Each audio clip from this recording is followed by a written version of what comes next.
Gang, I had to do it. I had to stream again. I am libbed up so hard right now. So hard, okay? I got full lib chub going in my veins. I am watching these returns avidly. The race razor close. Look at these numbers, okay? I'm going to show you two things. Okay, first thing I'm going to show you. Let me get it up. Hold on. We're doing this live, gang. So we're adjusting right now. This might screw up my numbers because it's unplanned and it's way later than I normally do it, but fuck it. We're doing it live, gang. Okay, give me a second. I'm finding. I want you to look. Okay, first thing we're gonna look at right here together, me and you, dear chatters. Okay, me and you, we are gonna look. Oh, we're gonna look at this. Okay. Is there a better way to do this? Probably not.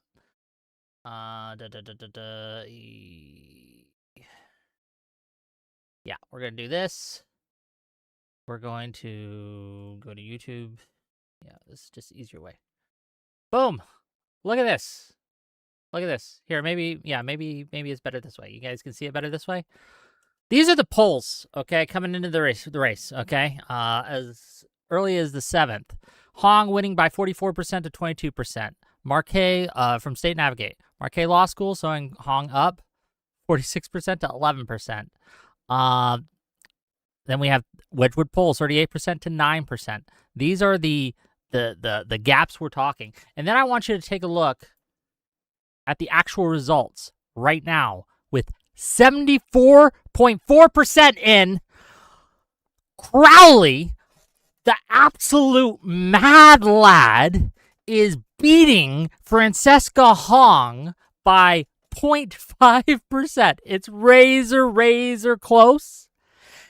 And we gotta talk, ladies and gentlemen. We gotta talk about how freaking bad the polling has been in these primaries. Look at this craziness. Look at what is happening. Okay, there is a world that exists.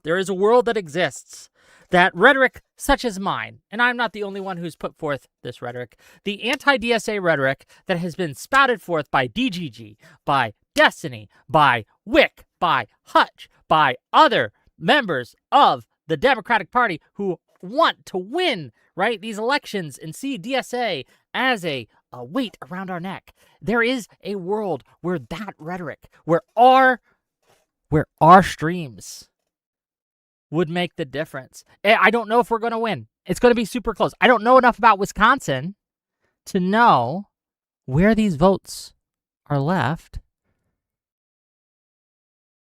But damn, if this ain't just vindication, okay? Vindication. People are rallying against DSA, and it's because we've called this out, right? Someone in my Discord said, "Oh, Wick, surely this means you'll do less anti-DSA content.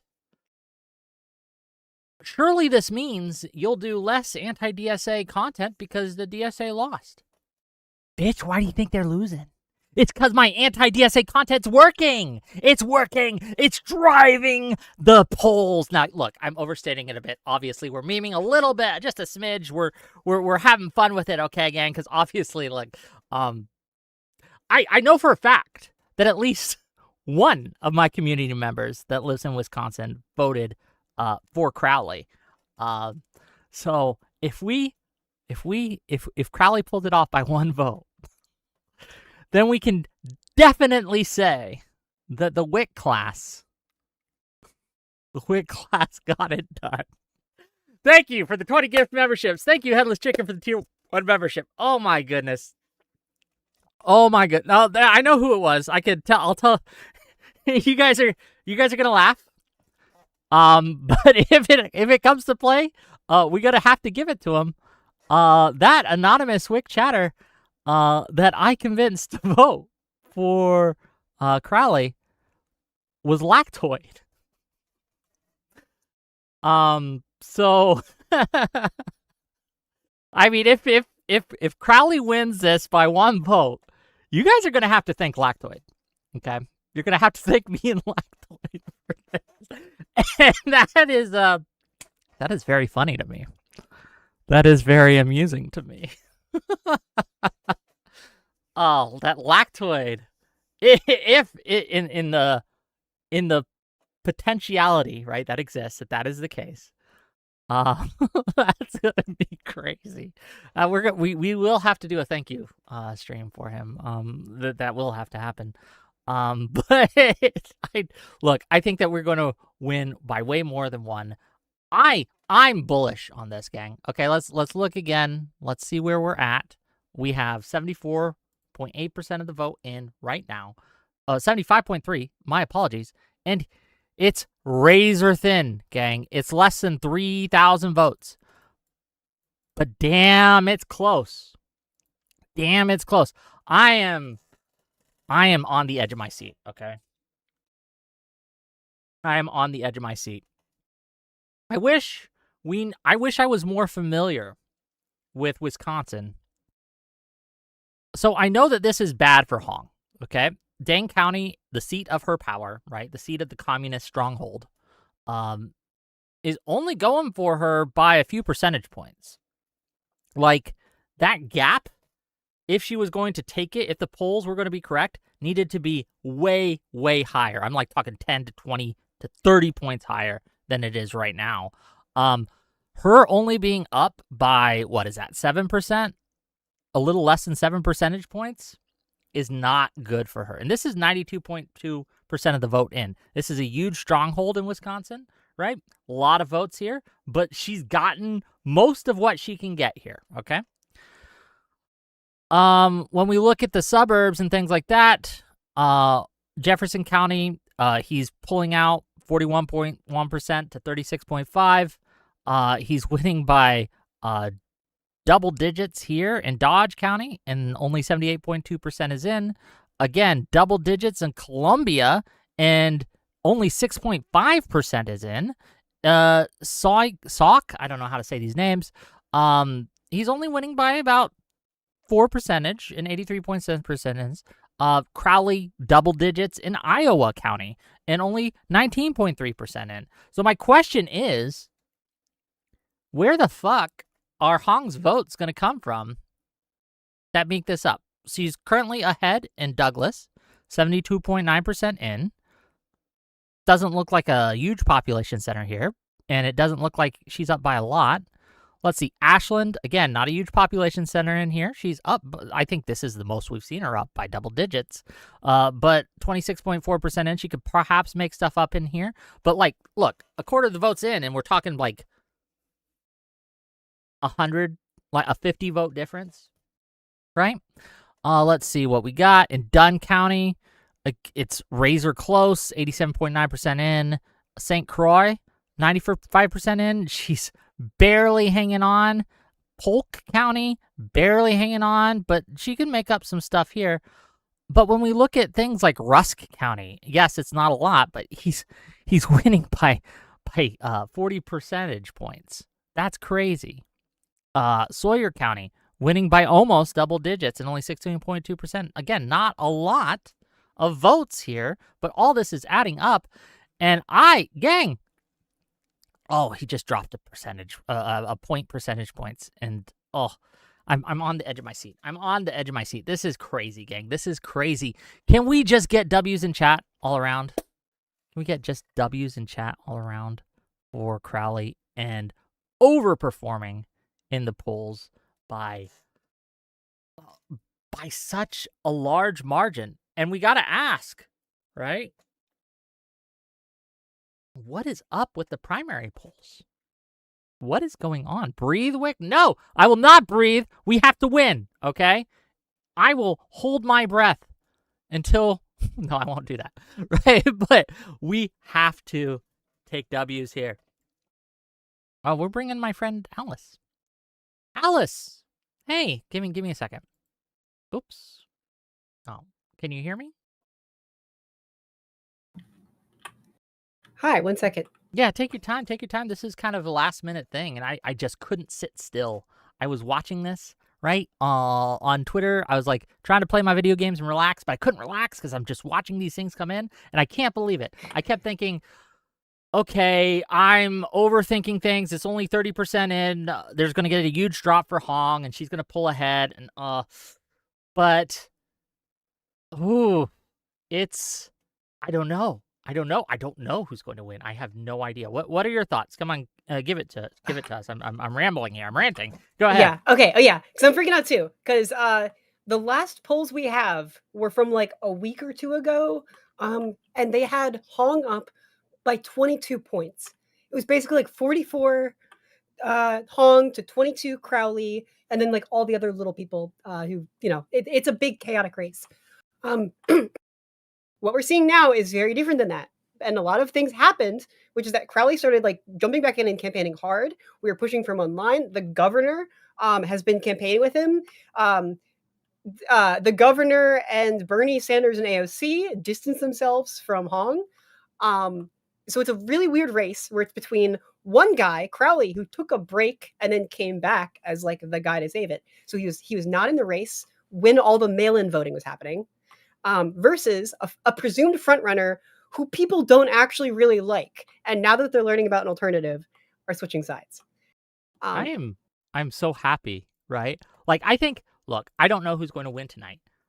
I hope to goodness it's Crowley, but it's one of those things where him overperforming as he does, even if he eventually ends up losing, sends a message. And I think that's an important message.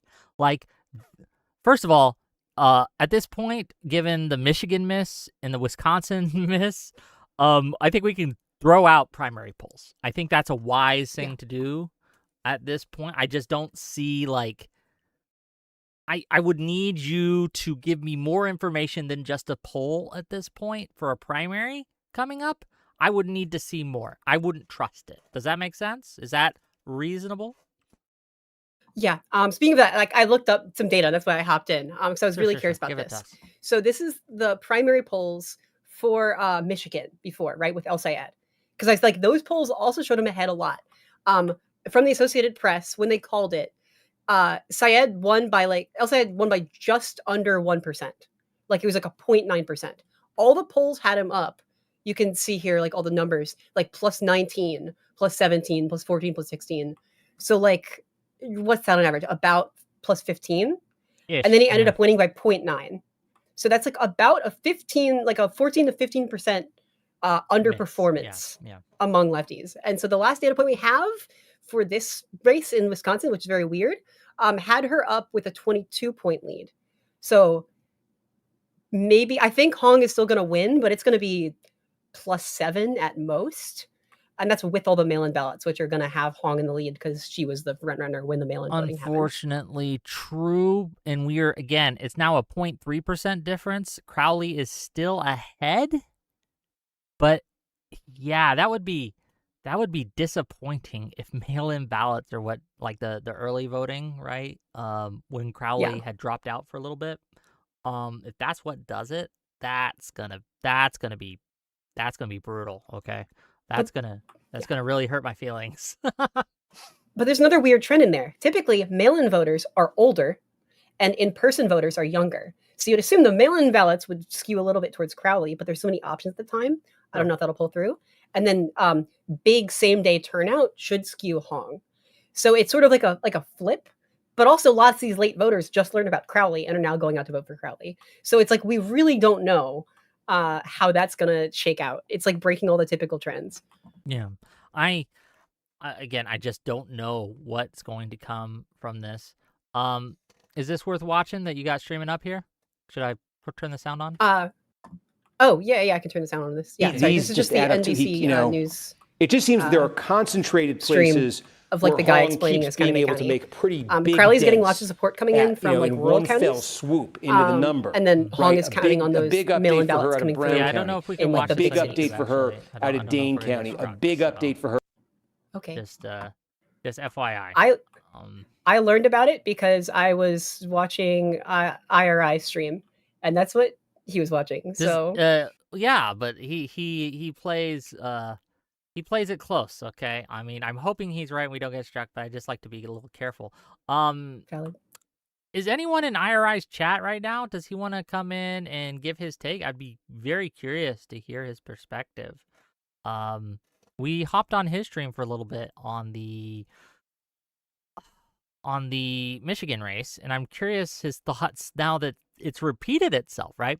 Like, we can excuse a polling miss in Wisconsin, or I'm sorry, in Michigan, that, okay, they got this particular electorate wrong, but twice in a row seems to be a pattern, right? And the lesson of this is that these progressive candidates have a lot of hype, and they seem to underperform by about like 15%, like 15 points. Do we think that this translates to the general? Like, should we be worried that the polling currently, that when they polled the general, right, and they showed El Said down by 3, or when I don't know what the Hong's general polling looks like specifically, right? But should we worry that those are overcounting Democratic votes, that maybe perhaps they are overperforming, or that they are going to underperform their polls as well? Should that be something we care about or worry about? Yeah, I mean, we don't know. Even like the polls as is have Hong down by like 5 to 10 points. Like she does not have good odds as is. If that is also like the people who answer polls are and like do that stuff are disproportionately skewed towards like educated, you have time and enough socioeconomic opportunity, like you're gonna sit there and like answer your phone and do the polls. That's a skew. And I think with the leftists, they skew especially towards those demographics, like towards privilege a little bit. So I think we're seeing them overrepresented in polling. And if the best case polls right now for Hong have her down like that much, it might be bad. At the same time, they might moderate also. Like Syed is just inevitably going to have to pivot. And Hong already put out a statement, like her campaign, saying she would like really overhaul her campaign staff if she wins tonight. So that might remove some of that bias. They might become more normal and more electable, but they would lose their support base. These are big maybes, right? Oh, I'm looking at it. We just had another drop. David Crowley is now only winning by 0.2%. Well, again, less than 3,000 votes less than 2,000 at this point. We'll see, I guess. We'll see. Do you think that the media coverage of these races has had an effect on the actual turnout? Like, do you think that people watching the interviews that Hong had did on various media sources, do you think that had an actual impact on the race? And I mean, it seems to me self-evident it probably did, but I want to hear your opinion. Go ahead. I mean, it seems like turnout for election day was high. So it doesn't seem like it necessarily depressed Hong votes too much, but it seems like a lot of people who are undecided now realized, oh, she's bad and there's an alternative, and also went out to vote. We've seen like more votes for Crowley. So yeah, I don't think it shakes their base who's really bought in, but it turns out a lot of people get disgusted and repelled by that kind of thing and run to vote for an alternative when they might have otherwise stayed home, which is bad news for a general. Really bad news. Yeah, this is, oh man, look, it's razor close. I don't know. I couldn't predict right now, again, because I just don't know Wisconsin enough. I don't know what counties are, like Vilas County isn't in at all. We have no votes for that. Is Vilas County a left-leaning county or not? I don't know. Is it a rural county? What are we looking at? Bayfield, same thing. 0% in. Washburn, 0% in. Burnett, 0% in. Greene County, 0% in. Green Lake County, 0% in. Do we have any Wisconsiners in chat? Any Wisconsiners in chat that know the state that can speak to any of these places? Any Wisconsiners in chat that want to hop in right now? Okay. I've also been learning something. I read the book by Ben Wickler, who almost got he almost got DNC chair. He's the guy who lost out to Ken Martin. And he has spent the past like many, many years building up the Wisconsin Democrats. And Wisconsin has been the key like laboratory state for MAGA and the rise of like anti-democratic moves, as well as like the comeback from the left, from like a Democratic Party getting smart. They ungerrymandered Wisconsin and fought back and are cruising back towards a blue trifecta after like a decade plus of work. So Hong showing up out of nowhere with a lot of allegedly Republican backing and funding is a bad sign. This is like signaling what the strategy will be at a bigger scale going forward from the right. Just real quick, a housekeeping thing. Sorry, the camera keeps turning on and off. Again, this isn't a planned stream. We're doing it live. There's gonna be a little technical difficulties. Hopefully we're back. Can you guys see us now? The difference is 300 votes. That's less than were watching me when I had Destiny on today. That was less than were watching me on my Monday debate. Okay, like there is a world where there is a world where the Wickers are the deciding factor here, that they come out and vote, and the Wisconsiners that watch Wick were the ones who were like, we gotta have Crowley win. That's possible. I don't know if it's actual, but we'll see. We could do the math if we take the impressions we've gotten in the past week or so talking about Crowley. True, we can make that argument and see the possibility of it happening. I mean, about every 1 in 3 people who's like a relevant voter who you contact will go for it. So if you could figure out what percentage of your audience is in Wisconsin and divide that by 3, then like, you know, of the number of Crowley posts, we could figure out how many votes we probably tipped. I am glued. It's gonna be a close number. Screen. I am glued to the screen. 249,823 to 249,435. It's razor close, and I have no idea how this is going to break. It's not plus 22 for Hong. But this has to, yes, I think that overall, the takeaway that I can say with confidence now is that the anti-DSA rhetoric is working. It's working. We are having an effect. We are absolutely able to have influence on these elections. Again, I'm not just talking about me alone, but the entire group of liberals and progressives who have been looking at these races and seeing the DSA for what they are and pushing it back against the DSA. It's working. We should keep doing it. I am kind of actually a little annoyed right now at Digital Ground Game. Had they been in Wisconsin, in Michigan, primarying, right? Like running these primaries, that would have been the deciding factor. Definitely. We could have won Michigan, right? We could have run the numbers up in Wisconsin.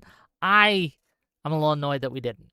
I've been pushing it, but they said, well, we're not ready yet. So, and I'm not blaming DGG, okay? I'm expressing annoyance that we didn't get our act together sooner because DGG could have had an influence, right? I don't know. I understand they want to get legitimacy by staying out of primaries, but this is a primary. Even like the governor, who's a Democrat, straight up said she does not have the juice. Like it's not in the math. And yeah, I know. This is Mundangerous thoughts. I know you don't do primaries. I'm saying you should. I'm saying that you should do primaries. This is a point where the numbers are kind of clear. Like this is Syed might be able to turn it around. Might be. He's within striking distance. This is a much bigger He's within lift. striking distance. I think that he can do it if he makes the right moves. I don't know if he will, but he can. Hong, if she wins the primary, it's gonna be it's gonna be a fucking slog. Okay. She's gonna need to reinvent herself to be viable. That's how bad it is. And then people will have to decide if they believe her reinvention. Which, yeah, frankly, I don't blame anyone who doesn't trust that, right? Who looks at that and like, you seem like you aren't an honest actor, right? I wouldn't trust that, right? But we'll see, right? We'll see. And the appeal of those candidates are their online lefty fan base that offers more attention, more money, more votes. But what happens if those candidates have to reinvent themselves and seem more moderate to win their local constituents? Will their fan base follow them? Or will they feel like they're a traitor who's failed the purity test? So could go up, could go down. Okay, I am putting out an open invite to you guys. If you were watching Mundangerous, do you want to jump on real quick and talk to us, actually? I'd love to hear your perspective. Wick, what if there's a recount? I don't know if I can handle a recount. Like, I don't know if my constitution will handle it. My heart will explode. Lactoid, how you doing, man? What's up, yo? Nail biter, huh? You're from Wisconsin, correct? Yeah. Yeah. I don't think I think you've said that before. I don't think I'm doxing. Yeah. Right. Tell us what happened tonight. Like, tell us why the polls missed by so much. I won't be able to answer that one for you, Wick. I can tell you that what seems to be happening is, if you look at a map of the 2024 election, because Wisconsin went for Trump in the 2024 election, and you look at a map of that 2024 election, and then you compare it to the current map of who's winning, Hong or Crowley, it is true that the blue, like Hong is ahead in the blue counties. With some exceptions, there's a strong correlation there. So it does seem that the more progressive areas are shifting for Hong more, which I guess you would expect. The big kind of like oddity appears to be Milwaukee. Milwaukee is hard blue, and it went hard blue in 2020, basically every election, but 2024. And in this election, Crowley's slightly ahead. I think that it could be, I think now there's many ways we can kind of read the tea leaves here. I think one of the things you can point to is that Crowley's from there. Perhaps that has something to do with it. Another thing you can point to is that typically these sort of DSA candidates underperform amongst the Black community, of which Milwaukee has a massive Black community. That makes sense. That would track with how this has played out in other states, right? And played out in general in these primaries. But yeah, go ahead. Exactly. And so what I think is happening, my again, this is sort of just my spitball here, is it feels as though the Hong campaign put a lot of stock into Milwaukee. Oh, it's very far left. Of course, we're going to do well there, just like we're going to do well in all the other pretty progressive areas. But they're not doing as well as they are liking. It doesn't appear they're doing as well as they're expecting. She still may win. She's ahead on both Kalshi and Polymarket now, which is upsetting. But she still may win. But she is underperforming in Milwaukee for sure. I mean, to be clear, look, if you looked at Kalshi yesterday, what was it, like 96%? Oh, yeah, not even close. Yeah, I could look if he wins, this is gonna be like a Bitcoin regret, right? When I didn't buy into Bitcoin, I'm like, I could have put like $1,000 on. No, I can't think about it like that. You shouldn't, again, support these degenerate gambling sites. But man, it's a 0.1% difference right now. Oh, whoa, what the? Okay, Mundangerous. Are you driving? Hey, can you hear me? Oh, yeah. Hang on, give me a sec. Yeah, that was crazy. Your mic was going crazy. Whoa. Well, I don't normally stream with the air conditioner on, so. Fair enough. Okay, so Mundangerous, what do you got for us? What is your analysis? What's happening right now? Why have the polls been so gosh darn wrong? I mean, I think Alice summed it up pretty effectively. They're just there's some bias that they're not accounting for in the respondent set, right? And so they're just missing.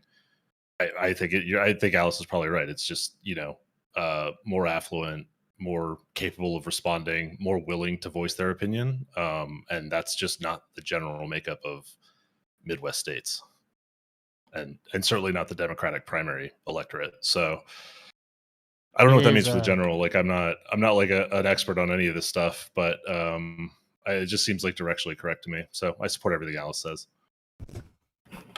Alice, just be biggest stand right here. Go ahead. With Abdul El-Sayed, I mean, the polls had him at about plus 16, and he won by 0.9. So that's like, there's about, we need to make this clear. A progressive DSA candidate, there's this narrative online, like they're so much better. They underperform by about 16, 15 points. And Hong was up 22 points. So we'll have to compare that too. That'll give us 2 data points at least for just how different the talk is versus the results. Now, keep in mind, these are kind of like in this. I would consider Michigan and Wisconsin, and maybe this is just maybe this is me talking about my ass, but regionally they seem similar. Am I wrong here? They are on a map. Yeah, like they seem to be from the same area. I'm wondering if this polling miss is regional. Does that make sense? Like if it's specific to kind of that kind of like blue wall region, for lack of a better term, right? Or is it more systemic than that? I can't tell you. I don't know. The Vince Wilson show. What you got for us? What are your thoughts? A little bit closer than I'd like to see it be, but I think overall, I think Crowley's gonna pull ahead. I think he's gonna do it. All right, I'm faithful. Back this up for us, right? Like I hope you're correct. But what's got you making these calls? Okay. Listen, if the DSA can run on hope and dreams, I can run on hope and dreams. Okay. We are looking at, with almost 80% of the vote in, 0.2 percentage difference, okay? Crowley is up by 0.2%. He just gained by 0.1%. Well, Francisca Hong went down by 0.1%, but yes. Yeah. I don't know where that drop came, but it gives me a lot of hope. Right? Here's something else that's happening, along with underperforming in Milwaukee. I'm looking here. Kelda Roy's is based out of Dane County as well, and I think that Kelda might be eating up more of Hong's actual vote share than they anticipated as well. So, I mean, there's a couple but the whole thing is an aberration. Like, it's hard to pin down any one thing. I'm just sort of spitballing here what makes the most sense. Well, we're speculating, right? We don't have we're looking at this thing as it's coming in. I think it shocked all of us. I don't think if anyone had asked me yesterday or even 5 hours ago, would we be seeing what we're seeing now? I would have laughed at you. I'm like, no, that's silly. The polls show them up by 22 points. Like, look, I think that Crowley's going to overperform that. I think he's only going to lose by 10. But that's not what's happening here. He might actually pull it off. We got what's your name, sir? Nutmegger. How's it going, Wick? Nutmegger, you are one of the DGG's political analysts. Is that correct? That sounds like that. What are your thoughts on tonight? Give us your political analyst take. Listen, this was, after the Syed Stevens race last week, the polls obviously got that one pretty wrong. So I was going to the night, we expected, a closer race than originally thought, but nonetheless, the polling still showed Hong had a massive advantage. I think the Kalshi and Poly market had her up by like 95, 97%. And then we got the first results in from Jefferson and Waukesha County, and it became very clear this was not going to be an easy night for Hong. The Dane County results have been about where Crowley wants to be. We're expecting the rest of the Madison results to come in, and that will favor Hong, possibly put her above Crowley. The question is, where are the absentee votes from Milwaukee? How are they going to go? We don't think they're going to go to Hong, but the question is, can they push Crowley back over the edge? So, that which county did you say that you're expecting a Hong favorable drop from? We're expecting the rest of the results from Dane County, which is Madison. So it's like that's less than 8%, right? But it's still she's enough to put her over the edge. Yeah, she's been she's been winning in Dane County, and you think that'll push her over. Now I'm looking at Bayfield just dropped, right? With 21.7% in. Hong's winning by about 100 votes, right? Like, we have Greene County still out. What's Greene County? What's the expectation for places like Greene County, for Green Lake County? What do we think that these are going to go? Green Lake, I'm not entirely sure. From what I was hearing from some folks, expect to be probably more Hong favorable, but the more rural counties are expected to go pretty hard for Crowley. Again, the big thing it's really looking like it's going to come down to is those Milwaukee absentees. I was gonna say, I don't think, based upon what I'm seeing right now so far in a lot of these rural counties, it doesn't look like it's but maybe a couple of hundred votes here and there. And I know that we might get down to a couple of hundred votes, but I think you're right. I think Dane County is where you're gonna see really kind of a lead ahead, and it could go to Hong if it comes in, and Dane, but I don't know. We'll see how this turns out. Yeah, this is going to be one close election. Yeah, hard for anyone at this point to look at this and say, "Oh, I know exactly how this is going to perform." Right? Like, I'm stunned. I'm stunned by this result. How much? And this is to all of you. I think I asked Alice this early, but I want to know the rest of your answers. How much do you credit the media appearances, media failures, frankly, by Hong going on these and doing these interviews? How much do you credit for this for her underperformance here? I mean, it could be both ways, right? Like, it's kind of, and this is something that I've been trying to ponder a little bit ever since we saw the El Said and Haley Stevens, is kind of the Streisand effect, right? So it could be some of it helped her in terms of boosting her appearance. Some of it could have harmed it. You know, like I had not heard of Crowley. I heard more of Hong than I have of Crowley. So clearly Crowley's doing something right there. But hello, can everyone hear me? Yeah, Aiden, Yes, you're sir. like the savant. I've been told by DGG that you are the savant. Okay, you are the electoral savant here. I am very humbled by that, but yeah, I mean, I'm just basically a big elections nerd. Some people have autism for like trains and shit. I like looking at maps, so that's my thing. Okay, look at this map for us in Wisconsin and tell us, what do you see, right?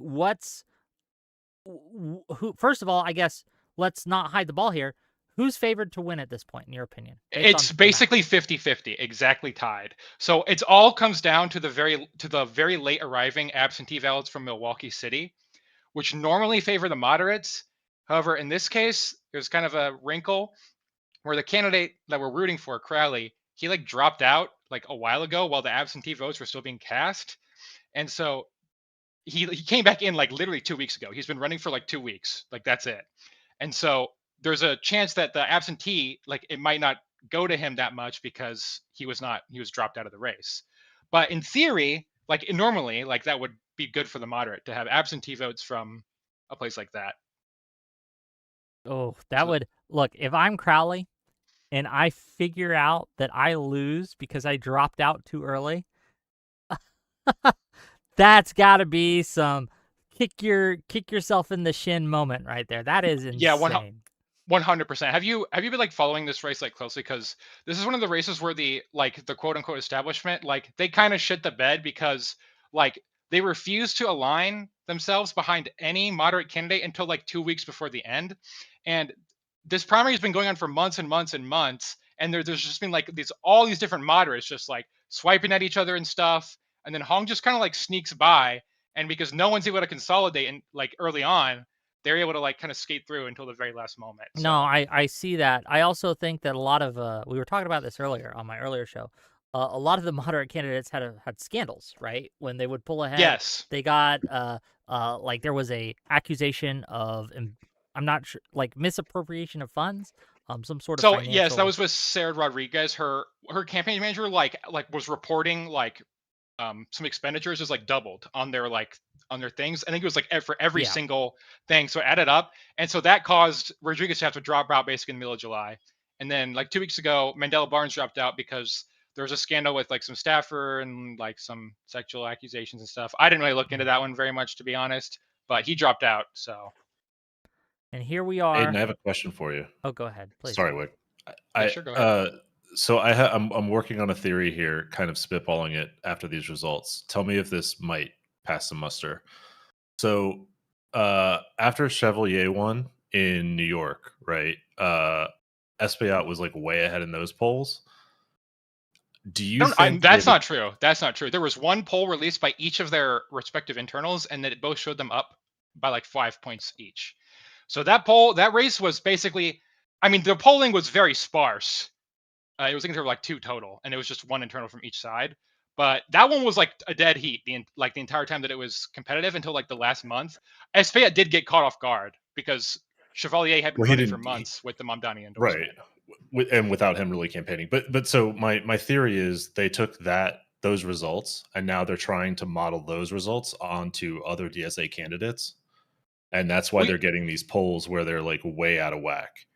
Yeah, 100%. It's because the problem is with like a lot of even the good faith lefty people is that they genuinely think that like they can just say like I'm FDR, New Deal, and then they're just going to win like 80% of the rural voters back. And it's just not going to happen. That's never going to happen. You're not just going to LARP as FDR and then win FDR's margins. It just doesn't work like that. I'm sorry.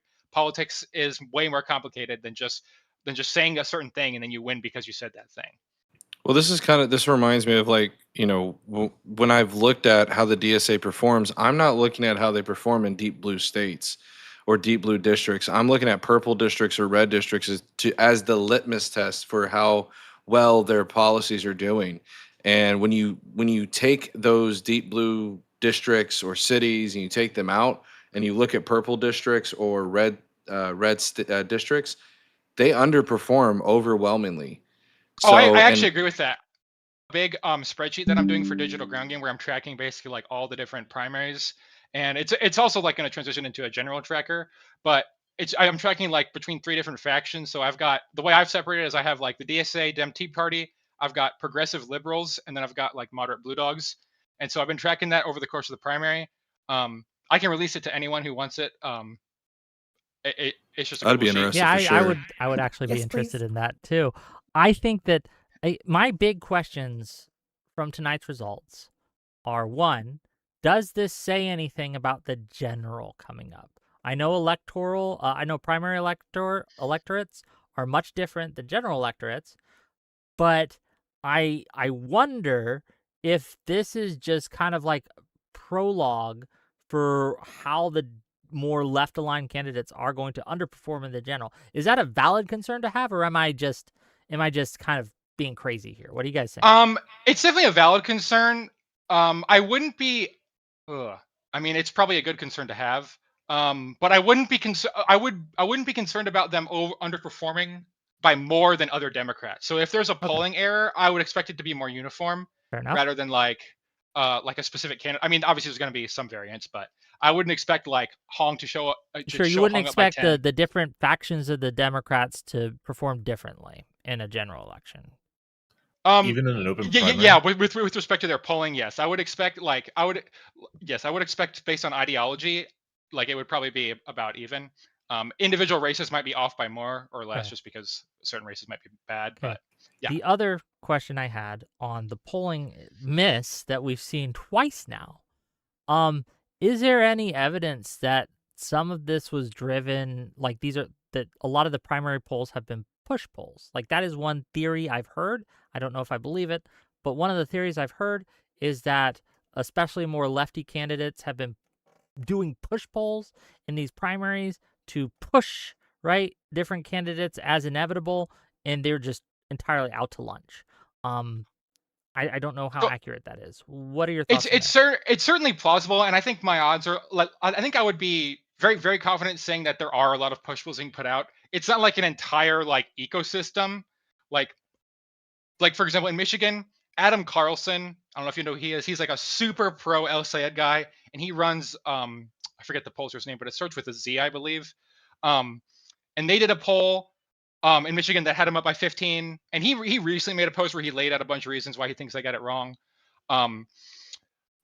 But I do think, like, especially with have you heard of have you seen this pollster called Wedgwood? Have you ever seen Wedgwood? Wedgwood is a fake poll. Quote tweeted them earlier. Did you see the tweet I posted earlier? I'll read it to you in chat. Hold on, give me a second.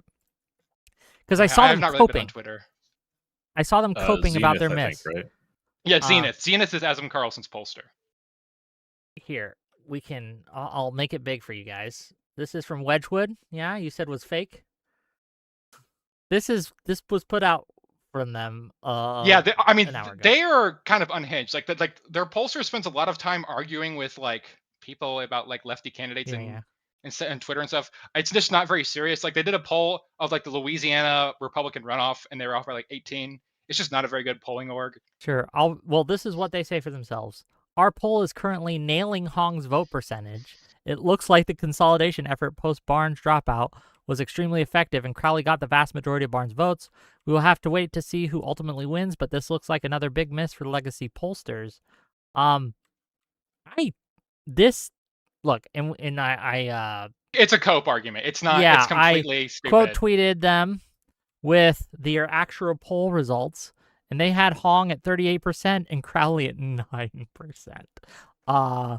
Almost 30% difference.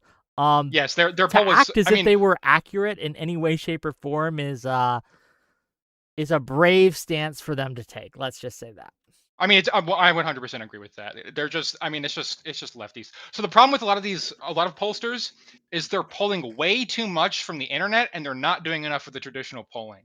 And like we're kind of doing this like revert. We're going off in the other direction, where before we were doing too much of the traditional polling, like landline stuff, and that wasn't capturing some of the newer like forms of media.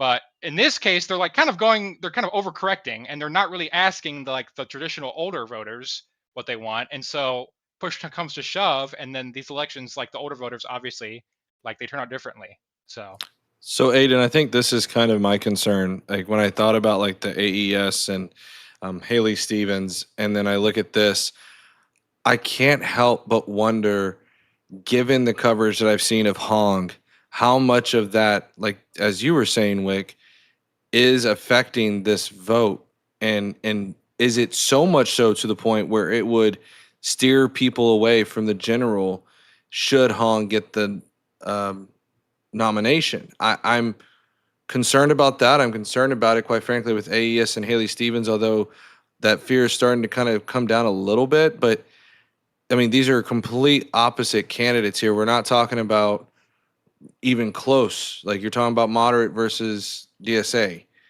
So it makes you wonder what would drive somebody to vote for Crowley, what would drive somebody to vote for Hong. And I think those differences matter. I hope those differences might get put aside. Now, granted, it's a governorship, so it's not as, I mean, it's important, but it's not like the senatorial race. I'm just wondering, I feel like a lot of it has to do with that affiliation. I mean, yes, if Hong wins the main thing was her she just took the lead. Yep, Hong just took the lead. The main thing is like her interviews on like a bunch of the media, like the big media things, like the Fox interview, the CNN interview. She's just not a very good person in interviews, and she looks kind of crazy, and so I think that's having an effect. Now, like I said in this race, I know it was put to Hong. The thing that's going to decide it is the late absentees from Milwaukee. And like this is the same vote that, remember, during the 2020 election, this was the same vote that all the Republicans used with like the F fraud thing. You ever see that meme? Because it's like the late arriving mail-in from Milwaukee County. So we might not know the winner till tomorrow. Do you think? Yeah, that. Oh man, that's. Yeah, I think they're saying 3 a.m. is likely the Rocky. Well, we're not gonna. Unless I get a lot more money than I am now, we're not gonna stream till 3 a.m. You'd have to pay me a lot more than you are now, dear viewers. Okay. I just don't know. I just don't know. It's an open question. Like you said, 50-50. I do worry that this underperformance will translate to the general. I do worry about that. And I hope sanity prevails and Crowley is able to pull an upset here, but we'll see. We'll see. Turnout. How is turnout across the state of Wisconsin? Expected, more than expected, less than expected? What are we looking at here? So the turnout here is it's about expected, which is high because we've been seeing high turnout kind of across the board in all these different states. There was a little bit more turnout than expected in Madison, actually, which is kind of interesting because Hong's not doing as good as we thought she would. You would have thought going into that, because that's her strongest area, that like an overperformance in Madison would mean she'd easily win, but she's not. So. But yeah, the turnout overall is like kind of what you'd expect, and then there's a big like youth surge like you've seen kind of across the board in every state. Yeah. Just so we can provide numbers, it looks like there was a total of 1,358,000 votes in the 2022 gubernatorial race. Granted, though, I think that might have been What was the the primary? What was general. the That's result? what Yeah, I that's was the saying. general. Yeah, That's that's definitely That's the the general. general different. What's the Yeah. what was the primary? The primary was only about 500,000. So this one's it's gonna be significantly more because it's about right now it's about 665,000 and it's only 83% in. So we're looking at about 700 something thousand Okay, votes. so good percentage increase. Yes. Interesting. I'm gonna read a couple super chats here. So first of all, thank you for the 20 Wick TV gift subs, Mr. Odashara. You are a king. Headless Chicken, Tier 1 membership. Look at you. Thank you for that. $5 from Quantum to say Wick has motion. True. $5 from Benji Boy to say Hassan's tears keep me young. Also true. And then $5 from Deadly Sin.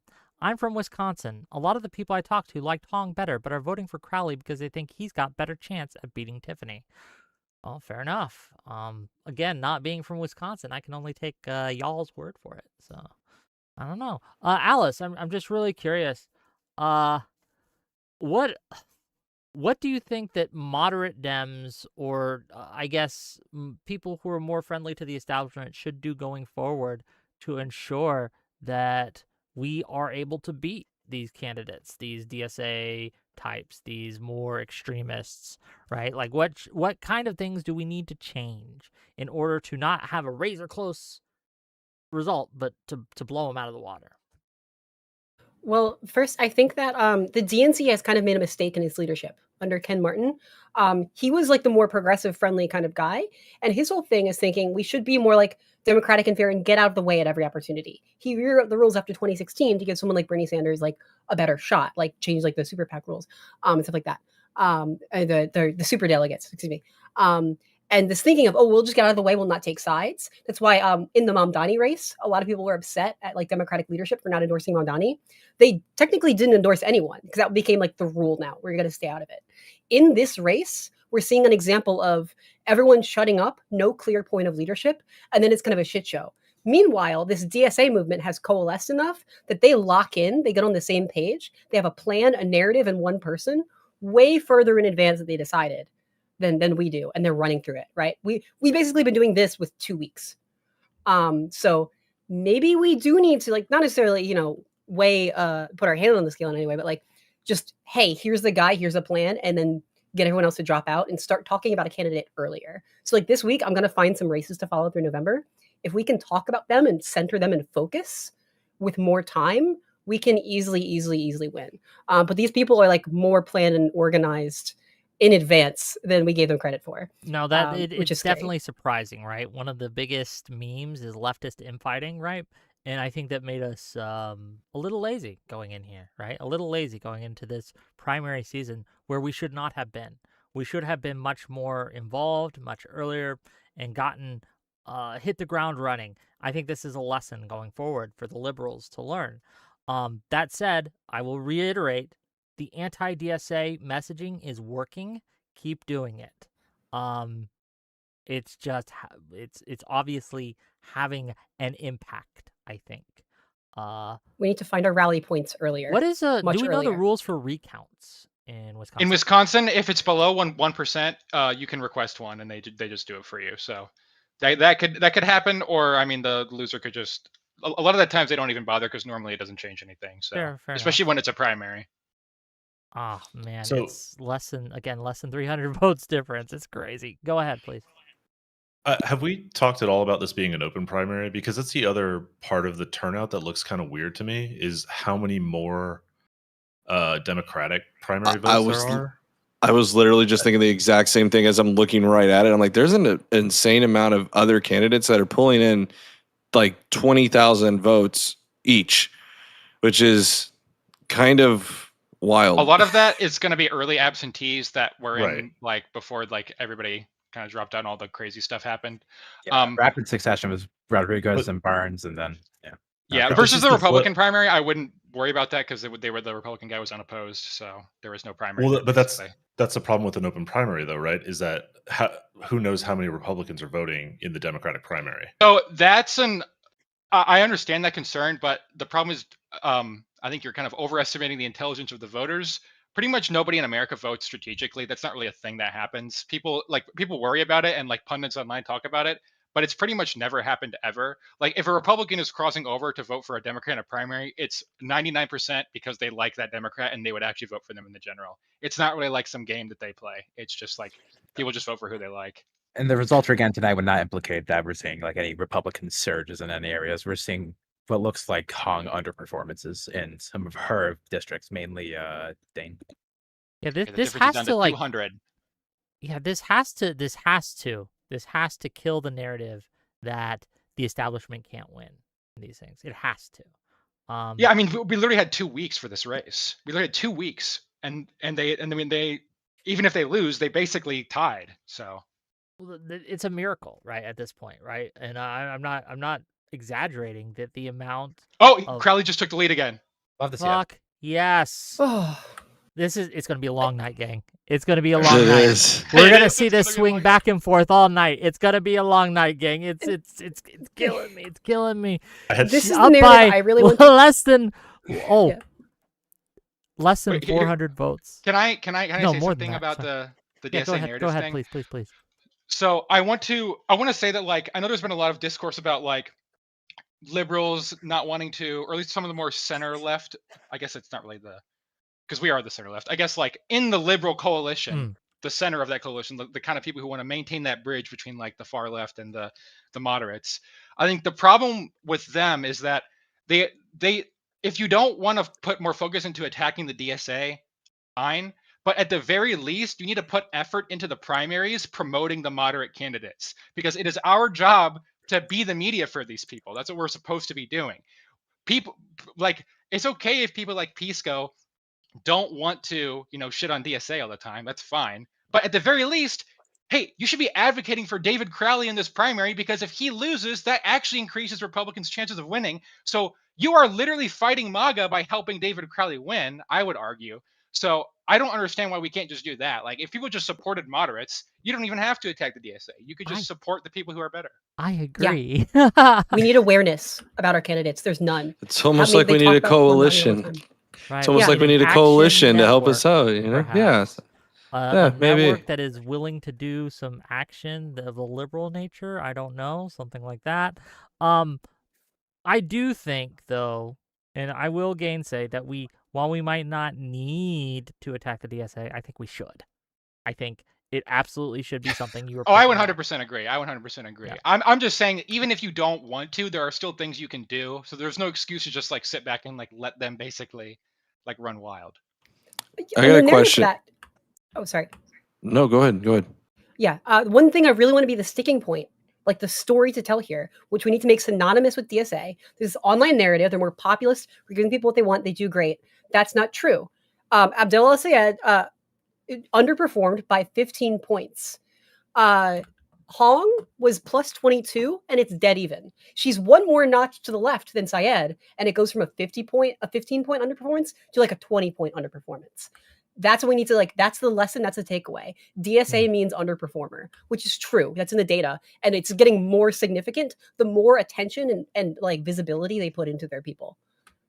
Alice, honestly, that's good, to be clear, calling Hong yes. only one step left of AES is very generous to Hong. I was gonna say, yeah, that's true. Hong is pretty crazy. I was gonna It's ask, a what's logarithmic scale. It's got to be. What I really wonder going into these primaries is like when you look back at some of the ones that moderate Dems lost, mainly Colorado and New York, like I really wonder, especially with the victories for Malat Quiroz and Chevalier, if Democrats had really just put more effort into holding those seats, I feel like the margins were so small that they could have been. I would remind me like the margins of not Chevalier, but Valdez was 20%. Valdez was 20%. Chevalier was like 4%. It was extremely close. Yeah, Valdez. I don't know if we could have. I don't know. That district is genuinely extremely like it's probably like the furthest like left district in the United States. It's not the I'm bluest, pretty sure. Yeah. but ideologically, I would say. What it's about the the most left-wing Colorado district. race? So that race was basically the moderate incumbent who had been there for like 40 years just got caught off guard. Like she just got caught off guard and she lost because of that. And I would say that that's actually if we're going to take anything away from like the whole primary like anime arc for this election cycle, it's that the establishment got caught off guard basically in the middle of summer. That's what happened. And if we had been more coordinated and organized from the beginning, we could have probably prevented a lot of this. Yeah, I want to say too that like it's I feel like Francesca Hong also is even though she is, definitely DSA backed and very much left of AES. It's also important to know that she's also more moderate amongst like her supporters. And what I mean by that is like, for example, when I tuned into one of her party that she was having or whatever, there was literally people that they were interviewing that said, yes, the revolution is now. And like, they were like, we are all for like, so she is like moderate compared to her supporters. You have to be clear. You have to make sure you keep in mind that she is not being honest. She is, when she comes out to these interviews, like, even though she's doing bad, she's still lying. When she says like, do you want to abolish the police? And she just says like, no, in the most like AI voice ever. Like, she's obviously lying. She obviously still believes that stuff. It's like, I think I've said this a few times on Twitter, but it's the Francesca Hong is what Republicans think that James Tallarico is. She is just a radical person who is like blatantly lying about not being radical, and it's not really convincing. Can I ask you guys if that saw that Fox News interview, because it has been driving me insane since I've watched that. Do y'all think that she was being fed lines during the interview? No, not. Yes. She just has no charisma. Probably not. I think she's just riskless. an alien. She's just okay? riskless. She's just an alien from outer space. I watched those interviews with Francisco. Like, it was. I'm looking at this and I'm watching this and I'm trying not to like. I don't like to mock people that much for their mannerisms and things like that. But golly, it was. I had to bite my goddamn tongue. I don't know. She's like from outer space. I can't even put it a different way. For all the flack that Stevens caught for her, like, Riz. Stevens is great in the media. Did you guys see the thing that she posted today where she was talking about supporting Syed? Oh my God, it was awesome. She's so sweet. No, I love Stevens as a candidate. I mean, I like McMorrow too, but like, but everyone was criticizing her, right, because of her accent and like the way she spoke and all, and her cadence and all these things. But like, and then I hear Hong speak, and those same people are silent, and I can't. Yeah, if we're gonna do that, what are we doing? The accent narrative about Stevens was one of the worst. I think it's like on the Umish voter tier, kind of like of arguments, because they basically just said that her accent was fake with absolutely no proof, and obviously her accent's not fake. She still speaks like that right now. So I don't understand. Like, it's just people are just pushing lies constantly, and because what happens is there are so many people pushing it, everyone just assumes it's true because it's just like the volume of the same thing you're seeing. You're like, oh, it's probably that's why true, I wonder about but that's why I wonder about the push polls, right? We obviously see a lot of push polls coming out. Is it possible that this influenced the reputable pollsters to take a look at their polling methodology, the electorate that they selected to poll for, and causes them to second guess it and maybe lean towards more of the push polls? Is that possible? So I doubt that the long established polls are going to be like influenced by these really new partisan ones. That they're probably just genuinely getting things wrong. Are there push polls? Absolutely. The question mainly would be like, what % of them are like push polls? And I would probably say it's probably small. And I would say that there probably is a genuine hard polling here. It's hard to pull these races a lot of the time. But I would say that there probably is, like, regardless of whether the polls are push polls or not, they are going to have a depressing effect on turnout. Like, even if they're just like genuinely just wrong out of like no malice or anything, they're still going to have that depressing effect. Damn, it's gonna be a long night, gang. It's swinging back and forth. I do have an update. Go ahead, please. We have one county left. Every other county has started to report in pretty heavily. So there's only one left, and that's Pierce County. Yeah. Every other county is reporting in at pretty high percentages. So it looks like it will probably come down to Dane. Do we have any Wisconsiners in here? What's Pierce County like? Is that good for Crowley or bad for Crowley? Watching the NBC News. Pierce County is probably going to be like St. Croix, which is Hong's leading by 1%, and it's only like 90 votes, so it's probably not going to do anything. Okay, it's not going to be. There's still some outstanding votes, but nothing crazy. Crowley's up by 1,469 votes right now. Love to see it. The margins, man, the margins. I'm looking at the map here. I'm looking at the various counties and the percentage they got in. Right, and Milwaukee is the big one. It's only 76% in. That has the most votes, I'd say, outstanding of any county And Easily the question right And is, where do Crowley's those barely winning by like 0.4% there. Okay. Yes, Crazy. the thing about the 500 Milwaukee votes. thing is they are absentees. So like I said before, like they theoretically should be better for Crowley, but like we don't know because of the early like absentee thing. There's a chance that that the early absentees might go hard for one of the candidates that dropped out since they were early absentees, and that doesn't really help anyone. So I guess if Crowley's ahead, that just kind of like helps him win by default because it's not going to either of them. Headless Chicken is reporting that I have, and I'm going to quote him here, tanky fucks hate watching my stream. Who's the tanky fucks that are hate watching me? Really curious. What I'm hearing is you're getting more viewers from tankies. Ain't that nice? More money. Let them boost that viewership. Who cares? Fair enough. Fair enough. Oh, we are looking at this, and we are just hoping beyond hope that Hong loses. She deserves to lose. In a free world, she deserves to, like in a just world. Yeah, in a just world, she would win no counties. And to be honest, if this race if like the establishment had coalesced behind someone like Crowley like months ago, I think that would have been what happened. She probably would have not won a single county, probably gotten 20 to 30% overall, and then like the one candidate has like 60% or something. Yeah, I think them fell asleep at the rail at this one. Like there were so many because you had Mandela Barnes, you had Cyril Rodriguez, you had David Crowley. Crowley drops out after a really good. It wasn't a poll, but I think it was from one of the conventions. They did a little something there. Rodriguez ended up really high out, so kind of momentum went to Rodriguez. Crowley drops out. Then that scandal hits Rodriguez. She drops out. Goes to Barnes. Barnes scandal is about to come out, so they get Crowley back in the race. Evers comes out for Crowley, and I think Evers coming out for Crowley is what's really helping him. Governor having the governor endorse you is definitely a big boost.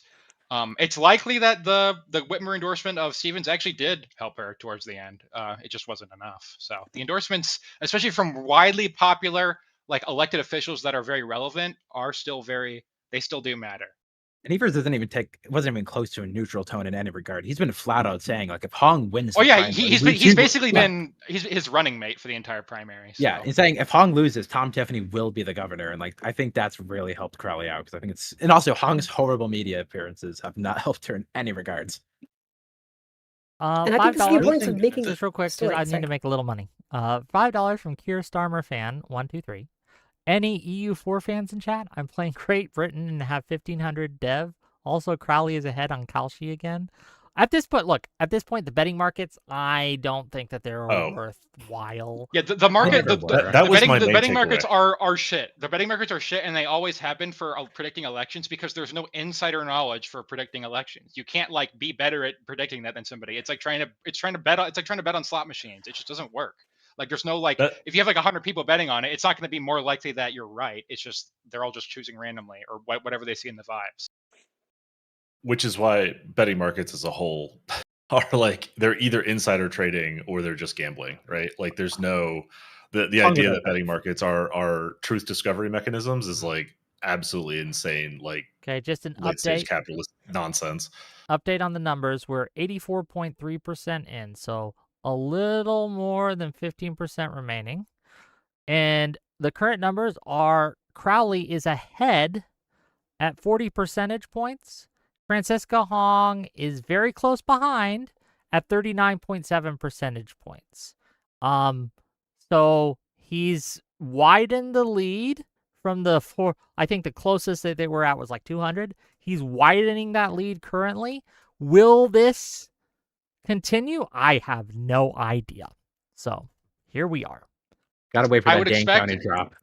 I would expect before, I guess, besides the Dane County and the Milwaukee thing, I would expect him to gradually do better and better because what's filling in is like the rural areas. Basically, they're all like kind of slowly, chipping in their portions to the map. So I would expect his to rise slowly, and then whatever the Dane and then the Milwaukee things are, it could be that's where the 50-50 toss-up thing comes in because we don't know how that's going to go. Yeah, we've got some more from Iowa County. We've got some more from Greene County. Sheboygan, again, it's a little bit left. Like Mattawa, a lot of rural counties that should hopefully come in for Crowley. $5 from Demiurge God 1 to say the Wick class sends their regards. Peace go. Gang, you guys try to make me and Pisco fight. We fight enough on our own. I don't dislike Pisco. Pisco's fun. He'd be welcome to come on the stream if he wanted. I would love for him to be here right now, actually. I would love for him to watch. We can watch this together. And also, J-Stalk, if you're watching this and then you do your emoji thing. Okay. Thank you for that. Yes, I am again feeling very vindicated right now. I just can't tell you how much this gives me hope that I'm on the right side of history here, that I am actually doing the right thing. I don't know, maybe that's vain. I am a little vain, but here we are, okay? Any other thoughts overall, right? I think we're just kind of like at a wait and see mode, right? Like there's only so much analysis we can do here. We are basically just waiting for these we're just waiting for Madison and Milwaukee. The Milwaukee drop is going to be late. Like I said, this is the same. This is what always happens in Wisconsin. There's always a very late mail-in drop. This is the same thing that if you see the fraud meme that the Republican people throw out with the line going up and and the blue line passes the red line. This is the same drop that pushed Biden over Trump in 2020 in Wisconsin. So there's a very late mail drop in Milwaukee that always happens in basically every election. It does look like Pierce County reported, so all counties have now reported some kind of a vote or not. Pierce is 95% in with 1,700 votes compared to 13 in favor of Hong. So okay, that was an up for Hong, but apparently with the other stuff coming in, it wasn't enough to. Pierce was expected to go to Hong. Yeah. We got Rusk County is still out, but these are just. I'm looking at the raw numbers here. Like Rusk County's less than 50% in, but we're talking 100 vote difference between Crowley and Hong, right? That's the big thing. A lot of these counties left are the small rurals. So they should go to Crowley, but they're not going to make up that much of a margin. Yeah. Right now, Crowley's basically building his shield health, and then the mail votes are going to drop and chip through that. I mean, that's what it's going to come down to. Oh no, it's going to be. I don't know if that's even true. I think it's going to be more like there's going to be a battle between the Dane and Milwaukee votes. I think that it depends on which one goes to which, but yeah, it's going to be down to that. When do we think the rest of Milwaukee will come in? Because you're right, this is probably the biggest population center. I saw 3 a.m. probably sometime. Yeah. It's very late. It's usually in the middle of the night. It's why they always claim Biden stole the election in the middle of the night. It's because that's when those mail ballots usually drop. Yeah. Ooh. So I have 2 lessons we could learn from this in the future. Go ahead, please. One, I think the pressure of, hey, we need an open, casual, long primary. We can all figure it out as we go. I think the leftists baited the DNC into that a little bit, whereas the leftists rally behind one person, figure that out, and then put them in the race. So we need to figure out who our people are earlier, pay attention when these races start, pick a person, even if it's a race right now that is in your area and you're paying attention to, and it's contentious. We need to pick our people, tell each other, figure out something and start talking positively about them and just decide and go so we can have our own conversation. It's pick our people is really good. The second thing, I forget. 1 second. My brain will catch up. Someone else talk. I think you guys want some drama stuff? No, an update just came in. Oh, please. And Crowley expanded his lead. So he's up to about 2,000 votes now. Hell yeah. By the way, Alice, from what you're saying, I think we can look at this. Happened last week in Michigan's 7th congressional district. In Michigan's 7th, William Lawrence, who is he's not DSA, but he's a pretty progressive candidate. He is DSA, primary. by the way. He left DSA a month before the primary. Yeah. Sorry, he's DSA. So yeah, but he only won with about 41% of the primary. He would have lost, but the problem was the moderate vote split between Matt Mosdem and Bridget Brink just split that vote. Had one of them dropped out before the voting began, Lawrence would not have been the nominee. That's the problem. Is a lot of this moderate vote split kills us. We need to pay attention more and lock in. For anyone out there watching us at Digital Ground Game, for us saying that we're not doing Vote Blue no matter who, we are canvassing for El Sayed and William Lawrence. So those are the 2 people that we are campaigning for. So we are doing Vote Blue no matter who, even if you guys say we're not. Who's saying this? Oh, there's been a lot of people saying that. Yeah, I was gonna say because the DGG community don't do Vote Blue no matter who. Yeah, Wick, that's streamer. Yeah, Wick, that's why I asked what I did earlier, was because I think there's a lot of misconstrued here. It's like, at the end of the day, like there's a lot of discourse and disagreement that we may have with each other's belief system or candidates or things like that. But at the end of the day, I think most that I have talked to have said, hey, look, at the bare minimum, we're going to say, hey, go out and vote for this particular candidate. The question is how much you get involved, whether that's you go and do door knocking, whether that's you do phone banking, whether that's you doing the whole thing, or is it just simply saying, yeah, you should probably go out and vote for that candidate because, yeah, it is a better choice than having the MAGA alternative to that. So, Oh yeah, Um, I remembered my second point. Go ahead, please, Alice. Okay. Yeah. So the narrative that the DSA leftists pose is because they intuitively think like politics is a spectrum, right? They think like more left, more good things, and they get pulled into that. And they hate like us and like the center left because they think we don't want any good things. That's not true. And if I want to win them over, I want to say from like a position of we are on the same side, what I am offering is not no good things, but a more feasible path to good things. This is like, look at the underperformance here, right? What could we do with the same amount of capital, of time, of money, of door knocking for like a couple moderates versus having to waste all of that just to pull Hong across the finish line? Like, just, I think that's like it's a good, feasible, smart goal approach to like why someone like Hong should not win, should not be the person. It's just not efficient to the same mutual goal. Because that's really what we're seeing here. I agree.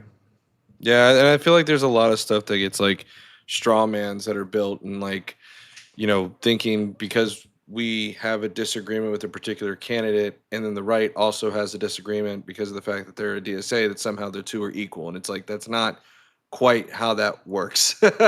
Like, it's just not. And it oftentimes gets misconstrued and conflated in that disagreement. Like, I mean, the opinions I have had about AES have been strictly policy based. But because of that disagreement, that's all that's seen, and somehow conflated to be that your disagreement is the same as what the right's disagreement is. The right's disagreement is quite literally, and I am fine saying this, is based around Islamophobia and things of that nature. That's not where my disagreement's coming from. I look at it strictly from a policy perspective, and I look at what's happening with AES. And I tell people this, I'm like, look, even at the end of the day, and this is why I say go and vote for AES. If you're concerned about the particular policy position he has, I don't think that it's going to be wholly effective whenever he gets into the Senate. I don't think Trump is certainly not going to sign any of the legislation that at least he's putting forward. So now, granted, he's serving through 2028, so maybe we can address from 2028 onward, but I would have liked to have seen more. So what I'm trying to say about that is you can go out and vote.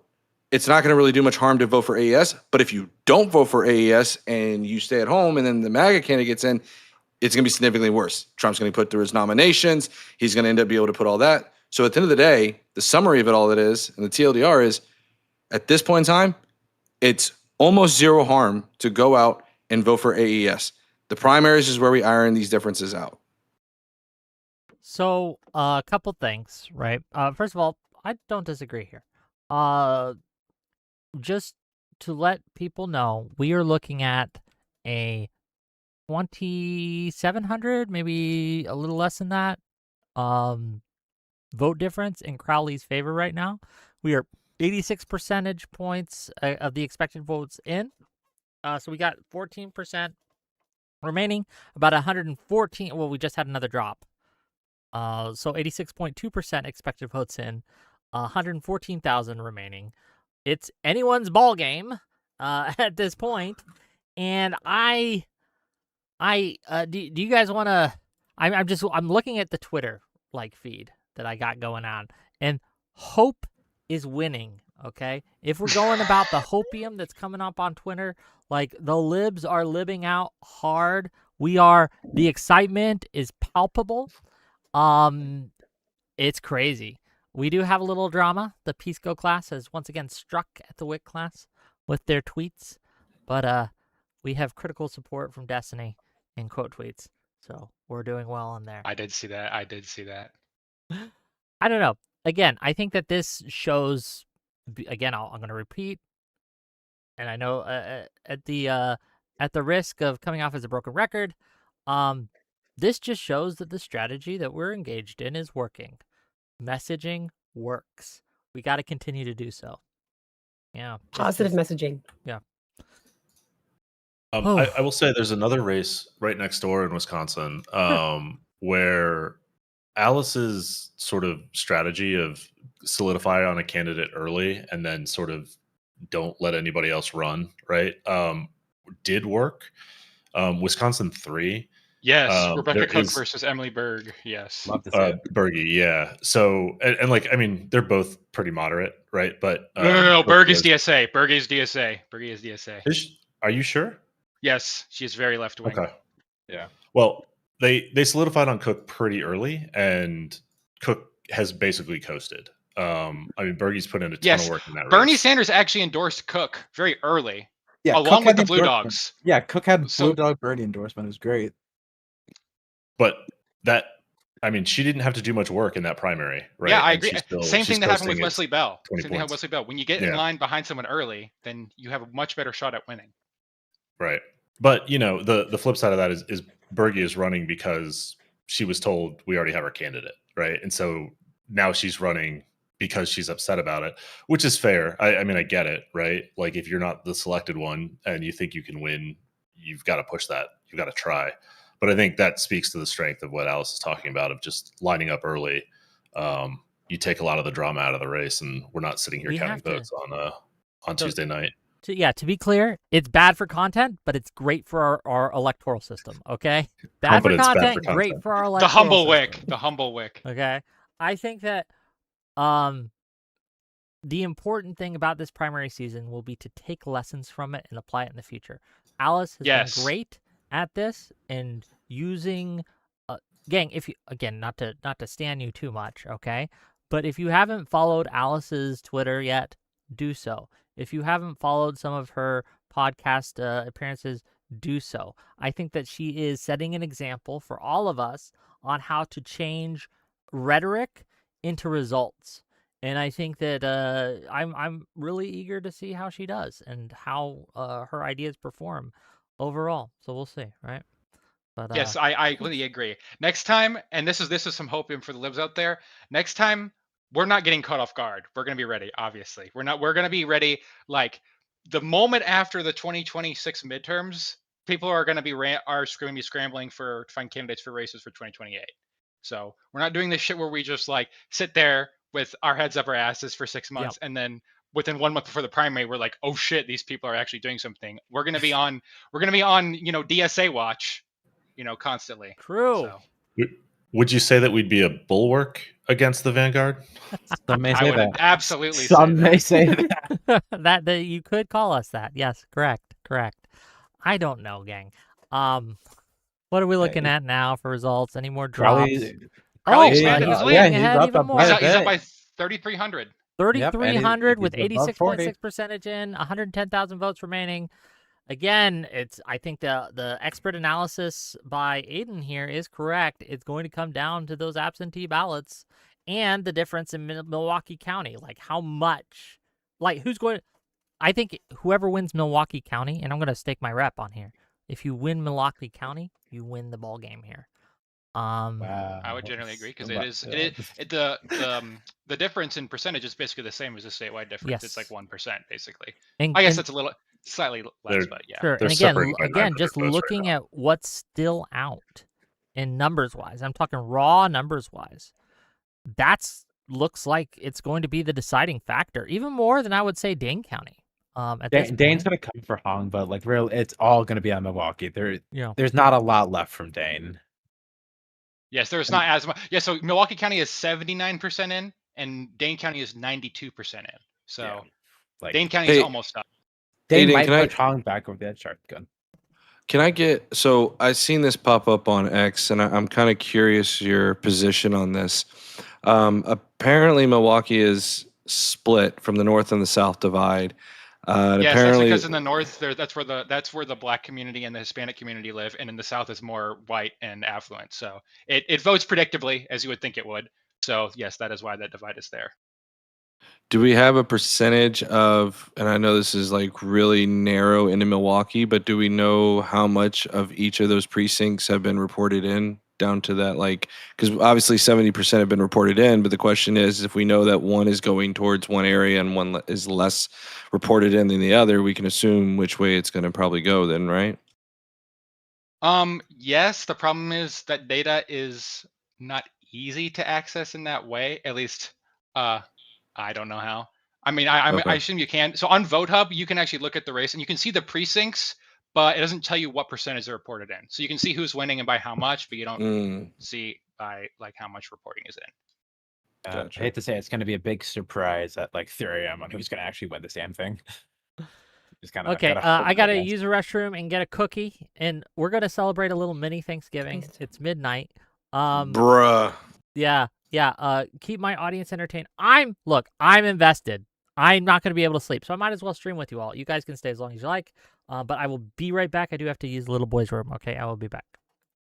This was Hong's mistake. Okay, election day. That's a special day. That's a holiday. Right, She's weak on those. We have cooed. That's what I said. I said that this was actually a miracle by Santa Claus because he came down to save Christmas from Francesca Hong. God, her old tweets really did just come out and help Crowley, didn't they? My God. Anti-Thanksgiving, anti-Valentine's Day, anti-Christmas. My God. I'm sorry. If she wins from tomorrow onward, Republicans are going to figure out they can start calling her the Grinch, and that's going to stick. Yes, if she wins, we are going to see AI-generated videos of her going into little kids' houses and stealing their Christmas presents. We are literally going to see that. It will happen.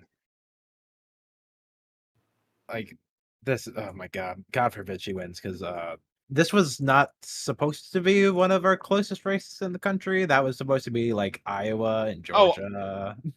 Let me be clear about primaries. All right, let's be hopeful for a moment.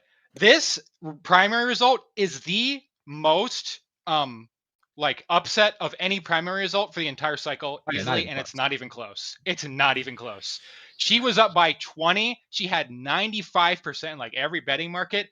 If the libs win this, this is an upset for us. And now you guys see why Republicans get so happy whenever the polls are wrong in their favor, because it feels good. It feels really good when you're underestimated and then you come out on top. It just feel really nice.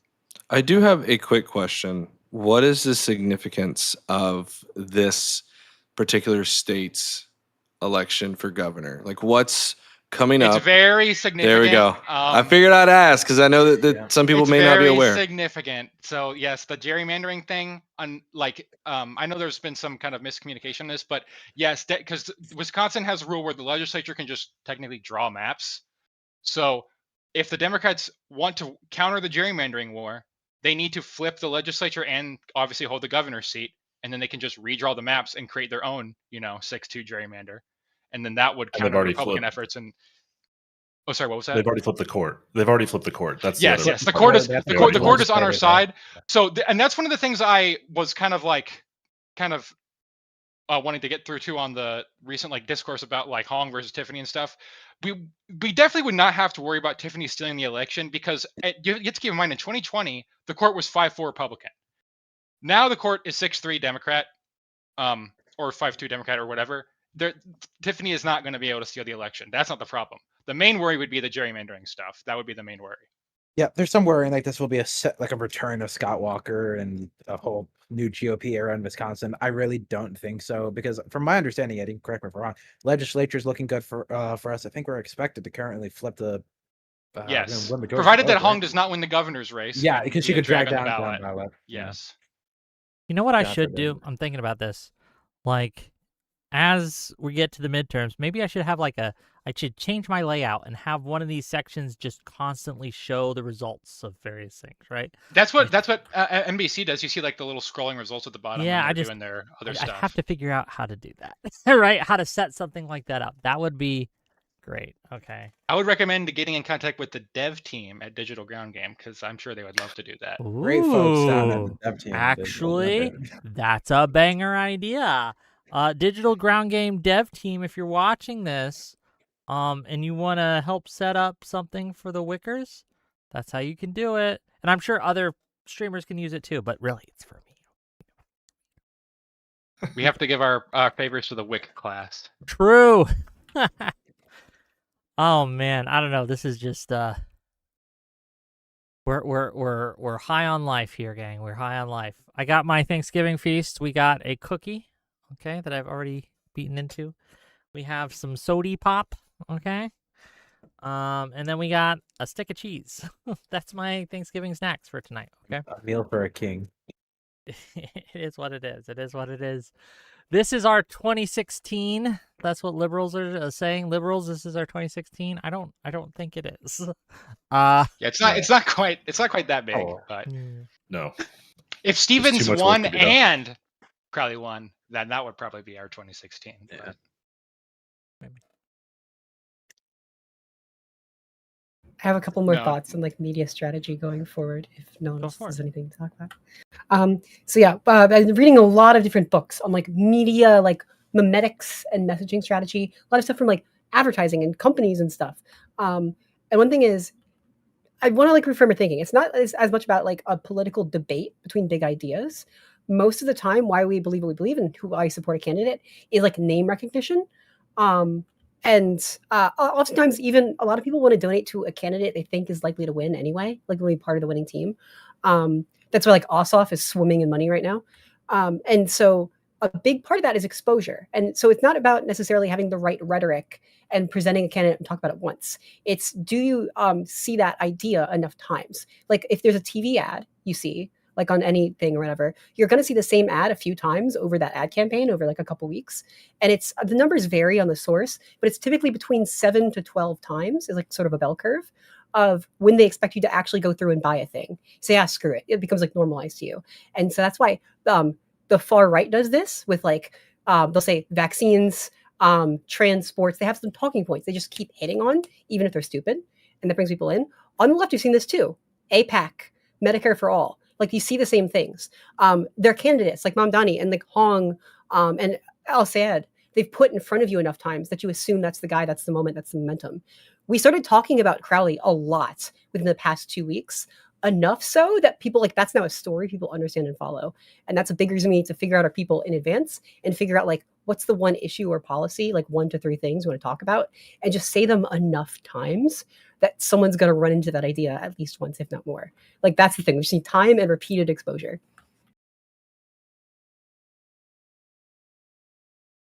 Who are some candidates that I have completely messaged agree really with that. well on that? Oh, I have some great candidates. Marie Gluskamp Perez is probably one of my favorite Democrats right now.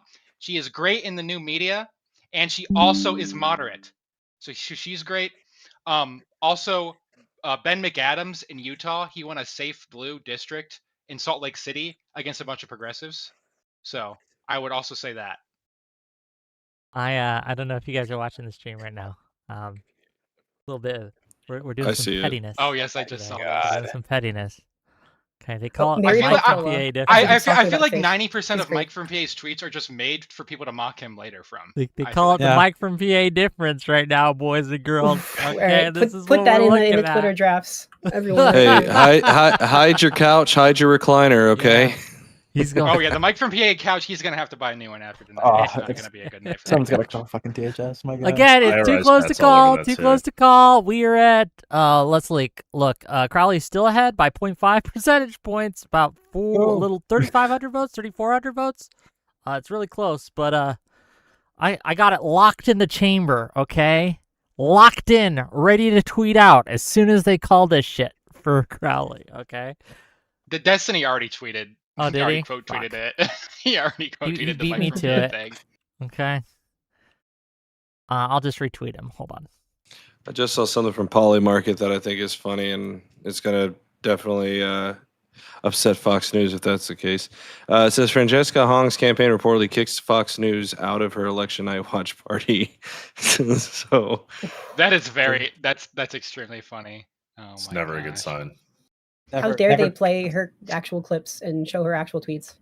How dare they show the world what she herself said? I think a lot of these people actually thought that like Fox News was like, oh, they're giving us favorable coverage. They're like doing the thing. A few of them tweeted it out too. They're like, they're helping us, and it's like, oh my god. Yeah, this one lady was like, coverage. Fox is giving That's us as good as it gets for her. favorable coverage. What's going on? Tee hee hee.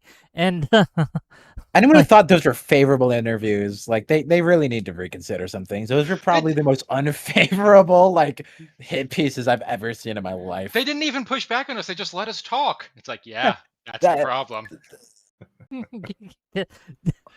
You figured it out. You've cracked the code, gang.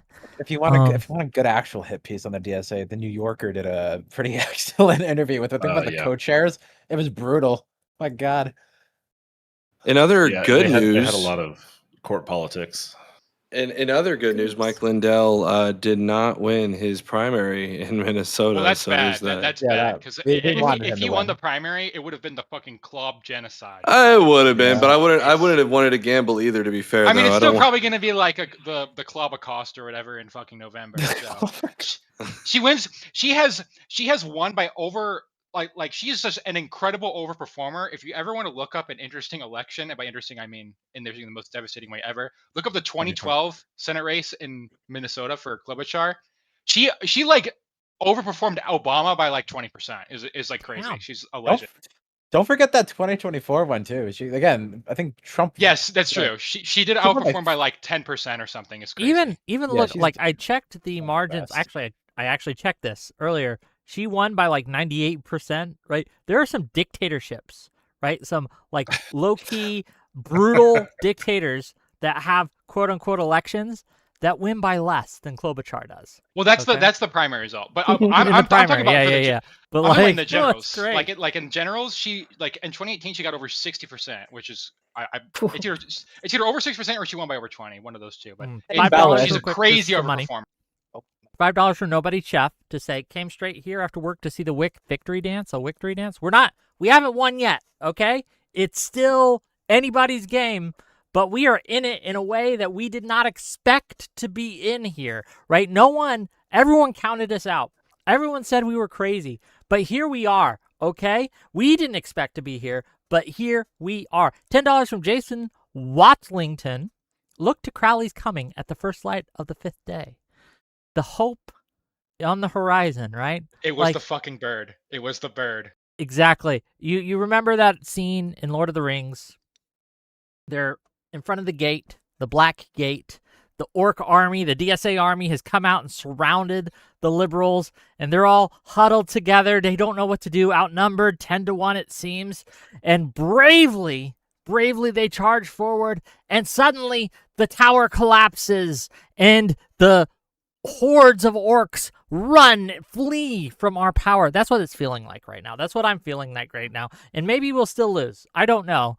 But damn, that's the energy that I'm feeling right now, today, okay? I mean, both of these races, they went into the election expecting a landslide this week and last week, and it didn't happen either time. So 2 nights in a row of like the first results going, oh, wait a second, this is going to be way hella closer than it was supposed to. Those first results from Jefferson and Waukesha, my God. Yeah, I mean, it's 2 weeks of having to actually pay attention to the poll or pay attention to the polls closing, right? Because we thought it was a formality. Is there anything in Minnesota with the Senate? Is there any chance that Michelle Tafoya actually wins? No. So Minnesota is not like Michigan. There is technically a progressive versus a moderate primary, but it is like a normal progressive versus a normal moderate primary. Both candidates are basically shoo-ins for the general. It's not really that big of a deal. Peggy Flanagan is probably going to win, and she's fine. She's just a normal. I mean, she's a lieutenant governor, so she's an actual like person who's in politics. So she's fine. She's just a progressive. Angie Craig was the moderate. When Amy Klobuchar wins, the governors will probably just appoint Angie Craig to the position. I'm not gonna lie.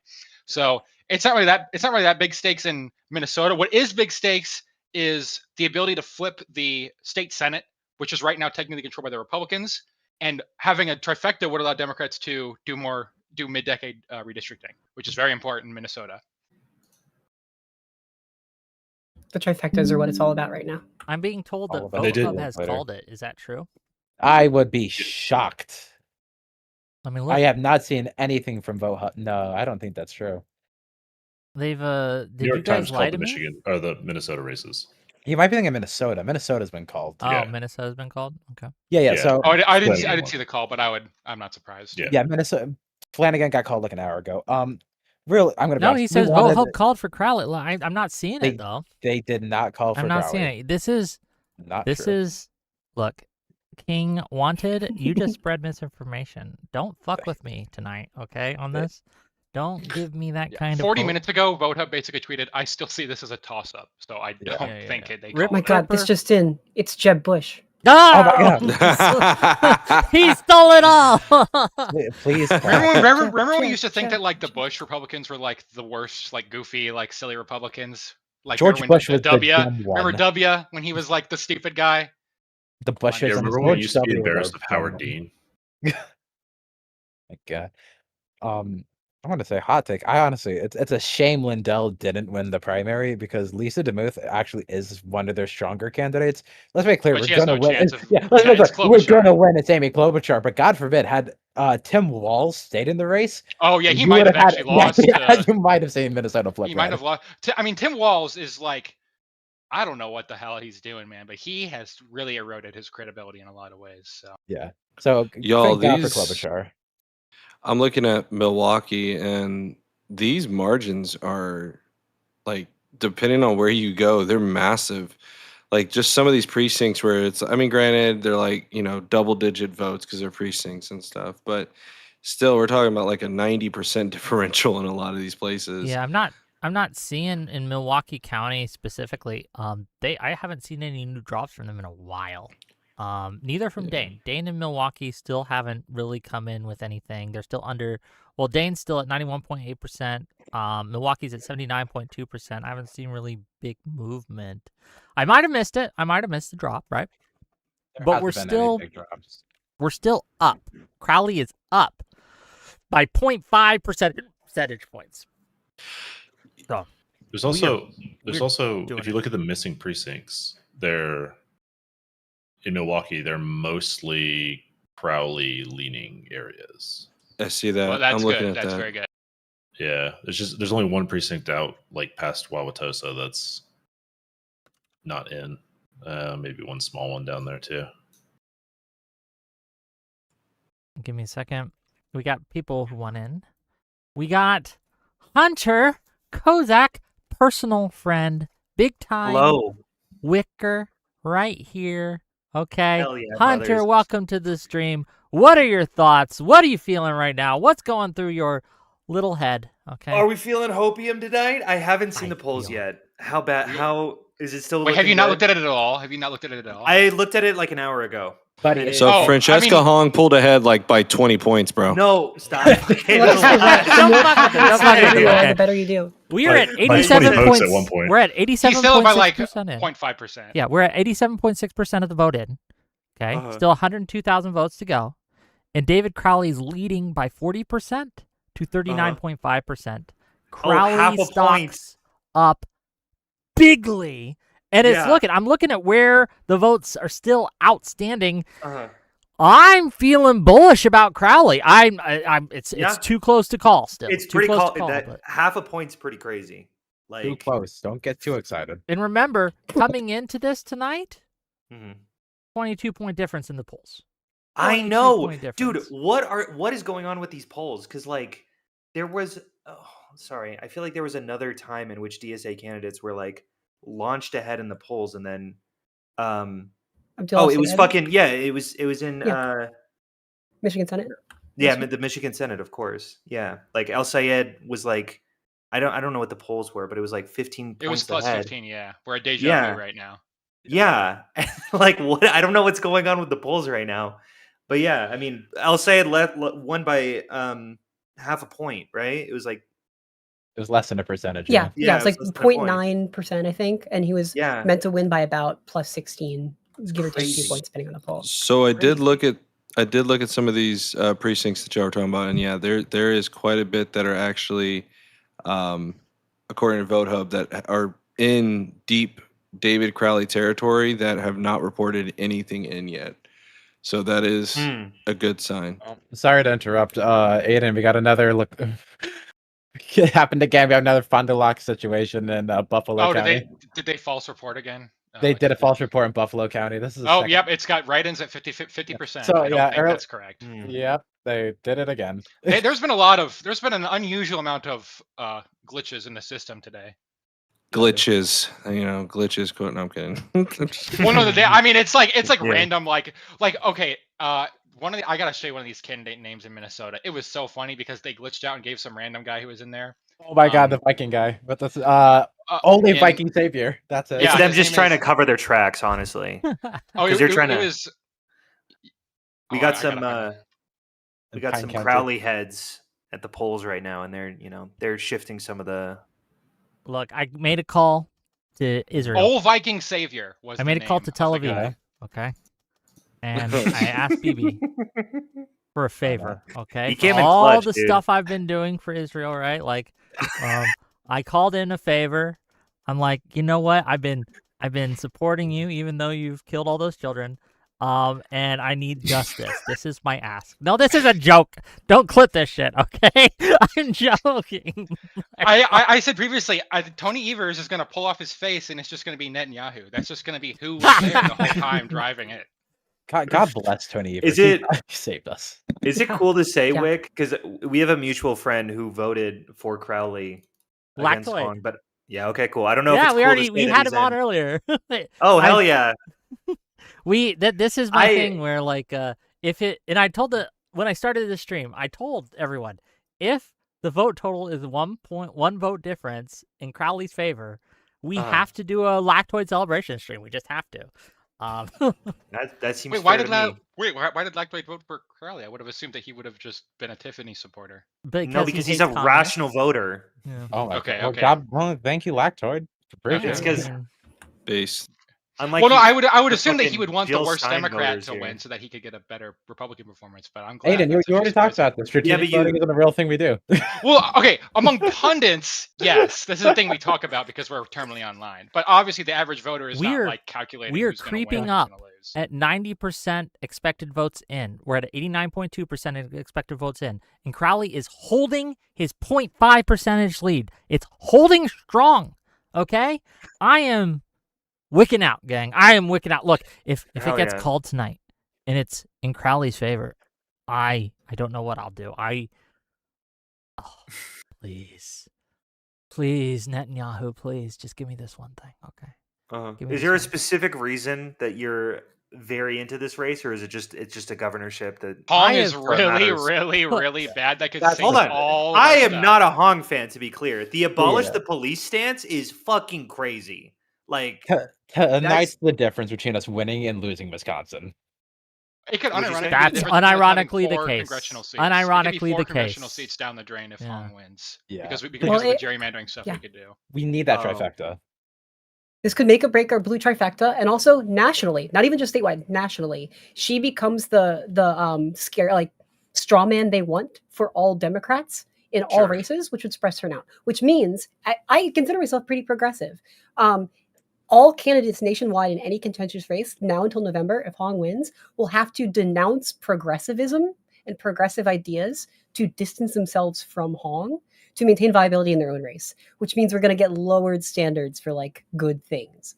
I do think that sometimes you guys overblow how much these matter on a national level.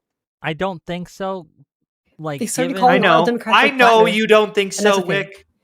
It's the comparisons to Plattner all over again. Like that, I think embarrassing was a bad look. They want a new boogeyman. Funnily enough, I prefer Plattner to Hong, but I think most people across the country think that Plattner is the rape allegations are such a no-go to the vast majority of the country, and it's not I don't think it's the policy positions that matter to the American voter. Even just like the tattoo, right? They're like, oh, he's like a Nazi. All Democrats are Nazis. That was the line they wanted to run with. And they're trying to replace that because now they're angry. And Republicans can't run on their own stuff right now because it's embarrassing and a failure. They want a distraction topic. And that's genuine question. Genuine question, Alice. Do you think he's a Nazi? No, but I think willingly? But it doesn't matter that he did so accidentally. It matters that he has it, and low-key that just kind of sucks, and he needs to be thrown under the bus because we can't have someone who's. Well, the problem is he obviously he may have gotten it accidentally, but there's no way He did lie kept about for, it. 16 years. And I know. He lied about it. He lied about and when he found out, for sure.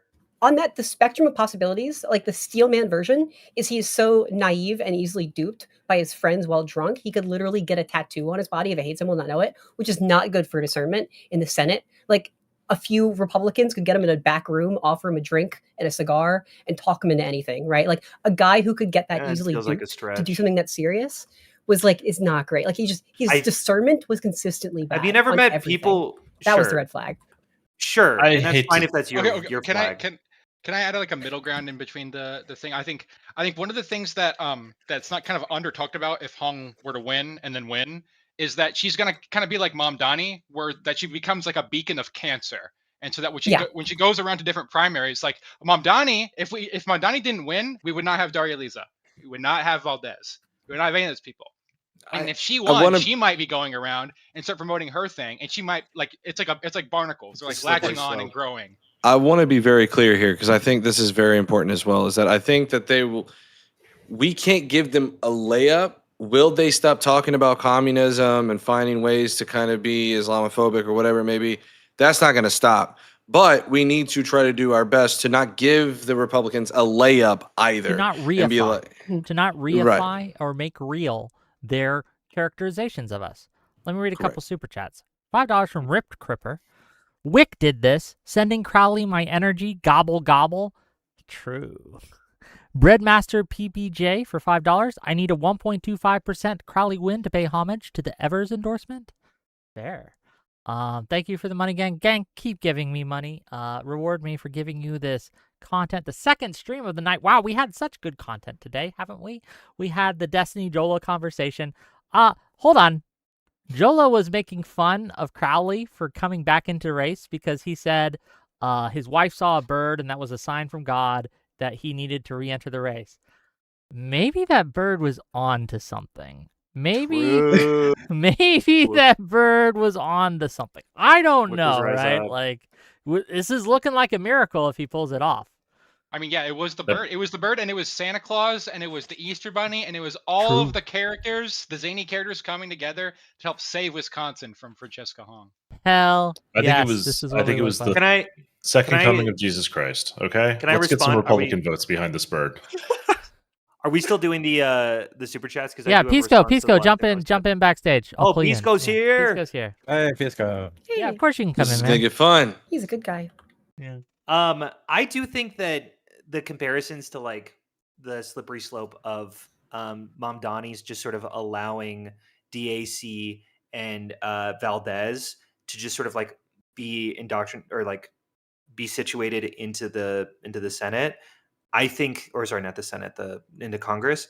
I think that that's not exactly true because I do think that Mom Donnie is uniquely charismatic and likable in a way that Hong is not, in my humble opinion. I don't think that she is going to, even if she were to win, that she would be as popular as Mom Donnie is. I would agree with that. I just think that it would have like a similar effect, if not like obviously. That's just obviously true. Like, of course, she's certainly less charismatic. Won't be as popular as Mom Donnie. Yes, that is correct. Just an update. Just before we get you in here, just an update on the vote total. Yeah. 89.5% expected votes in. There's about 85,000 votes outstanding.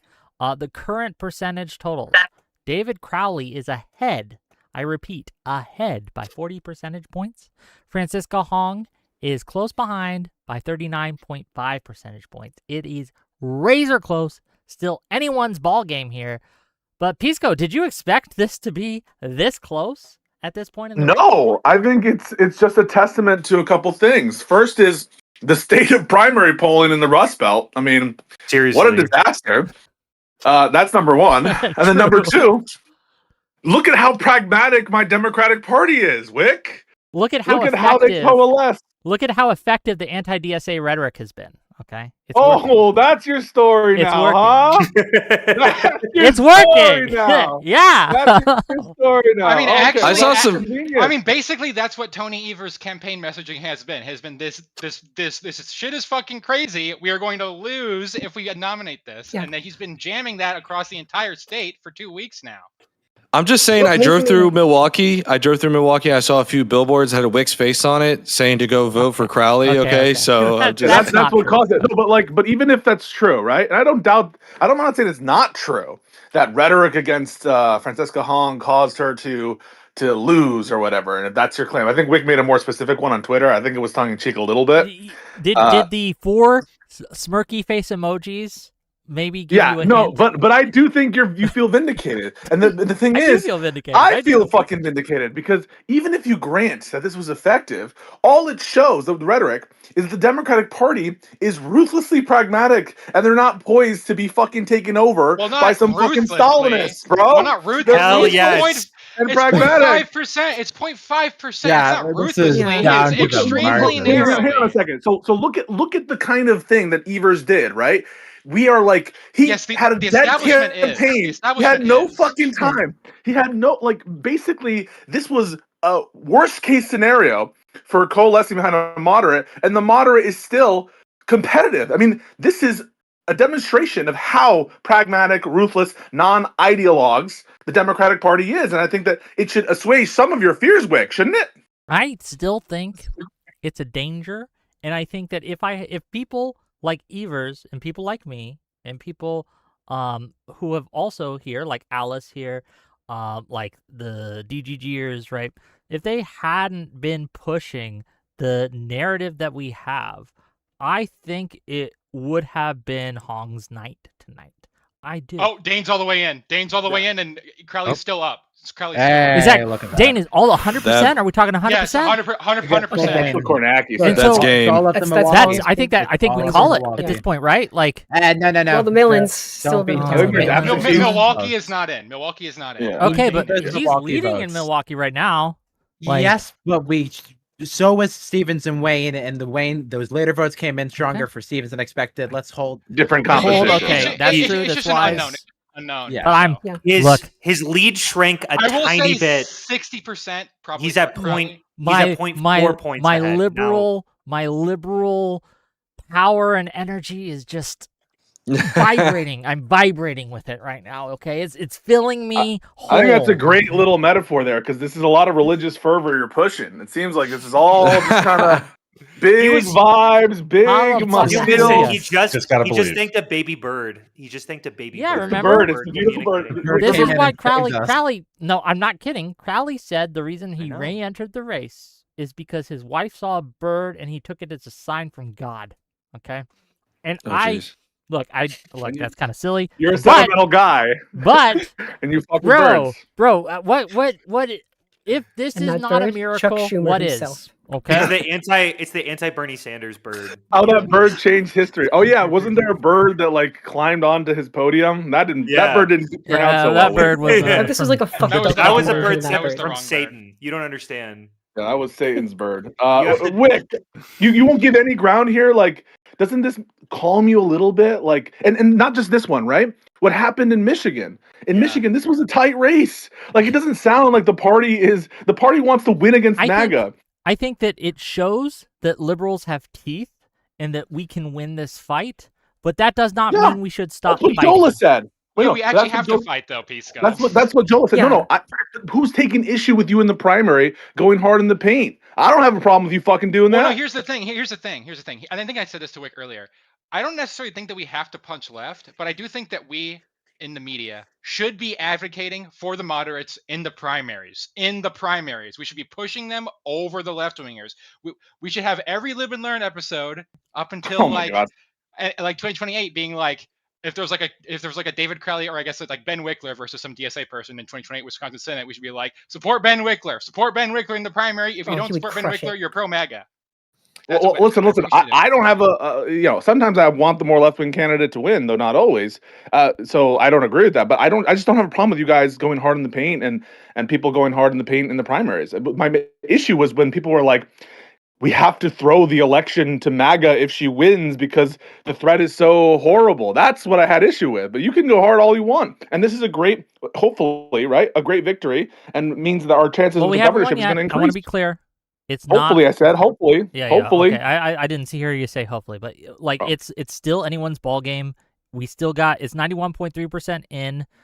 We're still 71,000 votes away, but we are less than 3,000 vote difference here right now. It's still, anyone can take this. We don't know. And it's shrinking. And wait, here's my question for you. Do you think the minute, if it's the case that Crowley wins, you think I'm not going to immediately tweet, vote blue no matter who I fucking proudly endorse? I know you are. I'm very curious what people like Mike from PA will do. I'm very I think we know. And you don't think I'm very curious what Kyle Kalinske will do. I'm very curious. We'll see. Stop acting curious. You know what they're going to do. They're going to do the same thing when Kamala. They said, oh, if Tim, unless it's Tim Walz, I'm not going to fucking vote for Kamala. And then it was Tim Walz. I'm not going to vote for Kamala. It's they even did. Look, I've never had an issue. Pisco, I've never had an issue thinking that you are vote blue no matter who. We have differences on how we want to get to the same goal of beating MAGA. Good. I've never called you a secret tanky, okay? I love you, Nick. Well, thank you. But like, I do think that you gotta recognize Day right here. Just real quick, you gotta recognize that the anti-DSA rhetoric is working, and we should do it more.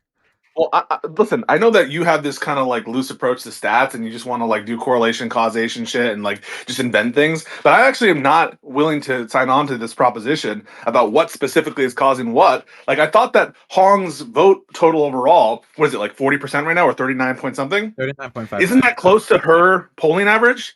And isn't it just like a fact of the matter that like she was never commanding a majority? It was just a matter of all these other factors. Yeah, but this is what Wedgwood poll, the Wedgwood poll, tweeted out, like, oh, we nailed it. We got Francesca's Hong vote percentage exactly right. Yeah, but they got Crowley's vote percentage off by no, but that would undermine. Right? Listen, I'm not saying I know for sure it had the rhetoric had no effect, but that would undermine the notion that it was like a matter of convincing. It sounded like there was already people who were incredibly skeptical. They just didn't know who to pick, and then Evers endorsed, and then they moved. I mean, that just seems like a more plausible. Listen, I can't prove it. But it just seems like a more plausible case than you're like, wow, we convinced all these people because we were like doing the Red Scare tactics. I mean, really? To be clear, I think Hong convinced a lot of people. They saw her on the national stage and they were like, I agree with this. Agreed. Yeah, but like you're not just saying it, right? Like, you're just saying it, but what's the evidence for that? You're just saying it. Well, what could be the evidence for that? Like, how could you ever even prove that if it was the case? That people are convinced by given issues? Ask them. I wish we would have had some exit polling to be clear, that, but like the ads or like the TV interviews. It would be nice to have exit polling. Ask them. Do like whatever the surveys on how the ads performing. Yes, give because some kind of have been so for accurate as up to now, right? Like, I mean, if you can get a sample. So we can't trust exit polling. Okay, so then throw it all in the fucking. Then I can say that I think it was because they coalesced. You can say it's because you think that they were convinced. And then who wins? Crowley wins, bitch. No, Crowley wins. That's lame. Fucking lame, bro. Look, we are 91.4% in, 70,000 votes left. Hong has creeped up by 0.1%. So we are at 40% still for Crowley, but 39.6% for Hong instead of 39.5. How many votes left from Milwaukee? From Milwaukee County? Outstanding. So that's the one where we're keeping an eye. It's all the absentee votes. Milwaukee does this thing every single election where they report a bunch of late absentee votes at like 3 a.m. or like super late. I don't know if it's going to be that late this time, but they do this in every. This is the same kind of ballots that turned Wisconsin from Trump to Biden in 2020. It's the same thing they do at every single election. They just always throw in all these absentees. They steal the election every single election. Map. Exactly. Yes. Yeah, I'm just real quick. I'm looking at the map. And we still have Greene County, for example, has only 20% in. And, like, these aren't huge numbers. I mean, at 20% in, Crowley is ahead by 150 votes. So we're not talking huge numbers here. But when a race is this close, all these little counties matter. We got Grant County out right now. Crowley's at 983 votes. Hong's at 588. It's only 54% reporting. He's probably going to gain a few hundred votes from there as well, right? Like a couple 100 vote lead. I'm looking at. There's 3 precincts I'm looking at in Milwaukee right now that are unreported, and they're in deep David Crowley territory to the tune of like, it's in the precincts around it are reporting. That's the black area of the city. It's the black and Hispanic area of the city, it's the north side. Northwest specifically. Yeah. So there's 3 precincts right there that could go upwards of 100 to 200 votes each, maybe. So you're probably talking about 200 or 300 right there in Milwaukee, just in that little block right there. All right, So boys. I gotta go. Unfortunately. Okay, Hunter, always a pleasure. Thank you for coming. I know this is kind of like Thank you for coming, Hunter. just like a crazy impromptu stream, but I was watching these. No, returns. I loved it.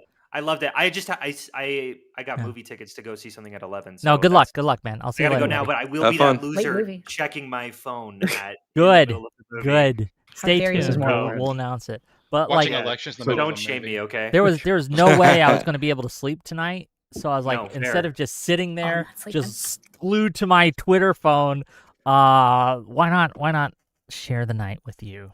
You're like, am I gonna have to endorse MAGA? Am I gonna have to endorse Tom Tiffany? That's gonna keep you up at night. Look, of course. hey, look, I am Would you? so Would you? glad that it's looking like Of course he would. it's looking like sucks. Looks like we're never gonna know now. yeah, it's is looking it? like I guess we'll that never know. that was all stuff that was hypothetical. I guess and I we was don't kind of have to freaking ever- out a bit too much. I guess, like, what am I going to do to convince you, Wick? Don't vote for MAGA. I was Yeah, never Wick, going it to is vote pretty- for MAGA. No, but you were gonna endorse them. We get you're No, not in I was going to Wisconsin, but say if you I was were going to in endorse the Wisconsin- couch. I was going to say stay home. That's a cop out. That That's a is cop out. That's one vote It is to not a MAGA as cop-out. Well, It I is think not well, the didn't he same. not There is a say that difference. like he did not All right, I know gotta go. like Bye, which outcome love you. would have Bye, been love better? you. Later. Like genuinely, like which outcome would have been better? So like if he thinks that both outcomes are potentially equally bad, that's a plausible reason to not support anyone because you. But he's not genuinely- indifferent. He said he would prefer that one win. And so given that he's not indifferent, that was the basis of the conversation. His lack of indifference. That is, I mean, that is true. Listen, I would argue Hong's a horrible candidate. Probably better than she's better than Tiffany. Yeah, that's all. This is what this whole thing has been about. And like, great. Hopefully it doesn't work that way. That's where I'm leaving it. And, I do have a question for those who are more in tune to Wisconsin politics, and I think this is something that has really driven me nuts. Is that we've become so accustomed to one person running so many things that like, and maybe call it because of the Trump factor, but like I've heard this when it came to Mondani, is if the Wisconsin legislature is not as, say, far left, just like I felt like with Abdul al-Said, even though Hong has got some pretty radical beliefs, at the end of the day, she's limited. She's limited. And I think that's I think that's for me, like, when you dig into it, because I've heard this criticism of Mondani all the time. I'm like, yeah, but he's got to go through a city council. He's got to go through a state legislature. He's got to go through the state governor.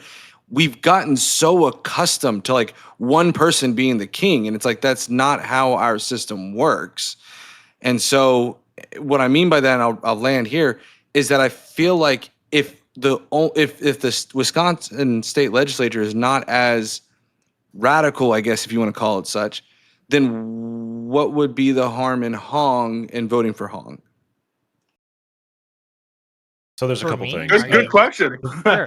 I think that again, it's about national brand, and it's about sending a signal to primary voters about what works, what's a safe candidate to back, and what you should not back because it's not electorally viable, and because it's going to hurt our brand overall. I think if Hong were to win the general election, that the Republicans, it would be a propaganda coup for the Republicans, who would, as Alice said, tie Hong to every single Democrat that is running for election for the entirety of her term, at least. I don't disagree necessarily with, but I think I'm referring to, like you said, the general, because I think the options is the here. general. That is okay. That is my. But do you think? I guess it's not about money. It's about sending a message. And so well, no. But I think his argument is long-term harm versus short-term harm. Basically, yeah, it's because you don't run the single election. It's because elections happen every year, right, for different seats, and when you get behind candidates that are bad candidates, win or lose, that becomes your brand. So if you can jettison a candidate who can't win, instead of incorporating them, you just abandon them. That's better for the brand of the party than it is to have loser candidates with bad platforms. And so, this is where you run into. You've got to run year after year after year after year under the same brand, long after Francesca Hong is gone. Yeah, I don't disagree with Francesca Hong. I don't like her policies or anything, but I think what I'm trying to say is like, I'm a little bit. I look at it like with AES, like he's going to go into the Senate, and even if you think that his policies are incredibly bad, at the end of the day, it's an extra number in the Senate for Matt, now I want to be very clear. In the primary, and I've held this position.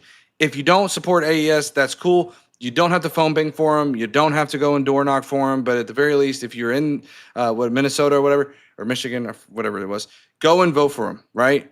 And I think that's kind of like state right, but yeah. I know. But you get what I'm saying. Like I think, and that's why I'm trying to look at it as like, listen, even if Hong were to have won, how can I look at this from the most rational standpoint of going, okay, if I stay home, now we're going to get a MAGA candidate in who probably has a much more favorable legislature that then could have a more high likelihood to gerrymander. No one is saying that it's an easy choice, right? I don't think. Right. Yeah, I don't think that that's his argument. I think his argument is acknowledging the risk there. He's just saying there's a long-term risk that also needs to be factored in. Wait, some people are saying it's an easy choice, namely me.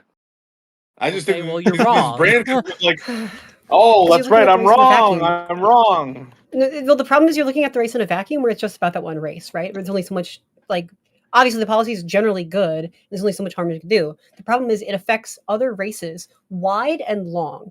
Wide, it becomes a PR thing that other candidates have to deal with. And even out of the mutual, like, appreciation for wanting to maximize for progressive policies, even like for a given candidate, they're all going to have to try and distance themselves from Hong's brand, which will include, to some extent, distancing themselves from progressivism. AOC already came out this week and said woke one was crazy, right? They're going to step back from those ideas. So even for the people who already win and hold office, their policy agendas and their rhetoric is going to shift the Overton window to the right. It's also going to impact electoral viability for other candidates, especially in more swing races, which are more important, which is going to reduce blue votes regardless of how blue they are, because some boomer on a couch, you don't have to convince us to necessarily vote blue no matter who, but there's going to be some median voter dude who knows very little, sees a clip of someone like Francesca Hong, is told all Democrats are like that, and is just going to stay home. Those are the people that I'm not convinced there's a really strong case that we've seen, like empirically, that, for example, the races in faraway distant states will have that kind of effect when it relates to some of these like cringe lefties. I mean, is that the effect that we're seeing with Mamdani? Is that the effect that we saw with the squad type people? I don't know. We're seeing with Ken Paxton. That is the effect we were seeing. I don't think so. Wait. So what? Wait, that's a great example. I want to hear from Alice. They were running with the nationwide. Hold on. I want Alice to answer your question. Alice, go ahead. Answer his question. So we saw. So right now, Republicans have already said like they want to make this a hate election cycle. That's their only way they have a chance to win. Right? On their own policies, they're embarrassingly terrible. Donald Trump is naked in a field in his underwear, and he's trying to hide behind a big tree. We can't give him a big tree. If the best he can find is some little brush, there's nowhere to hide, and he'll sink himself. Right? If we can just gray rock and be normal for one cycle, MAGA's dead. They were trying to, so they're looking for any excuse to find some distraction they can nationalize and make like a clown show and then tie all Democrats to. We saw this already happen, and it wasn't Mamdani being too far left. They tried, it wasn't landing because he's too charismatic. The example that was working was Graham Plattner because of his tattoo, and they were running with the line, all Democrats are Nazis. They're the party of Nazis. And that was starting to stick and embarrassing, which is why then the momentum swung against him so hard and is like, we got to get this guy out. Are you talking it was before the final allegations? Alice, are you talking about the primaries or are you talking about the general? Because the reason why I'm saying is because like I would agree with that on the primary level, but once we get past that, now we're in a very big conundrum in a hypothetical scenario where Hong were to win. Now we're faced with Hong or the MAGA candidate. And that's kind of where I was coming from of like, okay, how can I rationalize this and go, okay, that's a very precarious position to be in, right? Because the primary, I would agree with you. Do everything we can to put the liberal candidate into the general, and I agree from that messaging standpoint, but then it's like, okay, now we're at the moment where we have to decide, do we sit on the couch or do we go and vote for Hong, even though we don't agree with Hong's platform, but we don't want to see the MAGA candidate also take office either. I think that's kind of the precarious position that I've been looking at and trying to ponder and understand. So like it's a media messaging problem, right? Even if it would seem like someone like Plattner was going to be the guy, I was going to be like, he has to drop out by the deadline, no matter what. If it's past then, obviously you still got to vote, but like try to keep that quiet, right? We don't want to argue back and forth about the merits or flaws of someone like Plattner. This was before the final like really awful allegations, right? Because that just keeps it in the zeitgeist and becomes a stain. We want to like make that hush hush and put our efforts and the spotlight elsewhere to like disrupt the Republican strategy, right? And with the case of someone like Hong, if she won, I said, yeah, vote for her, but vote blue no matter who should not be used to hold you to. You need to publicly talk about it. So we agree. So what do we disagree about? Wait, so we agree. It should be instead focused on like you can instead of having to do the uphill, heavy, inefficient lift of someone like Hong to salvage her by like 5 to 10 points. Instead, we could be spending that time and energy and money on like a few random, more moderate, easier seats and go wide and build a broader coalition. When So what do we Republicans disagree want us on? It sounds like the odd person out here is Whick. She's saying that you're saying that it's an easy choice is wrong. Because it's a calculation, right? Even before the final, I don't doubt that it's a calculation, but it being a calculation doesn't mean it's not an easy calculation. Well, because you have the calculation is obvious. Like you're thinking of the one seat in the vacuum having a progressive versus a MAGA person, but the other thing is this could chip away at other seats. So you have to consider all of those votes and that mass effect. I feel like I am. I feel like I've priced that in, and I'm not super convinced that there's a huge effect that these these seats, especially these state seats on grounds related to like supposed communism or socialism, are likely to have the kind of brand issues that would inure to the detriment of candidates across the country. I haven't been convinced by that sort of empirical case. And Mundangerous, what a great name, Mundangerous. He brought up Paxton. That's precisely my point. Like the issues of Paxton are specific to Paxton. Is the whole Republican brand all over like suffering because of Paxton? Yes. What's the proof? Yes, what we're seeing right now actually. 80% of Republicans are people like Paxton, so that's the problem. What's the evidence that Paxton Max is Miller. The problem is that the standard Alice is has some inductive. evidence. Go ahead, Alice. So all Republicans right now are pulling money out of Paxton's race, and Tallarico is rapidly increasing his odds and outfunding him. I agree Because that. Republicans have done the calculation, and they've realized Paxton is so toxic, our money is better spent elsewhere diversifying from this, rather than trying to force this through. Like it becomes such an inefficient use of resources. Like their vote red no matter who, like should not focus. Like they should abandon Paxton and leave him for dead. They're trying to leave him for dead. Yeah. I agree with that. But it's not like Paxton is having, in other words, like this shift of resources, you might argue is like better for other candidates on that view. But like, I'm not saying that happens necessarily, but like, I'm not convinced that Paxton's specific problems are having knock-on effects to the rest of the Republican Party. I'm just not why did convinced Republicans move their money? The problem is because of the dynamics because of what you just said, because of the diminishing returns on the investment. That was a great answer. Shouldn't Democrats then divest their attention, effort, speech, and money from someone like Hong, even if she were to be our candidate for the general? I have no problem with that. Yeah, I have no problem with putting your money where it's most efficient. I'm asking what we disagree on. So I think we agree at the point of vote blue no matter who, but I will not say campaign blue no matter who. Yeah, like if you have to make a call listen, I would fight hard in Wisconsin because I think it's important. But like if they're like you're describing the diminishing returns and like their money is better spent elsewhere, then yeah, I'm totally fine with party bosses or donors and shit like making that calculus. I don't think you'll have an issue with me on that. I think that's like what you just said and described the Paxton dynamic makes total sense to me. What doesn't make sense is like the Paxton effect is really souring people on the Republican Party across the country. That just like seems totally baseless. Well, the problem is that the standard is inductive. It's like you have one candidate that wins like this, okay, then another candidate wins like this, like okay, and then that kind of has like a snowball effect. And then the more and more keep rising. It's not like one candidate directly leads to another, but it's just more of like an encouraging and a legitimization of certain behaviors. But that's precisely what I'm calling into question. I just like don't know why we think that occurs. Sure. So it's not even necessarily directly Paxton is bad look that will affect other people. I think that does exist to some extent. Accounts like GOPLs have had by far the most engagement on any post implicating any Republican voter or elected at any level of being a pedophile. That's the sticking macro narrative. But even like with Paxton, even regardless of the PR effects, Paxton's own race himself has become so much more inefficient that they have to invest all their points just to push Paxton, and that's why it's better to divest. Just an update on the race. Yeah. Just an update on the race. Oh, let's hear it. We're 92.7% in, 59,000 votes outstanding. David Crowley remains steady at 40 percentage points. Francesca Hong is still at 39.6 percentage points. Anyone's game. And there's only 59,000 left. Less than 3,000 votes between these two candidates. It's all going to come down to. It's all going to come down to Milwaukee. Yeah, it's actually ticked back down to 3,000 votes. It was a little less earlier. We're waiting for the absentee results from Milwaukee. Those are really going to make or break. Yeah, but if there's only 50,000 votes left, she needs to win big on those last drops.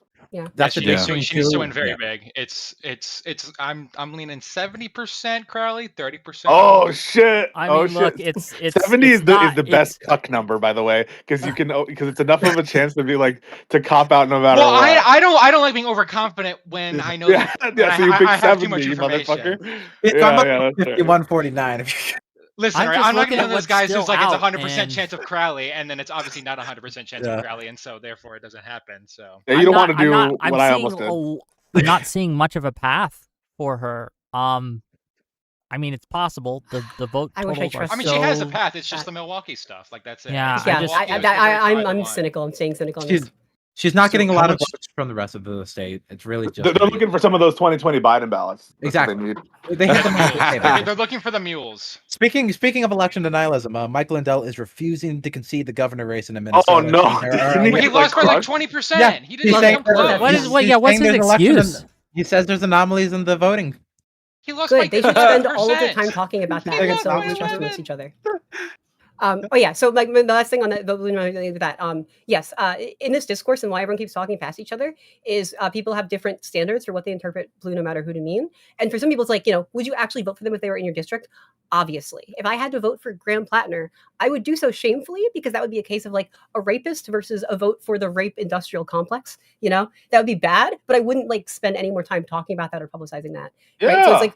So for some people, vote blue no matter who is like literally just vote quietly. And then there's the other thing of should you, especially as like a political influencer where all this discourse happens, be like advocating for that or talking about that. And even if that was the right choice in your race, like if I was saddled with Plattner, it would still not be the best thing for me to talk about for the brand as a whole. Like I'd still talk about other things.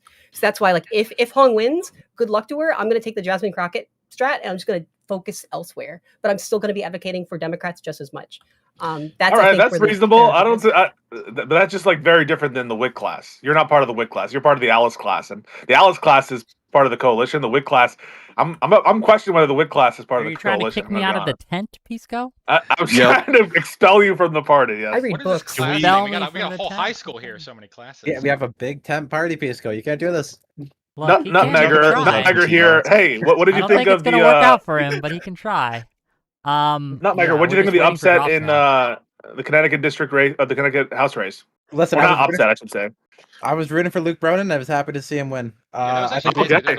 I'm gonna be honest. I moderate think outcome. that is a moderate versus progressive. But the big thing was Larson is just he's really old and he had a stroke in the middle of a hearing. Yeah. That really killed. He has done some good work though. But I understand that. Yeah. I respect Larson's service to our state. He's done a good Yeah. job representing us, but I also agree with a generational change. My main thing I was more focused on is our governor. Lamont. Yeah, I'm so glad Lamont won. He's been a great governor, and I'm glad to see him go to Okay. November. We'll beat Fazio. We see a change in the race. Okay, Francisca Hong has lost a point of a percentage.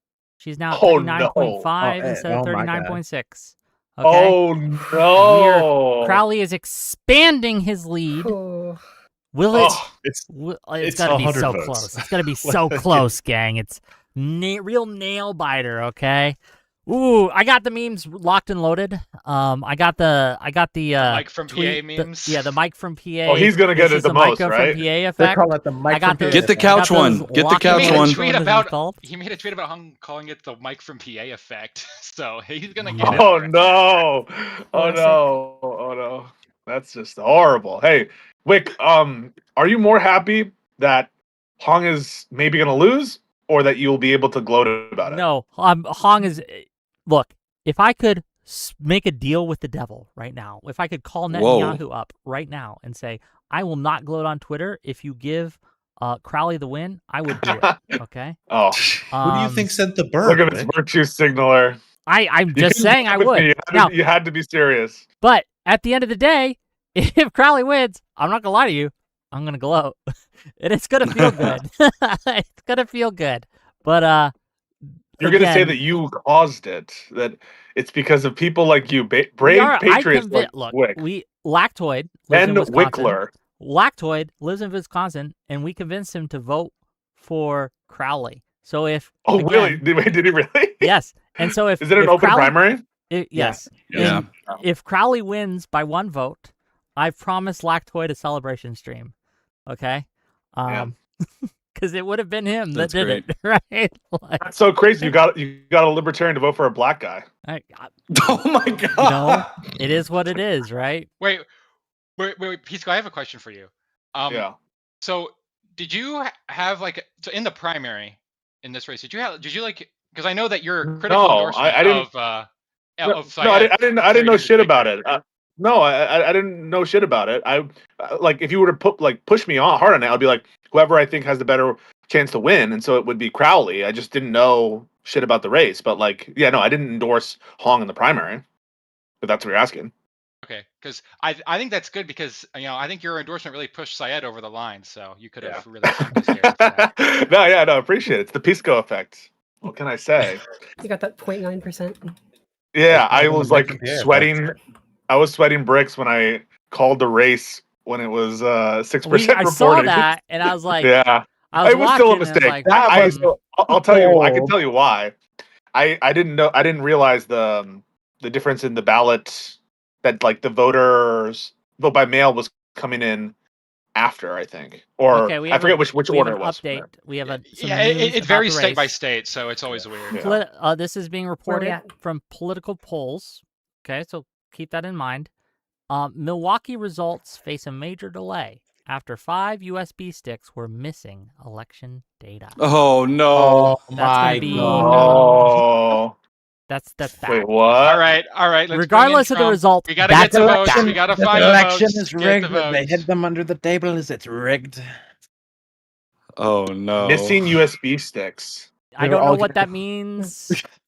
There's some Republican radfuck somewhere. That's not being picked up by the AP or New York Times yet. I will say, listen, if there's like I said, USB it's being reported on Twitter, so Yeah. So wait a minute, Wick. Wait a minute. That's the political polls. I'm pretty sure that's. I think it's like a decent, okay account. I don't think it's like anything official though. I think it's just like some guy. Yeah, I also want to say if there is missing USB sticks or whatever, I'm pretty sure the same thing happened in the main primary and they solved it. So like whatever. Somebody took the USB home. Yeah, but I don't think the main primary was like. No, well, no, but the governor one. No, the governor one was. Well, that actually did extend the time on it though by a decent amount. Yeah, because there's a missing vote from Kennebunk, I think, that held them back. By the way, if y'all have not, or if nobody has seen it yet, go look at. There's on the notice of missing USB sticks and election stuff. Go look at the draft executive order that is out there about Donald Trump declaring a national emergency in order to nationalize or federalize elections. Yeah, it's some scary stuff. It's out there, Democracy Docket. They have it out there. It's from the Washington Post back in February. And it's certainly looking more and more like Donald Trump is very likely going to declare a national emergency to de facto get through his SAVE Act through unitary power. So just wanted to no announce lawyer, that but to you I'm guys. 90% sure that's illegal piece code. I don't know if you know about this. But that's why they need blue trifectas at the state level, so they can tell him to fuck off if he tries that. Yeah, but you don't want to give him additional potential bullshittery. That's why the governor's race in Wisconsin, I'm like, no, Wick, wrong, bad. Are you seeing what's happening? Like, don't worry. Look, do you know those like images of like the guy who's cheering that he's about to finish the race, and like he loses the race right before like someone else is running behind? That's what I feel like with you, Wick. Sometimes like you're counting your chickens before they hatch, bro. I don't know. I think my instincts have been correct so far. I think they've been exactly wrong. It's so weird. We have the exact results, opposite impression of your instincts. Yeah. Wait. You predicted. I heard you. That wait. You predicted that Crowley was going to lose, right? I did. That was your prediction. This shows everyone predicted Crowley was going to lose. Yeah, literally everyone. Like literally everyone. What is it about your instinct that is what is your instinct my that you're like instincts calling here is good? that anti-DSA rhetoric has an impact on the race in a positive direction, and that we should push harder. Yeah, so like theirs is the thing that you need to prove, right? Where have you been vindicated by the results tonight? Discrepancy in the polling and point to like after these things were shown online to be blowouts for the more left-aligned candidate, and again, El Sayed isn't DSA. I want to make that clear, right? But it is more left-aligned candidate, and a lot of DSA adjacent people, such as Hassan, were backing him, and we can show that after this was We can there show was that a it correlates big with when I rally, started criticizing. right, for the more moderates, right, because we were a lot, You not can just me, show a but a lot of people correlation, like me right? were pushing DSA bad narratives that this led to a That it was surge. correlated with that, right? It correlated with whatever you're saying. Yeah, that's right. That's my intuition. Yes. Pisco, Yeah. I have a question. If there were enough correlations, is there like a sufficient number of correlations where you would say, okay, there's probably Maybe that I some would kind of share that pattern here? intuition. Yeah, but there's so many other things that are consistent with the explanation. Like one explanation is that there were, at least in this context, there was a huge amount of splitting of the moderate vote because of the fractured nature of the moderate alternatives, and because the guy who ended up being the leading candidate, who was just recently endorsed by the governor, like recently ran, restarted his campaign, and so that's what's leading. But it's not really a convincing thing. It's more of like a let's unify behind one person thing, just like Biden, right? Think about the Biden versus why are Bernie they Sanders unifying? shit. Well, no, I don't. Yeah. I don't think they're unifying. I think that's just the moderates getting together and being like, okay, wait, we found a moderate. Let's vote for the moderate. But it's not the Democratic Party unifying. It's like the moderates. No. Here's what I'm saying. Right? Like, remember when everyone coalesced around Biden, the moderate candidates? And Would you say, I see what like, you're saying. yes, Yes. would you point to that? Would you point to that and be like, wow, everyone was convinced everybody that like Bernie was dangerous? Would you say that? No. But I think this is different. I think that specifically because Evers was going around saying Hong is really dangerous. That's what his message was. Hong will lose us the election to Tiffany. His message was Hong, and hence we should all but like what's the evidence of convincing, right? That's what I think is lacking. Well, the fact that I don't think we need to. Significant. The significant. Well, then Whick needs to wait until he has that analysis before he starts to claim vindication. Look, no one has that level of like deterministic foresight into things. What we do have are the results now from different elections. We can extrapolate from that. What we see, the trends that like descriptively from these, which we should, regardless of, we don't know which factors influence things the most, we should copy all of them, right? We can see that the further left candidates underperform. And people seem to like moderate candidates more. So we should message along those lines. Hey, we're a normal person. We're not a crazy person. Like that kind of seems to work to some extent and things like that. So I don't know what extent, but like that's our point, right? Like that's what Jola said to him yesterday. I think it was yesterday. And is like, this is just like the people are just looking for some like viable alternative and they're willing to vote for moderates. That's like precisely what Jola was saying yesterday.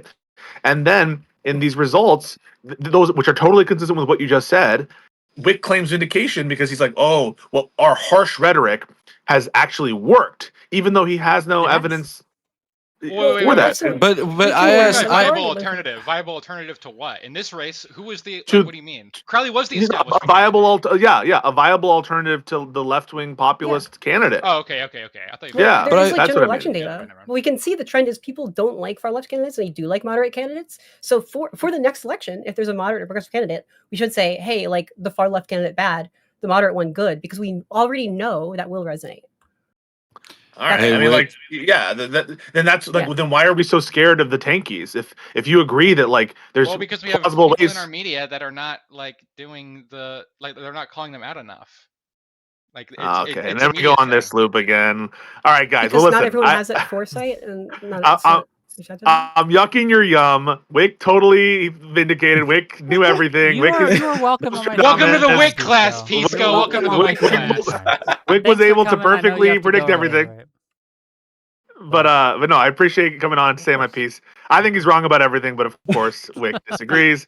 And all right, much love, guys. It was nice talking. Later, Pisco. Is this being called yet? Nice I keep hearing. No, I keep hearing not being called. They're gonna wait for that Milwaukee stuff. That they're not gonna do shit until that Milwaukee thing comes. They do have an update 70-30. Anyone who says it's been called is lying. We're not getting any calls until the Milwaukee absentees come in. That is going. So they do have an update on those Milwaukee absentees. So all of Milwaukee County is in, except for the city of Milwaukee, which is about 20,000, a little more than 20,000. Oh, that should be better for Crowley than because the city of Milwaukee is definitely better for him than the county broadly. Right, but the county's votes are already in, and even those, I think that they were saying the last batch was like 4,500, and those leaned Crowley anyway. So the absentees are coming in for Crowley. I'm gonna get out of here, man. It is midnight where I'm at, and I got work. So it's late. Yeah, it is 1 a.m. Yeah. So I'm gonna say take care, it was a y'all. fun Appreciate stream. you for having me on again. Thank you. I really do. Like I'm gonna be up. I'm gonna be watching this anyway, so I I might have as well insomnia. I'll be up. stick with my chat. Stick with the wickers that are wicking out late into the night. This is crazy, gang. This is so crazy. We love it. Thank you, thank you. Yeah. First of all, Aiden, Vince, everyone else who's leaving right now. I really appreciate you for coming on my stream tonight. I know you had options, right? I know you had other places that you could have gone, but you came to me, and I appreciate you so much for that. So thank you. No problem. I would love to come back Absolutely. and do election stuff at any time. I appreciate you I want to repping book you for our. the midterms. Okay, I want to. book Okay, you. I am booked. All right. Okay, And boom, we got it. Boom, Wick W's. I would like to Okay, say- election night for 2026 midterms. We have the expert analyst Aiden here to in the flesh. No, I Our was going to say I really expert. appreciate you repping our digital ground game merch during your stream. Fantastic. So yeah. Where can people Mine's get in that? my Where can watch. if people wanna rep liberalism? Where can they get that shirt? Where can they find it? That's a great Um, question.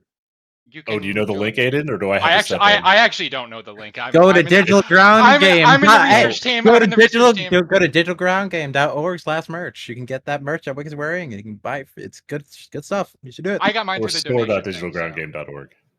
Son of a. I Yes. thought I had it right. Somewhere, Whatever. Shirts run apparently, in all large, this, you can by the go way. and you can find this shirt. Please do.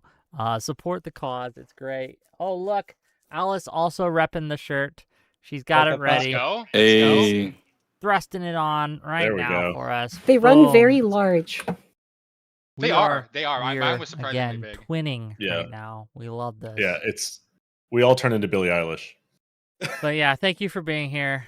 Okay, I really Yep. appreciate you. Okay, and I'll talk to you guys later.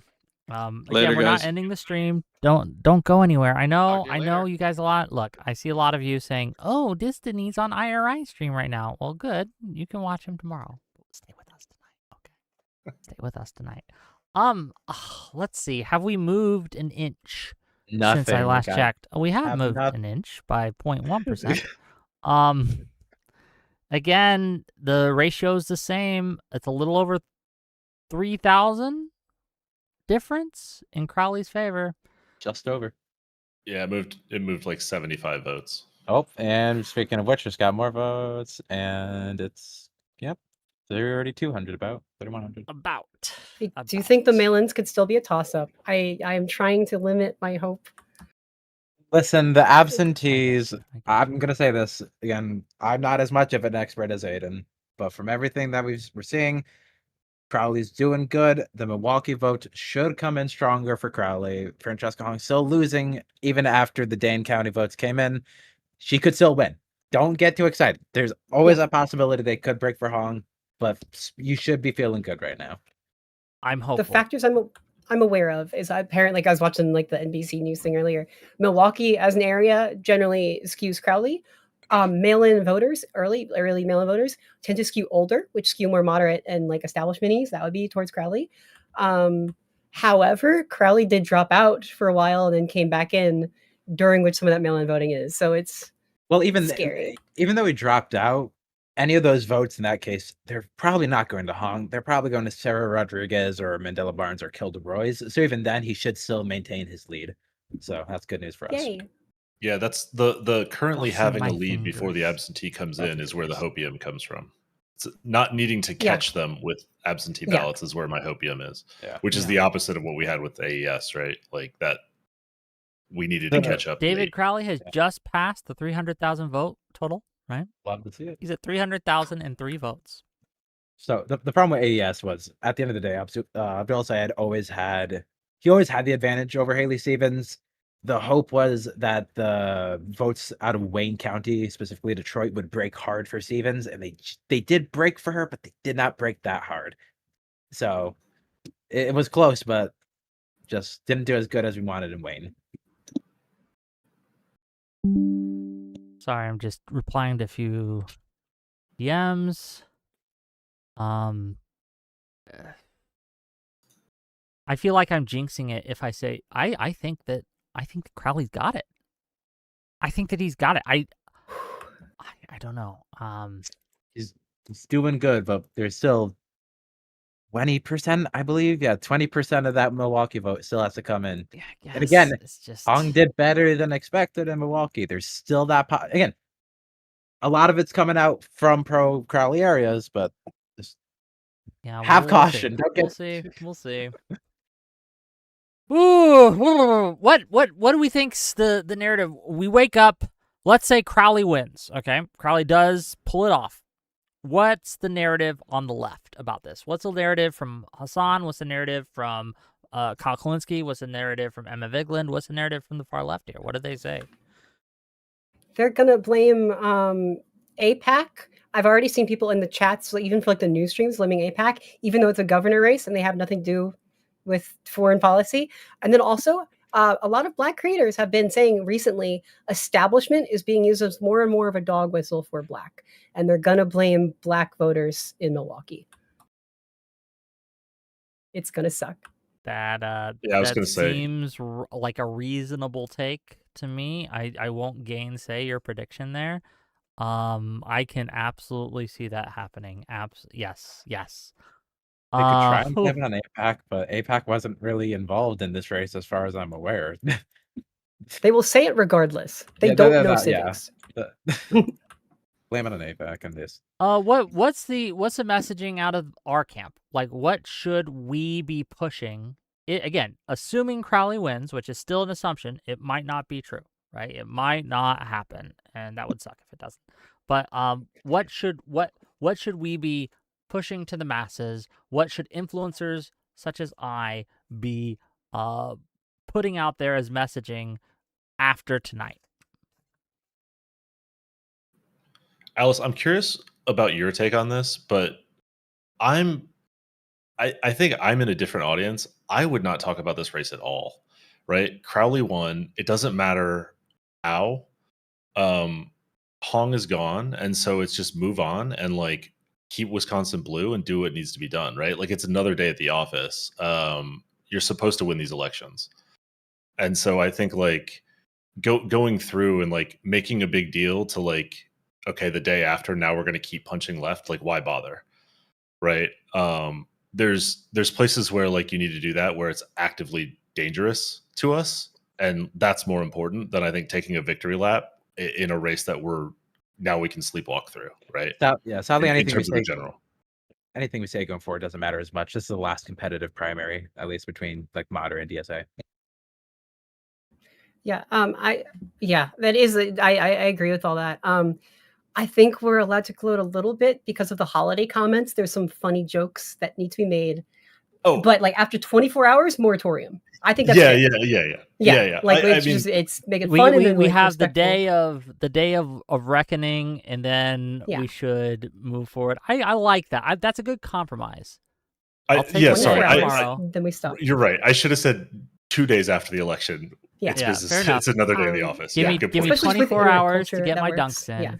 Yeah, you got out of my system, and then we got to go for funny, not mean spirited. Yeah, assuming there's no major shift in like an unexpected shift of some sort, then simply just start transitioning to general messaging, right? And transitioning to because I do think we still need to have a conversation amongst Democrats. What races should we be putting our effort and energy into? Where should we be focusing our resources, time, attention, etc.? I think that's worth discussing. Do we spend a lot of time in somewhere like Michigan when we have Iowa, when we have Texas, when we have even look, I was looking at Ohio, right? The polling in Ohio seems to favor us a lot. It's getting better for us by the day. Yeah. Where should we be campaigning? Right? That's good. That's an open question. I don't know. Yeah.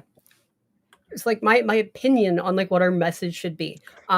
We don't want to be confrontational DSA types. We don't necessarily play them too much. What's worked, I think, for Crowley, like being pushed by Governor Ives, is this message of coming from a mutual place of we want the most good things to happen. This is the easiest lift and the most efficient way for that to happen. And I think the thing we need to corner is like, we're on the side of we want to do all the good things and like make government function and happen and have good policies. And in doing so, we want to find the most efficient, easiest lifts possible. This makes it easier. So now we don't need to obsess over this race. Like they obsess over someone like Syed as like a messiah figure for their whole ideology. We're moving on.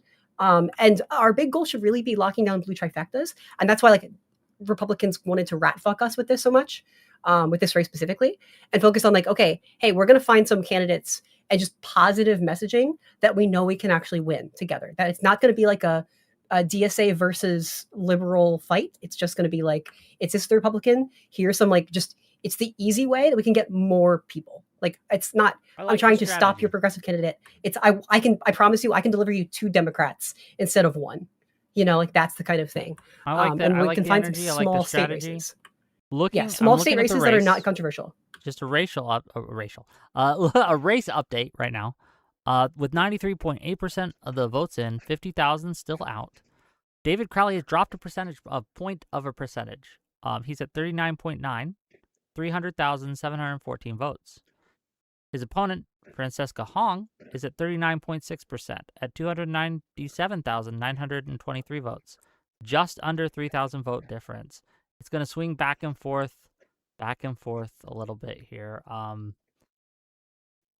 It's still anyone's ball game, gang. It's I don't know. The last drop we got was from Winnebago, and it was less than like a 20-point difference between the two. I think it was like, it's 690. Winnebago and where? for Where's Winnebago? It's Oshkosh. Yeah. Oshkosh, Wisconsin. So it's a city. Okay. So she won 686 to 657. It was not a big drop for either of them. A little bit more for Hong, but there's of the votes that are left. I mean, the biggest areas are Monroe County, which is rural. There's a couple thousand votes there. Over 3,000 in Greene County, which is rural. That'll be Crowley. There's 1,000 votes in Grant County. They're just kind of piecing together a couple hundred here, a couple hundred there. There's still 2,000 remaining in Eau Claire, which is definitely Hong territory. But otherwise, like you're looking at less than 1,000 votes in every county except Milwaukee. So, like the answer is it still comes down to Milwaukee. True. We haven't budged in Milwaukee. It's still 80.2%. I mean, like I don't have like these numbers totaled, so I'm like kind of napkin mathing this, but I mean, all the votes outstanding across the state are less than what's outstanding in Milwaukee. So yeah, that sounds about right.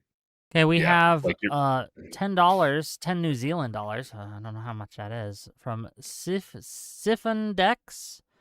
If AIPAC had such a massive ability to torpedo every non-DSA candidate and a stranglehold on U.S. politics, why not just suggest moving Israel to the U.S. and the DSA to Israel and solve both problems?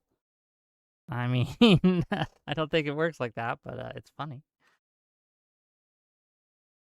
Oof, yeah, I can't tell you, gang. I'm trying to manifest a Crowley victory here, but it's going to be Milwaukee. That 20 percentage points. What's going to happen with that? I don't know. Goddamn, if we win, it's going to feel real good. My God. It's going to feel so good. It's going to feel amazing. Like we were not if we lose, it's going to feel a lot less good. I'm not going to lie. The Milwaukee vote count is delayed, is being reported. Okay. I don't know. Someone is really anxious and on the verge of tears in that office. I don't blame them. Probably. They need a few minutes. Oh. But yeah, okay.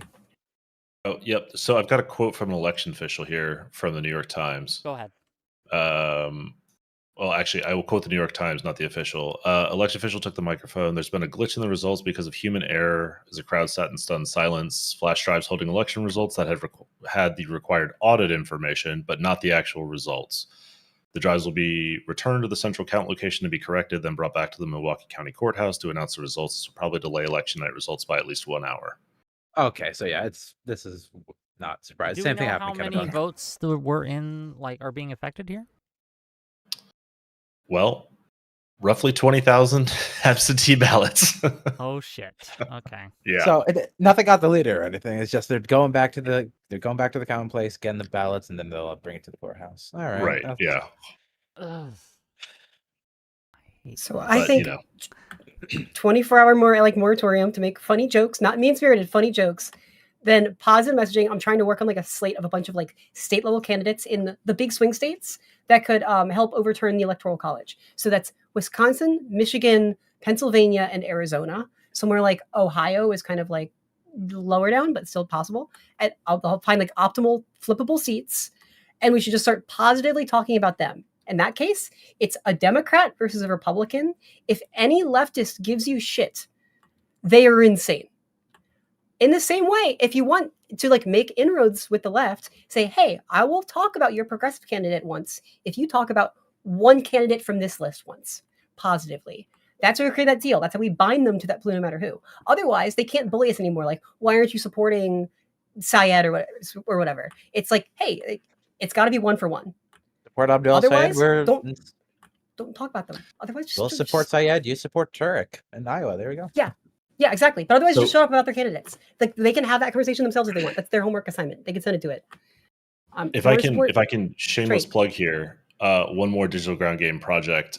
We've been interviewing candidates for state legislatures, a bunch out of Pennsylvania because that's extremely flippable in both houses. And so like we've got some interviews that are up on the YouTube channel. But check it out, gang. Alice, if there's anything we could do to help connect you there with some of those smaller races, like we've been really trying to cover that because a lot of those races, like they're barely even getting TV coverage, right? Like from their local stations. You know, it's like any media coverage at all is like really meaningful for some of those candidates, and especially where they're trying to flip like 20-year Republican seats that would never be in play in any other cycle, right? And so it's like there's a real chance to flip some of these things, and there's a lot of messaging that they're putting out there because all the candidates are all like overlapping districts between the Senate and House and whatnot around like, hey, this isn't a vote in theory. Like if you vote blue, like we can actually control both houses and the governor and go implement policy. We can actually do things. You're not just voting for preventing someone else from doing terrible stuff. So we have the Cope Nathan from Robinson. the left. Okay. Nathan J. Robinson. I can't believe people are really talking about AOC as a left presidential contender when on the eve of a critical primary, she decided to produce a totally irrelevant news story about her parenting choices instead of backing the socialist. Of course, instead of blaming, Hong for her potential loss, they find a minority, a woman, and blame her instead. I think we're going to see a lot of this kind of cope. Alice was crazy. Not crazy. Alice was correct when she said that they're going to blame the minorities, and it looks like that's happening now, right? Yep. All this story shows is that AOC is a smart political operator. She didn't want to throw her back behind a candidate. Yeah, it's almost like it's bad for your brand to back a loser. People have mixed feelings on AOC these days. I have some sympathy to AOC as basically like the last girl in a horror movie where she signed up at the start of the progressive movement, honestly believing in it, and is slowly realizing that tent is getting darker and more fucked up and more twisted like a Tim Burton movie every single cycle.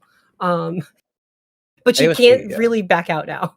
She's a vital member of the Democratic Party because she needs to be like in charge of that progressive coalition.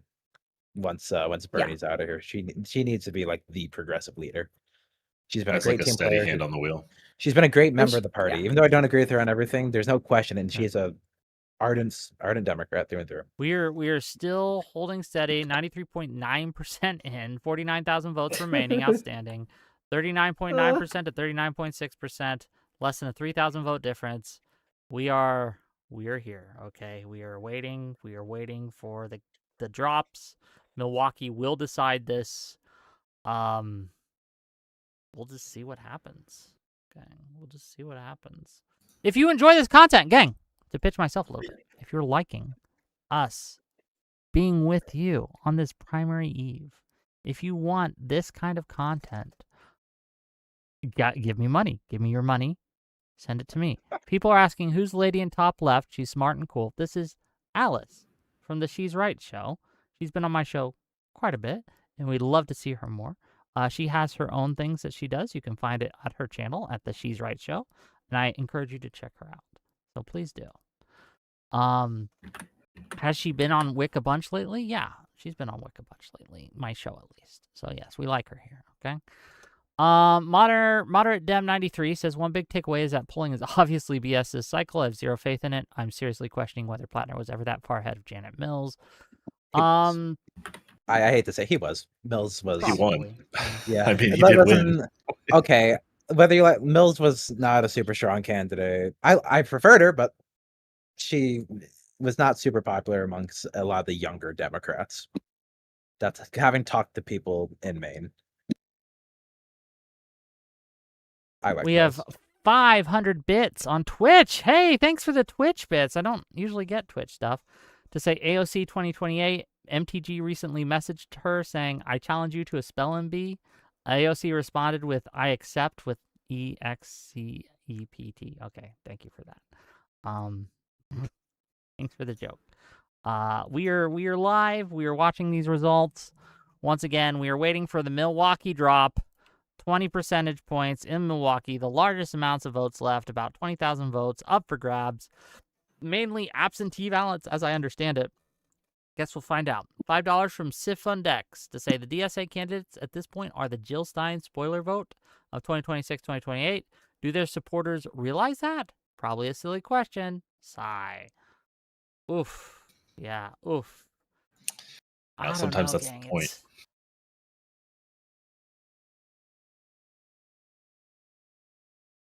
It is what it is. I'm going to see if Alice, if you Mooten mentioned wants to hop on real quick. I don't know what Mooten's doing, but if he wants to hop on real quick and give us some thoughts, I'd love to have it. What's up? Alice, you mentioned like taking a sober look at all the races that are in play and sort of allocating resources accordingly. And it sounded like you would allocate away from Michigan. I might allocate to Michigan. So basically, there's the National Popular Vote like compact, where states are agreeing that in presidential elections they'll just pledge their electors to whoever wins the national vote. So we can get 270 points worth of states to agree to that. Then the Electoral College is dead, and then like Republicans can't try to control shit or like rig elections at a state level. So it like puts it kind of out of anyone's hands and makes it super democratic. This is for like Ben Wickler's plan, who's almost in charge of the DNC. So to do that, we need to get blue trifectas, and then like they can agree to that compact and lock it in. We're already at like 190 votes. So Michigan is a state there, but like El Sayed might put a drag effect on that state a little bit. If Hong won Wisconsin is one of the closest to a blue trifecta. Hong would have sabotaged it, and I would have said I would not have invested any time in Wisconsin at all. If Crowley wins, Wisconsin is probably at the top of my list. Michigan is fine. There are some close races, and there's a site called oath.vote, which like has an algorithm and tries to rank like the best ROI on different races that you can invest in, and flipping individual ones. But I would like, with those goals in mind, I would select like state level like legislators in a series of swing states, prioritized by not only their effectiveness to win those races, but how many electoral college votes, if we did lock down those states, could they put towards our democracy count to get to 270. So I think Wisconsin is number one. Yeah, I'm doing a math problem. Seems right to me. Okay. Listen, we got a lot of good governor races this year, but we could see some pretty big upsets in some of the redder states. There's good potentials in Alaska, Ohio. There's really good potentials in Iowa right now. We're doing good in Georgia, Lance Bottoms. I don't want to stretch it too much, but Florida, potentially there could be something going on there. If David Jolly's a good candidate, I wouldn't put too much hope on Florida. I never am one to put much hope on Florida. That's like we lost Florida back in. We'll just saw it off. Florida's good to look at and see if anything happens, but I wouldn't put any hope on it. After 2000, Florida will never break my heart again. Yeah. Oh man, that was my first election, right? And I remember being in college and having my professors just mad, angry at themselves because they voted Green Party. They voted for Nader. Oh, God. And they did it. Closeness of that was just so close that they kicked themselves, right? Like, I don't know. Crazy times. Look, it's late, gang. I am running out of energy, but we are going to try. We are doing our best to try to stay up, to give you this political commentary, to give you the results as they come in. And if a miracle occurs and Crowley pulls this off, to celebrate with you, my dear Whick Army, okay? Oh, What a night. It's been a roller coaster, okay? I didn't dare to hope, but then once it became like 50% in and he was still ahead, I couldn't help myself. Hope entered my heart, okay? I can't lie. It's it's here. Here we are. I got on the little election watch party stream that we have in DGG, and I was not expecting much. I'm not gonna lie, I was expecting a Hong victory, and then those first results from Jefferson and Waukesha, and I was like, oh my god, we actually have a chance. It was the same thing last week too, but that didn't work out. It's okay though. Sometimes primaries don't work out for us, and that's life. Also, sorry, Alice. That Ben Wickler book was, oh my god, it was amazing. Yeah, it's so good, and it's like, oh, this guy should have been in charge of the DNC. Fuck. Yeah, he actually has a plan and numbers.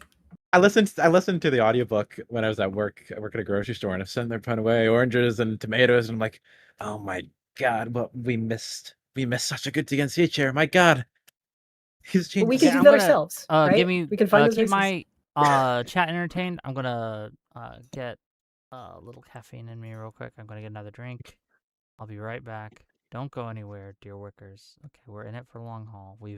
This is sunk cost fallacy. We've stayed here as much as we can. We're gonna try to stay for the whole thing. Okay, but I'll be right back. 1 second. One really good tactic from that book that he mentioned that some org figured out like mathematically is if you go to like a friendly precinct that's likely going to vote the way you want, especially during early voting days, and you stand outside there, and when people come out with their I voted stickers and you're like, hey, could you tell like 3 friends or family to vote? And he's done the map too, even for like canvassing. Like it seems for about every like 1 in 3 people will actually follow through. So if you tell someone who just voted, like, could you tell 3 friends or family who know you and trust you to vote?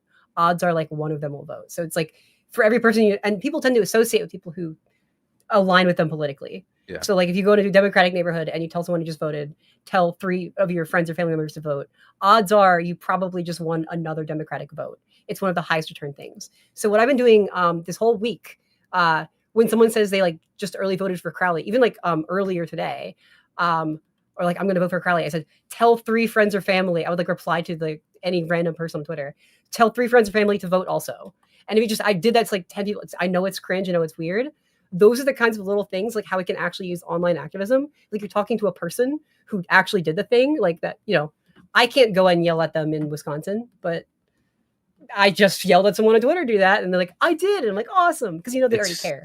It's cringe, it's weird, and it works. What do you want to say about it?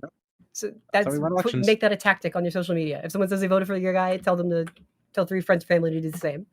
Also, this election is once again another reminder that, my God, just vote. Please vote. Votes matter. Yeah, every vote matters. Don't be looking at the polls and thinking my guy can't win. I think at this point, listen, like there just throw that out, right? Another big thing from the Ben Wickler book: some of those Supreme Court votes and the state Supreme Court votes, those get really small, and those can really decide how gerrymandering goes. Like it's important to vote in this, like every election you can. We are 94% in. Crowley is winning 39.9% to Francesca Hong's 39.6%. Razor thin margins here. Less than 3,000 vote difference. We are just waiting on that Milwaukee drop. 49,000 votes remaining. Milwaukee's going to decide most of it. Where will they go? I do not know. You were looking at the individual precincts within Milwaukee County. What is still out? What's still remaining here? It actually hasn't moved much. I think Milwaukee is a little bit stuck with the sticks, the USB sticks, USB problem. Yeah, the same county or the same precincts that hadn't reported still haven't reported on the at least on the Vote Hub map, which I don't know where they source their data. I think it's probably AP, but yeah. Couldn't tell you. Again, we're just waiting, gang. Yes, Crowley is still ahead, still holding steady, but it's anyone's game. It's anyone's election at this point. We're staying as long as we can, as long as I can stay up, okay? We're gonna try. I'm an old man though, okay? So I don't know, man. General Grievous says this at Whick TV. No matter how this ends, it flips on its head the story we've been fed, that DSA candidates are where it's at, and the idea that we need to bend over backwards to give them the keys to our house. I agree. Right? I agree. I think that the establishment sends its regards once again. I think that anti-DSA messaging is working, and we need to do it more. So, yeah, don't get too bought. Don't get apathetic about voting. Don't do it, because I mean the first primary was first primary night was Texas, Arkansas, North Carolina. There was a pretty big progressive, DSA primary of a moderate incumbent, and it fell short by a few hundred votes. Like we win these things. It's not all just DSA sweeps. fair. I think we just need to keep hammering these DSA candidates. This narrative that like the more populist you are, the more better you're going to do. It's not true. Like that's a narrative. We are also on the side of good things. These establishment moderate candidates are just more efficient and effective at getting there. It's like just like we were on the same side. It's just a more feasible strategy. And then we can deliver 2 votes instead of 1, which means we can take riskier, democratic, bigger, bolder ideas and still have the votes pass them. We'll see. I'm just looking through the Cope on Twitter.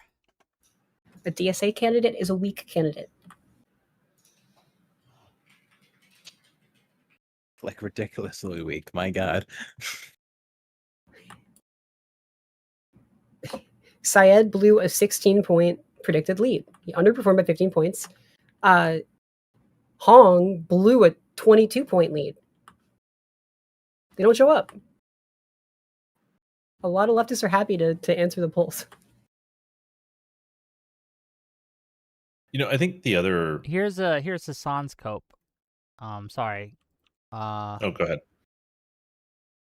Hold on. Did I share the screen right? Oh, there we go. Let me make it big for you guys. Here is Hassan, who has blocked me because he's a coward. Says, quote-unquote, electability in the primaries and quote-unquote harm reduction in the general still carry lots of boomers when it's paired with a barrage of negative earned media, plus no defensive TV ads, plus no national progressive endorsements. All in all, an unbelievably impressive showing for the DSA Wisconsin ground game.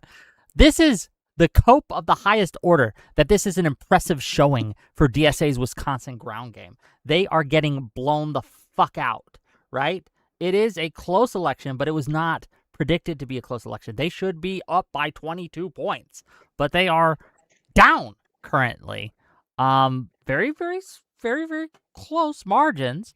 But again, this is just Cope. This is just Cope from Hassan.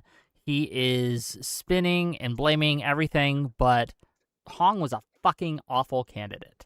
And may I... Oh, sorry, Ron. Anyway, continue. May I say, like, I love he's going after electability and harm reduction. Like, oh no, people want to win elections. People care about winning the general. We should own that. No, well, no, he wants. This is the thing I've been always saying. Hassan doesn't care about beating Republicans. He cares about beating Democrats. That's what his modus operandi is, and we can see it here, and we can see it in the replies here. It's just pretty clear. Maybe it's almost 2 a.m, and that's why I'm not connecting these things. But what does electability in the primary have to do with harm reduction voting in the general? Like, no, he's saying why that are these those two both things. assigned? He's saying that these two things, the messaging that we've been doing with this about harm reduction in the general by electing the more moderate candidate, and electability in general by saying Hong can't win, she's not electable. That carried boomers, as he calls us, over the line. But I'm sorry, what's the harm reduction part? Well, he's saying those are the general arguments we'd make for, yeah. But harm reduction is the general argument for voting for blue no matter who. So yeah, he's saying those are the two strats, electability and harm reduction. Those are the two general arguments that we make as Democrats or like moderates or whatever. And those are too effective with boomers, and the DSA needs to get a better argument than that. Like they're like, yeah, we do all this cool stuff, but like we have to be aware saying electability and harm reduction still wins a lot of boomers, and we got to do better than that. The harm reduction, and I think we should own this being, the harm reduction specifically being that like Hong would lose the general. That's why they're saying the harm reduction is like progressives who went for Crowley. Because like while I might agree with Hong, Crowley would win the general. I don't think Hong could. They're complaining that they think that the entire moderate Democratic vision is just electability and harm reduction, and they use harm reduction to deride our entire platforms. By the way, but like they're saying like that's these are cringe and bad, but like that's still the thing. We keep getting drips of drops here, right? We're now at 94.4%. The percentage points difference hasn't changed, at least on my screen. And we're still looking at 39.9% for David Crowley, 39.6% for Francesca Hong, but we are now less than 45,000 votes remaining. So it's creeping. It's creeping along, okay? So that's how they got an early morning, so I've got to be hopping off the stream. It's been an amazing night. I'm hoping I'll wake up. Crowley will be declared the nominee for the Democrats, governor of Wisconsin. Shout out to Digital Ground Game. If you're interested, consider joining. Great organization. And great hanging out with you all tonight. Whick, you're always a pleasure. This is my second time on your stream. Good times. Y'all have a great night. Have a good one. See you later, buddy. Yeah, I'm losing cognitive ability here. I understand. It's 2 o'clock in the morning. You guys I drink caffeine. Go. I got you. Listen, you don't even have the T-shirt. True. You're not only true the lib. T-shirt bros. You don't have the uniform. That's true. Pushed it through. But thank you for being here, Monday Driss. I do appreciate you jumping in and jumping on and helping us get through the night. Okay. Thanks for having me. Of course. It's been a great one. And I'll talk to you later. Okay, well, buddy? Yeah, thanks. And Alice, let me know if you need anything on Pennsylvania. Yeah, absolutely. That sounds awesome. I will be in touch. Awesome. Cool. Thanks, guys. Toodles. Bye. And then there were two. Alice, we're in here for the long haul. Okay. We are waiting on these drops. It's hard to stay up. I'm struggling here, but we're going to get through. Okay, you're going to have to keep my energy levels up. Mick's talking bad about me behind my back. This is okay. Look, I haven't pushed to talk, and I wasn't pushing the push to talk, and I was saying that then there were two. I'm struggling here, as you can see. So we're gonna have to keep each other's energy levels up. We're gonna have to keep each other on the level here, and we're gonna get through tonight. We're gonna do our best to get through tonight. We're gonna be woke, okay? As woke as I can be. Okay, I got my caffeine here. We've been chugging it. And yeah, it's crazy stuff. Again, had you asked me 10 hours ago, would we be in this place we are now? No. I would have said this would be an early call, early night. We would get the projected winner as soon as the polls closed. It would have been a blowout. That's what the polling suggested. That's what all the pollings were showing. But once again, DSA doesn't perform. Like, they don't perform to expectations. And this is a bigger underperformance. It was a worse polling miss than Michigan, and Michigan was a huge polling miss. And what's the correlation there? Their ideology, their policies, their presentation. True. All like these correlate. True. I mean, yeah, Dingle McCringleberry says it hasn't budged from 2.8K votes for like 30 minutes. Yes, it's slow. Yeah. Well, again, there was a problem with the Milwaukee, the USB sticks. There's going to be a delay. They said that about an hour ago. We'll see, right? We're waiting, right? And that's all we can do. Chat, are you liking this coverage? What kind of coverage do you want to see in the future? Like, how can we improve this in the future for you guys, for the audience? There's still about 250 of you strong warriors watching on YouTube. How many? Hold on, I didn't even check my Twitch numbers. Hold on. How are we doing Twitch? How are we doing over on Twitch? Hold on, I gotta ban someone on Twitch. 1 second. I'm gonna plug myself for fun while you're doing that, because I just happened to be watching the coverage and like freaking out, and so I saw you were streaming. I'm like, I'm just gonna hop in because I was pulling up all these news sites with the different like polling numbers. So I'm gonna plug myself because I didn't stream. I just did this to be a nerd, but I've stayed up through this whole thing. She'sRightShow.com. Someone should donate me $5 too. Good. Are you streaming I'm right just now? being mined for content. No, I am not. See, this was not smart. That's a mistake. Okay, I'm going to give you some advice. I just for the love of the game, but I would also. I know like you didn't $5. ask for some advice, but I'm going to give you some advice because I'm tired. If in incidents like this, fire up your stream. It's content, and people will watch. I just think it's something you should do. I think it's something everyone should do, and I'm guilty of this sometimes too, right? I'm guilty of this sometimes too. Like I'll hop on Hutch's stream or I'll hop on Pisco's stream, and I don't stream it myself. I should, right? I should get that content, but it is what it is. Admiral Gibbs says, "Hope you well." Gibbs, how you doing, buddy? What's up on the Gibbs train? I think he's mostly good faith, and I respect him more than the other guy who hastily Googled a propaganda article and then didn't fact check a single thing. I disagree with Gibbs' beliefs, but I respect that he believes things. And I think we could actually have a normal conversation as people.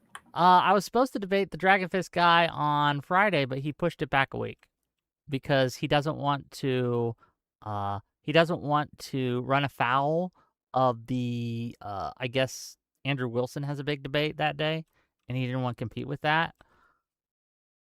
I don't.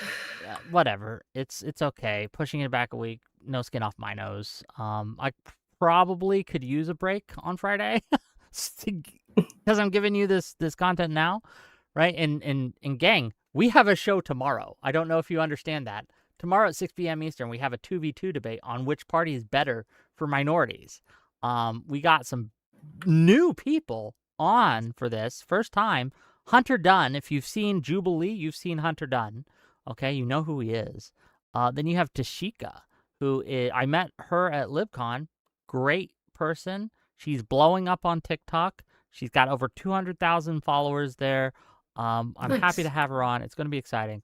Then we're going to have on the con side, the conservative side, we have Dr. Rippy, who is a black conservative. And then we have Stream Rift. So that should be fun. I'm excited to have these people come on, debate, see how they do in the Whick format.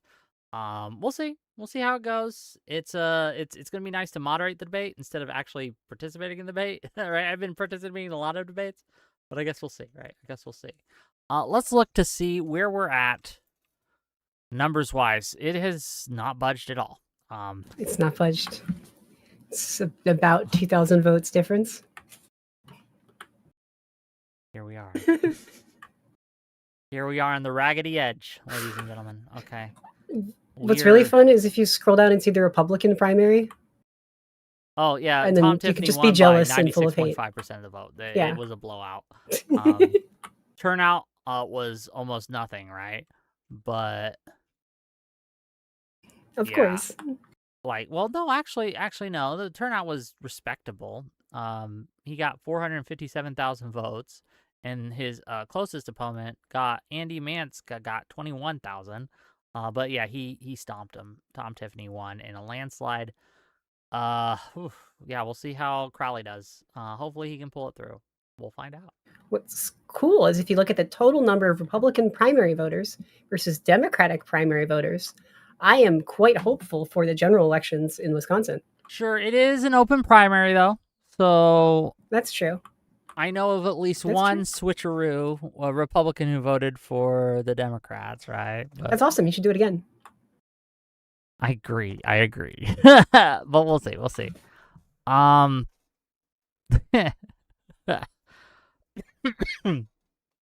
hoping they drop soon. I'm running out of steam. I got people who've been asking me on my phone, like, tell me, give me report in when they call it. And fool that I am, I agreed to do so.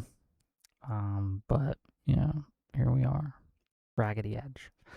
What kind of content do you got planned for the future in your channel? She's Right Show. Alice, pitch yourself. Sell yourself to my audience here, okay? So I want to be doing more casual daily streams. I also make TikToks and stuff sometimes. Just She's Right Show everywhere. I branded assuming we were still in more of like an edgy debate culture. And I realize now that is like a field of dead dinosaurs and just open grifters who will lie to your face. So it's more fun to talk about other stuff. But it's like the camp was the point. It's very like Newsom-esque, like over the top. But I'm just Alice. So there's two things I want to do. One, I'm trying to figure out a slate of like actual good flippable races. And if Wisconsin goes to Crowley tonight, a lot of Wisconsin state legislature races are on the table, which is exciting. So I'm going to have like a slate of like state level races that I want to talk about and support and like boost through the fall and talk about their policies and those candidates and meet some, fun little internet political blorbos. And then another thing I want to do, I'm a little spite driven, but I think it's good. And this will be a year-long project. I want to turn an idea into a bill, into a law. There's this big problem right now on the internet where if you're an influencer and you have any political opinion, people will accuse you of being paid. At the same time, lots of people are being paid and they're not disclosing it. So it's creating two kind of opposite weird problems. There's a big case study for this was Tom Steyer, the billionaire running in the Senate primary in California, and he was paying lots of influencers. And in California, they have a law, which is a good law, that if you're being paid for your speech, like to give a certain opinion, you have to disclose that. And some of them were, and some of them weren't. And I think that really poisons discourse and free speech. And also, if I have that belief, I don't want people falsely accusing me of getting paid by APAC, which is incredibly civically ignorant. That's not how that works. I'm not that self-confident, but I appreciate other people believing in me that much. I want to have like the integrity to say, for matter of fact, I'm not paid for my opinion. So I want to copy like the bill in California, which there's a new updated version that someone is trying to pass now to give it more teeth, which is basically if you're an influencer and you're giving a political opinion and you're paid for it, you have to disclose that or else you get fined. And I want to pass that in my state, in Maryland, especially ahead of 2028. I want lots of states to pass this. There's a federal version that has to be voted on and has not been voted on, obviously, because Republicans want to pay for lots of influencers. They love doing that shit, and then they don't disclose that. So they fake an opinion and a belief. So, So I'm going to like slowly researching like, how can I copy that bill and who do I send it to? And I think that'll be a really fun like process to vlog. So hopefully by next spring, that'll be a law in the state of Maryland. I'm looking forward to this. Is like a case study for me to see if this can be successful and how it works as content, right? From a content perspective. So I'm following this really close, and I'm really eager to see if you are A, successful in getting this bill passed, and B, how it performs content-wise. And I think that would be an interesting, because if we had more content creators doing things like that, I think it would be good overall. However, will it that will only happen if it's good content, right? Like, unfortunately, that's only going to happen if content creators can monetize it. And I guess we'll see. I'm not sure. So we did have another drop. 94.7% of the votes in. Estimated remaining 43,000 votes. We are at David Crowley with 301,888 votes. 39.9%. He is in the lead. Francesca Hong is coming up close. Like, guard your butts, boys. He's coming up behind us, okay? 299,106 votes. 39.6%. Back in the napkin math at 2 a.m., this is about a less than 3,000 vote difference.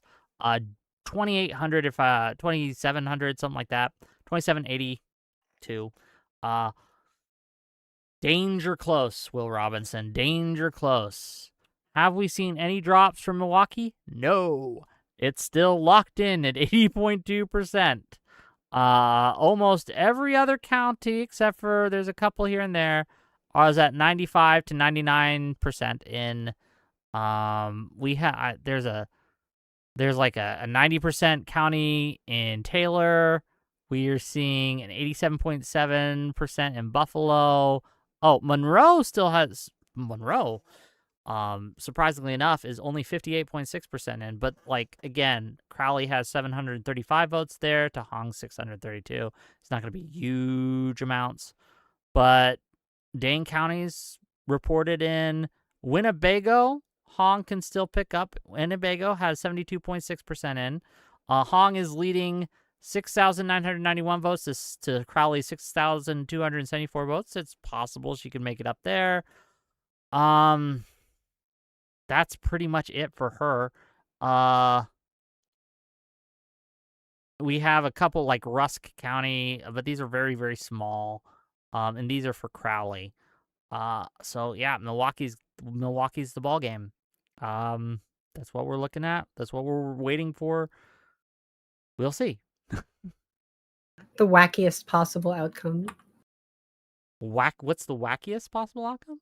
Just that it's going to be the early votes mailed in to Milwaukee. It's like the one where all the factors clash, and it's like just the biggest, like just you're rolling a d20 basically.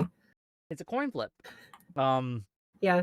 I don't like that it's a coin flip. I would like much more cushion here, but I shouldn't complain because again, we have a huge, huge, huge opportunity that we did not have, right? Or I did not expect that we had. So we'll see. $5 New Zealand from Sifindex to say maybe already answered, but impact of Crowley dropping out and coming back in on mail-in ballots? We don't know. We don't know the answer to that question. I doubt those votes go to Hong, but yes, I think that it will negatively impact his gain, but he's currently ahead right now. So will Hong be able to eat into his lead? I don't know.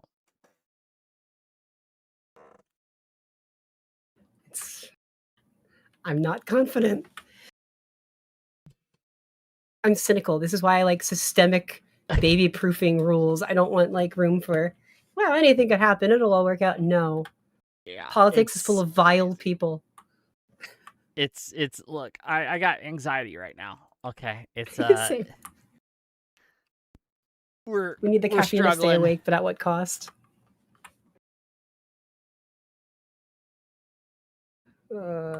It's not good. Reaching out to some people to maybe help us out, give us some content here. Again, it's just a wait and see approach. Can I have a woke take? You for a minute?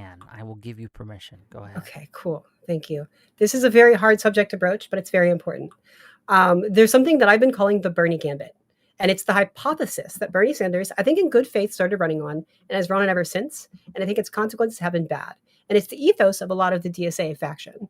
And the idea is that we could actually win a broader winning coalition by appealing to like the white working man and like pushing aside all that like pesky culture war stuff and just center class issues.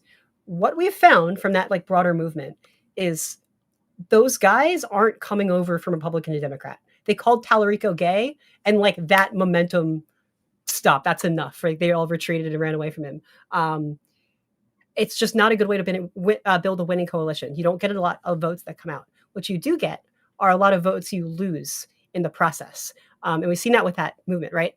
They complain about AIPAC a lot and the establishment a lot, and they're turning on Jewish voters and Black voters a lot. And they think that's a worthwhile trade-off in a majority white country. They could like win back more people. And it's not working. The gains are next to nothing and the losses are huge. And I think this is also why some of the polls were so wildly off for Hong in this race. Because like a person is not just a person. Even if they say on your poll, like, yes, I'll vote for you. The black voters, like the Black community in America, very famously locks the fuck in when it comes to elections. It's like a civic duty. And like Black people vote. And when they say like, you got to earn our vote and meet our demands, they have actual serious demands and they meet it. And if you meet those demands, they turn out. That's what Tallarico did. That's his pivot. And it's working again. There is no mathematical winning coalition if you're like alienating Black voters. That just does not work. They're our most loyal voting bloc. They bring their friends and families through a network of like Black church communities in the South, which is Bernie never courted, which is why he lost so bad. That's the same network that took down the Target Corporation with the boycott after they changed like they got rid of their DEI policies, whatever. And the Black churches in the South were like, "You're not doing that." And now Target's going to go bankrupt. It's like the scene in Hoth on like in Empire Strikes Back. Just like they're taking the whole fucking thing down. You can't underestimate like that community power. Burning it down. We are. I keep my eyeballs keep looking at my results screen. I keep waiting. Okay, we are in the. Oh, it's just they're edging me right now. Okay, right with this, they just need to let me finish one way or another.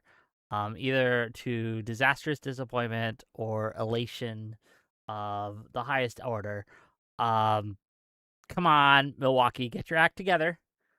Get those votes in so we can see what happened, right? 94.1% in. 94.1% of the expected votes. 302,476 for Crowley, 39.9. 299,799 for Hong. Again, 39.6. Still just under 3,000. Like Crowley's lead shrunk by 0.01%. This is huge. It's I don't know. We're just waiting. Let's see. But I think this is part of the great big rat fuck strategy by alienating Black voters and alienating Jewish voters, who are one of our most reliable donor blocks. We're kind of screwed. We had a caller in the Destiny versus Jola debate. We had a Jewish gentleman call in, make that same argument, right? That the abandonment of the Jewish vote is going to have long-term disastrous consequences for the Democratic Party because they're just, again, Jewish voters and Jewish donors make up a large blocks, especially with the donations. And yeah, that's going to hurt us. Lin Wu for $10. Hoping Asian American political representation doesn't have to bear this clown. Looking forward to a gloat stream. I'm hoping that that's the case. Lynn, if you want to jump on with us, I am desperate because I'm tired and I'm looking for people to give me content because we are doing our best to stay up as long as possible and get this shit done and watch these things. But Milwaukee is taking its sweet ass time. I'm going to start ranting about my Hillary 2028 plans. Do it. Go. Give me content. Space, we just need stupid ideas. Yeah. If you're that scraping the bottom of the barrel, I think Hillary Clinton could be a really powerful surprise contender for president in 2028. I said it as a joke, and I keep thinking about it, and I think it has more solid footing than I initially thought. Okay, the downsides, yes, she's old, all right, and we saw her before, but I don't think that's a big deal. Okay, Hillary Clinton's reputation is that she was like she was the establishment modern choice, like or whatever, before Donald Trump and all this bullshit.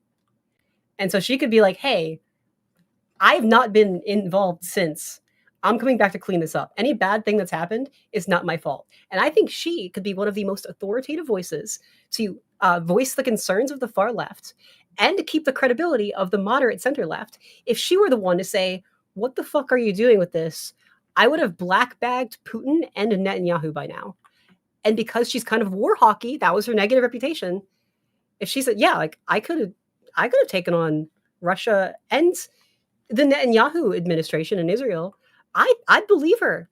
I think she'd win. Being a kind of war hawky in that environment, in that context, kind of a good thing. I think the left would be on board with it these days. It may be the 2 a.m. talking, but you're talking my language, okay? Hillary Clinton, 2028. I'm listening.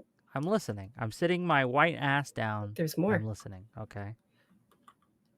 The closest we got to an Israel-Palestine peace plan, the two-state solution, which matched the terms that the DSA leaders are staying on interviews speculating about what they want to happen, very closely matched the Bill Clinton plan at the Camp David peace accords in the 90s. All right? So like they don't know it yet, but like to put into words like their ideas for like they want a Palestinian state already happened under the Clinton administration. We were that close. We didn't get it. Also, Medicare for all, that's the only other big thing they care about. Do you know who came up with that first? Hillary Clinton. Her task as first lady, like Michelle, people remember, maybe vaguely remember Michelle Obama. Her whole thing as first lady was like health, exercise for kids, healthy school lunches, to be fit, be healthy, nutrition, health. A lot of Republicans hated that, even though now they own that. That's weird. Hillary Clinton's thing as a very talented and professional first lady, her job as first lady was to figure out universal health care. That was her whole thing. It was called Hillary Care. She innovated all of this. She tried like doing even the politicking and negotiating and figuring it out. It didn't pass because at the time, like Congress was so conservative leaning, we didn't have the votes yet. We didn't have the momentum. She was like a futurist ahead of her time with Medicare for all. And now she doesn't support Medicare for all because she thinks bigger than that. She's way ahead of us, okay? She already knows the shortcomings. Like, that's stupid. There are other ways that are like more economically viable. It's not technically Medicare for all, but it is universal health care. She could do it. She could do it. The Gen Z yearns for Hillary Clinton. They just don't know it yet. She seems like an established, credible moderate with a history for like the moderate left, right? Who wants someone more established. But to the young Gen Z types, who by the way are falling for Marco Rubio because they don't know his whole long past and that he's changed. They don't know who Hillary Clinton is. If you're like 18 years old and you can vote, you don't know Hillary Clinton. So she could seem like a new person, an outsider. So she has that appeal. She's old. Here, I'll push back a little bit. I do worry that she still carries some of the burdens of her 2016 loss, right? I do think that is worth contending with, that people may not want a repeat, right? We've had dynasties, the Bush dynasty before. We don't want the Clinton dynasty. And I worry that that's going to turn off voters. I don't know if it will overcome her admitted positives here. If we were looking at simple governance and technical ability and all that, I think she wins in a landslide. But we have to reckon with electability, and that's where I'm not sure. I worry. I worry that she won't overcome her past, but I don't know. Yeah. Well, that gets into how I would have her enter the race, which is divorce Bill Clinton and then announce she's running the next day. That would make news. Okay. It would definitely put eyes on her. She could change her last Do you think she wins the primary? I think she would be such a surprise, entertaining thing to watch. I think the stink of "you were a loser, we don't want to repeat that" is on Kamala Harris. I think Hillary Clinton's been out of the limelight enough; she can avoid that. And so all of that negative would sit on Kamala, and then Hillary could juke it. Perhaps. Look, stranger things have happened. I don't know. You make a solid argument. And like I said, though, it's also, like 2 a.m. I don't know. My barriers to bullshit are down. And I'd probably pretty much accept any argument at this point. Like, yeah, it sounds good. Yeah, and also, Gavin Newsom right now is playing the card of "I really hate Trump and MAGA Republicans," and she could steal that card from him too. No one hates him. I mean, who more than hates any human Trump alive? More than Hillary Clinton? Who hates Putin more than Hillary Clinton at this point, right? And aside from Ukrainians, of course. Yeah. Right. She could just show up on the debate stage with a White Claw in hand and be like, "Yeah, Putin, I'll kill him." Yeah, I'd vote for her. Hell yeah, brothers and sisters. Hell yeah. It's a meme until it isn't, and it makes a good case. And this thing of her loss by in 2016. Oh, what about her emails? Does that controversy mean anything in 2028 with everything we've seen since? Would anyone give a singular fuck? No one cares about that shit. Not after Hegseth and his Hillary 2028 debacle. Dude, did we forget that Hegseth was... They had a group chat on Signal that accidentally invited a reporter from The Atlantic, I believe, and they started just putting out classified intel over this Signal chat that the reporter just had access to. The amount of the lack of OPSEC in just treating our nation's secrets with such a cavalier attitude, right? Like, any kind of like that just takes the winds out of sails of any kind of criticism of Clinton's handling of it, right? Like that was just worse by far and more embarrassing. It was crazy.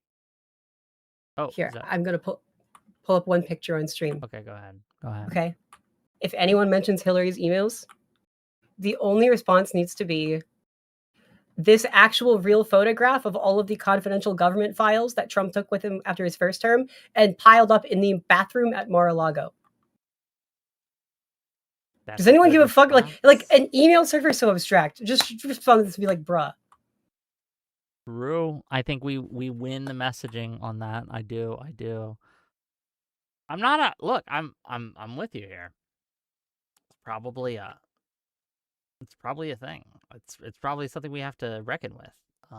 Though again, the risk here is anti-Hillary sentiment could galvanize the Republicans in a way that might be like, we're going to hold our nose at this point. We know that our side fucked up, but we cannot have Hillary. They hate her that much, right, on the right. That it might there is a risk there to talk about. There is a risk there. But how many of them are dead of old age or COVID? How much active Hillary hate is there still? They've been told to hate so many people. They're so burnt out. And also, so many voters, swing voters especially, are just like, oh, that didn't work out. My life isn't better. I'm just going to flip the other switch. And she can make the ultimate thing of, this was the other path we could have had. Could be. I think it works. Call her a war criminal. criminal? We're still waiting on Milwaukee's drop. Nothing's moving here. Milwaukee will be the ball game, and I don't know. I have no idea how that's going to go. Hillary Rodham Clinton, if you consider a 2028 run, I will be your social media manager. Hire her. Spread the word. Hire her. Let's see. We are looking at the only other county that looks to still have outstanding ballots. And again, I'm just doing a quick look. Are Winnebago with 72.6% in, which seems to favor Honk. Greene County with 28.5% in, which seems to favor Crowley. But this is just, it seems to be just dwarfed by Milwaukee, right? And we'll see. Right? It's all about the numbers. It's all about the metrics. It's all about the the ratio here, right? It's all down to like one guy with a handful of flash drives who's somewhere in the state of Wisconsin. Protect him at all costs. Like I said, I'm just taking a look around on the county map. I'm not seeing anywhere else. Oh, Buffalo's 87.7% in, so there's a little bit there, but we're talking 100 votes, right? Maybe. And that would be towards Crowley. It looks like. Yeah. Taylor with 90% in, but again, just maybe 50 points, maybe 50 votes, maybe 100 votes towards Crowley, but yeah, we'll see. It's looking good. I'm really hoping. It's going to be really good or really bad, and it's just going to hit us like a truck no matter what. It is. We're going to find out when it drops, it'll drop quickly.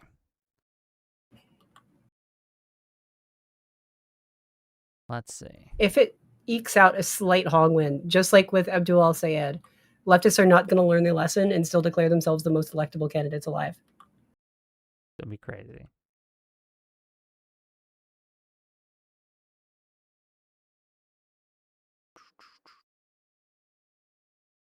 I think Hillary Clinton could absolutely come out the gate swinging and dunk on Joe Biden over Israel-Palestine and say it's a complete skill issue.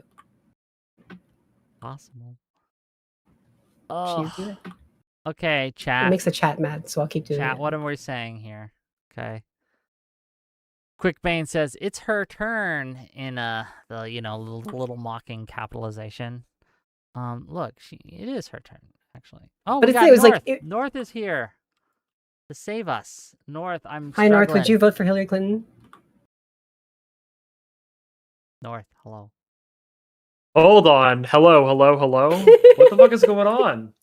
Are you watching? That's a good question. I heard they've lost a thumb drive. I heard that the thumb drive contains Destiny's Twitch unban appeal. It's possible. We are looking at a race that is too close to call. I'll remind you, dear viewer, coming into election tonight, we saw a 22-point polling difference between David Crowley and Francisca Hong in the favor of Hong. Hong was expected to be announced the projected winner as soon as the polls closed, with many saying that she had it in the bag. There was no chance. They could not believe, right, that Crowley had any chance. I was one among the number. I didn't think he had a chance in hell. However, we are sitting here at 2 a.m., 2:18 a.m. Eastern Time, looking at David Crowley ahead of Francesca Hong by less than 3,000 votes, 39.9% to 39.6%, with 94.2% of the expected votes are in. We are waiting for a drop in Milwaukee County, which has the most amounts of votes remaining. As North intimated, there was a thumb drive or something, some kind of USB drive that some issue there. So we're just waiting for that to be resolved so we can see the results. North, what are your thoughts so far? What is it looking? How'd your debate earlier go, by the way, with Gibbs? Did you win? With Gibbs, well, it went as good as a debate with Gibbs Kingo. I mean, so Gibbs did you win? Certainly a character. I certainly think I won. I mean, listening, Sarah always does a call-in thing after her little one-on-one debate things, and it seems like most people agreed that yes, I am indeed a conservative, and I'm not a liberal plant from DGG, as Gibbs would fair enough surmise. Fair enough. Well, you can be a liberal with us. We will allow you. Okay, I will welcome you in with open arms. We got cheese sticks over there, Alice. What are we munching on? Got some Cheeto puffs. Oh, hey, it's we got to get fuel in us. Okay, we are. The votes are Fake in. news liberal plant. Thank you, Gibbs. Oh, Gibbs is molding in our chat here. Okay, so what do you think of the race though so far? Right, like what if you had to give a story of this election? What story would you tell? Thawne molding. That's what it is. Like, this is one of the big DSA candidates, and I think winning a governorship in a race is, I think it's pretty important for the DSA in the same way that like Mondami was like mayor of New York City. It's probably the most like powerful political position you could hold in Wisconsin. So I think they were hoping that they could replicate that effect there and like get more DSA candidates sort of like endorsed by her.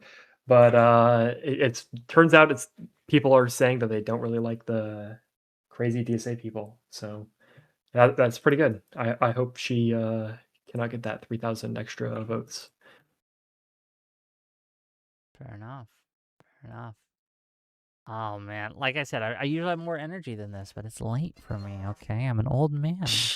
It is true. North, like what's the best cope you've seen so far tonight? Give us the help us, North. Craziest. I'm grabbing a drink and have earbuds. I'm trying to think of like the any copes I've heard. I haven't really been on Twitter or looking at messages. I was debating Gibbs all night, so it's kind of hard for me to hear any good ones. Fuck me.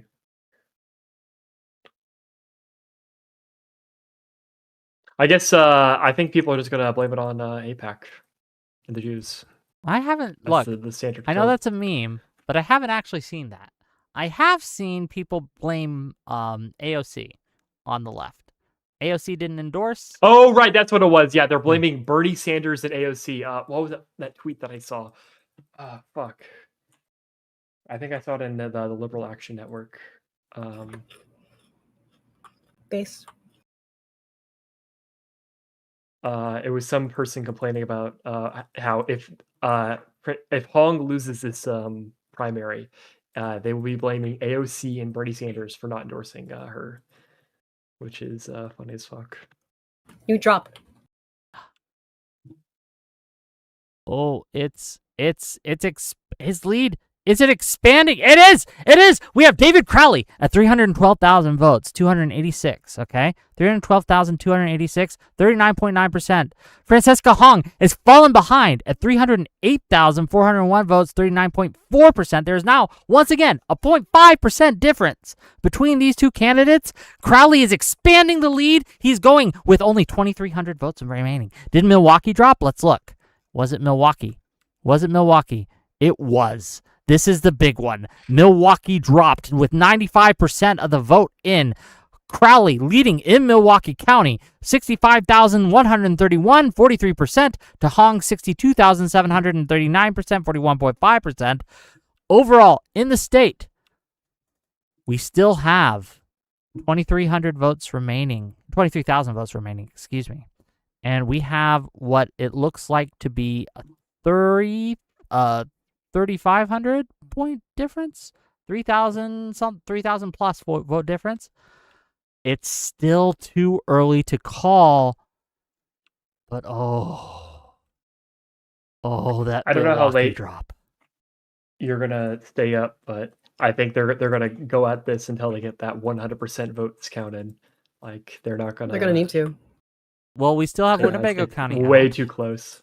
72.6% is still missing. Greene County is still out, 28.5%.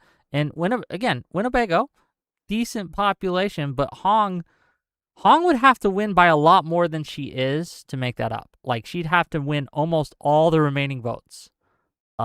Is this what type of is this like suburbs mainly or so Winnebago like County? I'll give you what the votes look like now with 72.6% in from Winnebago County.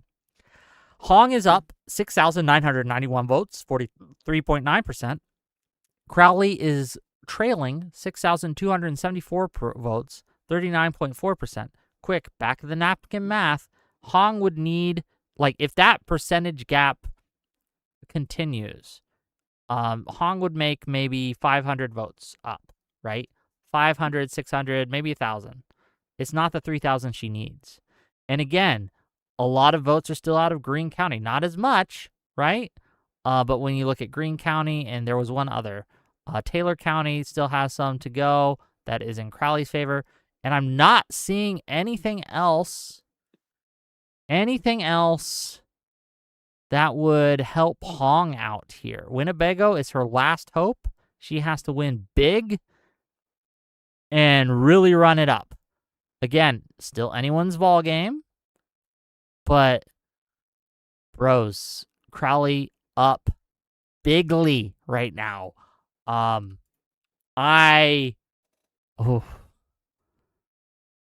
much more confident, okay?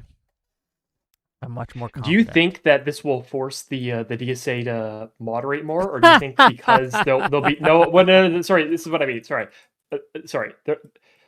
What I mean is Hong is like their most radical candidate, and they're going to be blaming AOC and Bernie Sanders for not endorsing Hong. If she loses and they continue with these talking points, they might just have no scruples at all when it comes to endorsing people, and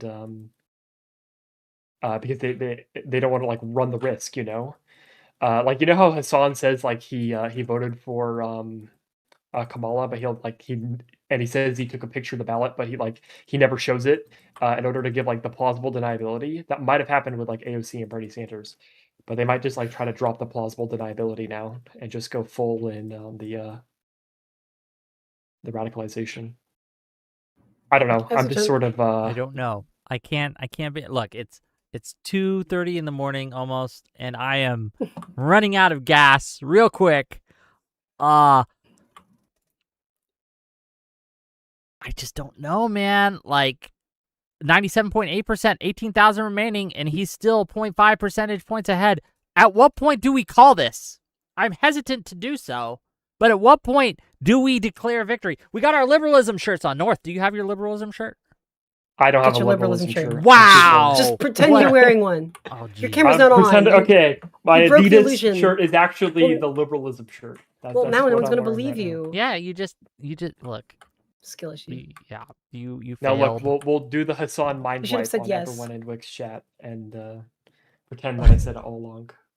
Where like I said, I don't know where the remaining votes are going to be coming from. Because they're mail-in votes in a weird election. They could be literally anyone. It's a Schrodinger's I box. don't know. Are these It's holding us are hostage. are what's left mail-in votes? I don't even know. Like I said, the 2 counties that I still see a large room for growth here are, I'm going to get the names right. Winnebago County, and that's going to go towards Hong probably. She's going to make up a few. And Greene County and Crowley is going to make up a few. But we're talking, I don't think it's going to be enough to really change the dynamic here. I think that it really is. Yeah. I think it really is. I hesitate to say that. I think this is Crowley victory. I think this is a Crowley W. Again, there could be other like onesies and twosies, and maybe they all go for Hong. But I don't know. I don't see that happening.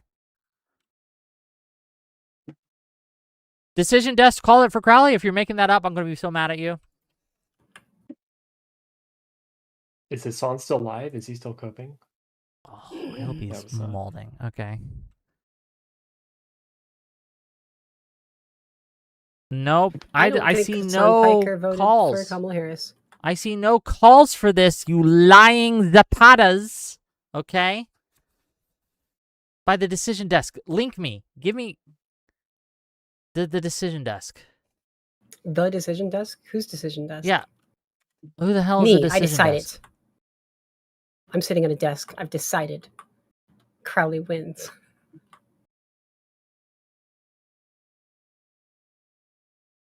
And I just want to reiterate, this is not like everyone's saying Crowley won. Like, where are you seeing this? Vibes. It's prayer. That's what it is. Like, I hope you're right, but I'm not going to... Look, I want to get it right. I want to be clear, like, my positivity in this at the anticipation of a Crowley win is not my opposition to any progressive or good things. It's my relief that now this will not sink all of our capital just to push one problematic candidate across the finish line.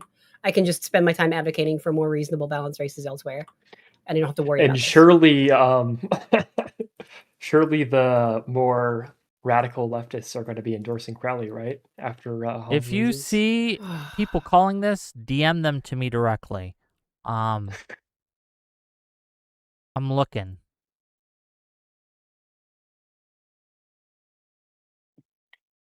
I don't see anything, man. I don't see anything. And like, it can't be overstated also. Crowley has basically been seriously running for 2 weeks. This is what we can do with 2 weeks. We'll have just like a little bit of like unified liberal effort versus a weirdo just being held account to her beliefs. Is Wick blind? I might be. It's 2:30 a.m. and I'm old. No, they're fucking with you. I'm Googling it and I can't find anything. Okay. Have you considered that you're blind as well? Well, I mean, yeah, my eyesight's terrible. I don't see that. I think we're all wearing glasses, actually. Yeah. Trolls and bots in my comments try to make fun of me because I like have smeary glasses, and it's like I don't know what to tell you. I have to wear them all the time to see. Yeah, you guys are just... You're playing with my heart here, okay? You're playing with my heart. I hope you're correct that the W is for Crowley. And look, I don't see her making up this difference in the votes remaining. I don't see it. But until it's called by a reputable news organization, I'm staying ever vigilant here, okay? I'm watching this like a hawk. I'm looking at to be clear, I'm using the NBC News tracker. Decision 2026. They have not called it yet for the Democrats. Oh, can I talk about one good thing about Crowley? Because it's not just like, oh, we're against good things, we want to hate on the progressives. I actually like Crowley's platform. He grew up poor, and his platform is about affordability in ways that like actually seriously dead ass matter. And as like a county representative, his county leads the country in reducing homelessness, which was ridiculous. Like he figured something out, and he has this program where like if you're going to be evicted or whatever, he can like very quickly like speed run getting you support to bounce back and like stop an eviction or get you housed somewhere else. Okay, I have smart. seen It saves taxpayers $30 million. Okay. 300 million? I forget. Are you seeing someone calling this race? What are you here for, Nutmegger? Welcome back. Hey, Wick, I don't know if you've seen, but the decision desk has called it for David Crowley. They say Link me. DM me. I feel like this is a troll. What? I'm not trolling you. That's I have it literally right in front of my face right now. David Crowley. Please send it. Projected. I'll DM it to you right now. Everyone just keeps saying decision desk. I got it. I'm on my phone right now. I saw this. I'm literally in my bed about to fall asleep. What's the website? I can Google it. Just give me anything more than the words decision desk, please. Hold up. Where's your damn 2:20 a.m. decision desk projects that he will win. I don't know if they ever said they called it. I'm looking at their Twitter right now. I can do that. Yeah, he'll probably win. Lakshya Jain, who I trust, also said at 2:22 a.m. Oh yeah, that David Crowley wins Wisconsin's Democratic gubernatorial primary over Francisco. Yeah, decision desk on their Twitter has officially said that he won, but this is. I'm trying to find it. Oh, where is this? I see it on Twitter. Yep, there it is. Yeah. Okay. I can't figure out. We have the projected winner, according to the Decision Desk HQ, that the Wisconsin Governor Democratic primary has been won by David Crowley. Hey, we did it. The miracle in Wisconsin. That's the Whick effect, ladies and gentlemen. That's the Whick effect.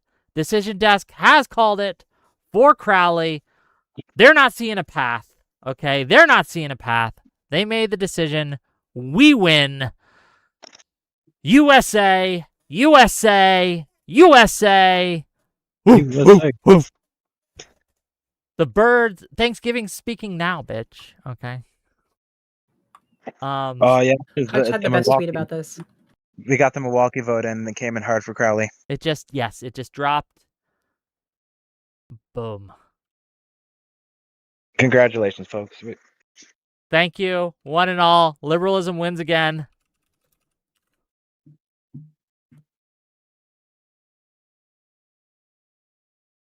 I can't believe it's real. I can't believe it. I cannot, literally cannot believe it. I cannot believe they pulled this off.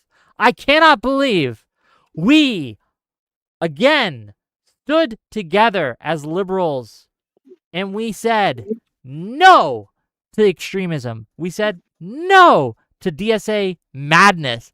We said no to ending Thanksgiving. We said no to all this craziness. We are here. We are libbed up. We are getting it done. We are going from here to every single state, okay? And liberals are rising, okay? Rising. I want all of you who doubted me to remember, Whick wins. You can't spell win without Whick. It's the Whick effect. W, okay? It's the Whick effect. The Whick effect. There is a non-zero chance that our coverage here and my refusal to endorse Hong was what pushed people over the edge to say, you know what? If Whick doesn't endorse her, how can I vote for her? And they went out and they voted for Crowley. We did officially endorse Crowley a couple days ago. That was enough. Push over the edge. Total victory. Total victory. We did it, gang. Oh. What a great night. I love it. I love it. Thank you all for being here. Okay. What happens next? What happens next, gang? We beat Tom Tiffany in November. We're gonna hold Wisconsin. We're gonna get that trifecta. Beautiful. Trifecta. Oh my god. Beautiful. What a great result. My god, we did it. All right. Okay. See you later, buddy. Thank you for calling in. It's a nice celebration. I gotta tell a few people.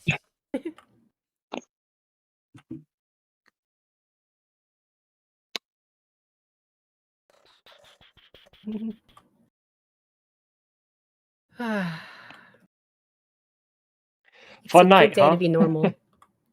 Great night to be normal. The 24 hours of I told you so begins now. Okay? Get your memes in. Get your dunks in. Be kind about it. But get them in. Be funny. Okay? Be funny, not mean. Like it's gotta make have them that laugh camaraderie. with you. Okay? Make a silly holiday The joke. 24 hour of power starts now. Okay? Get those dunks in. Let me fire off that Mike from PA tweet. Hold on. Does anyone have a link?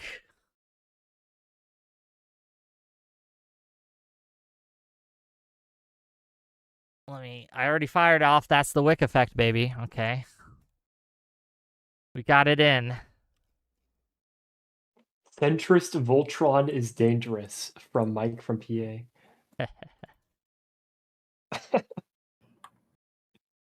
That was not even a Voltron. That was a completely split primary. It was funny watching the NBC news stream because they had like the top 3, and it was like Crowley and then Hong and like a third person who was mostly this one lady, but sometimes it would change to some random guy real quick. You could just see like all the different weird candidates. I need a good picture of me. I'm gonna say, You're get like wicked, 8. son. I'm gonna put my smiling face in there. I got a zit on my nose, so I don't want to take a selfie right now. If you were all like a holiday character, who would you be? Santa Claus, obviously. Hell yeah. I'd be the Easter Bunny. Just like the Tooth Fairy count. I feel like North, it's can like adjacent. can I include you in this? Yeah. I don't... Here, I'll just send you the one that I'm thinking of sending.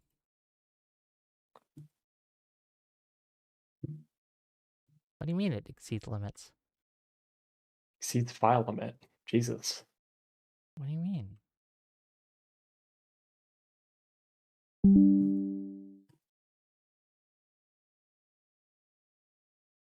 There. What do you think? Is that good? Hold on, let me take a look.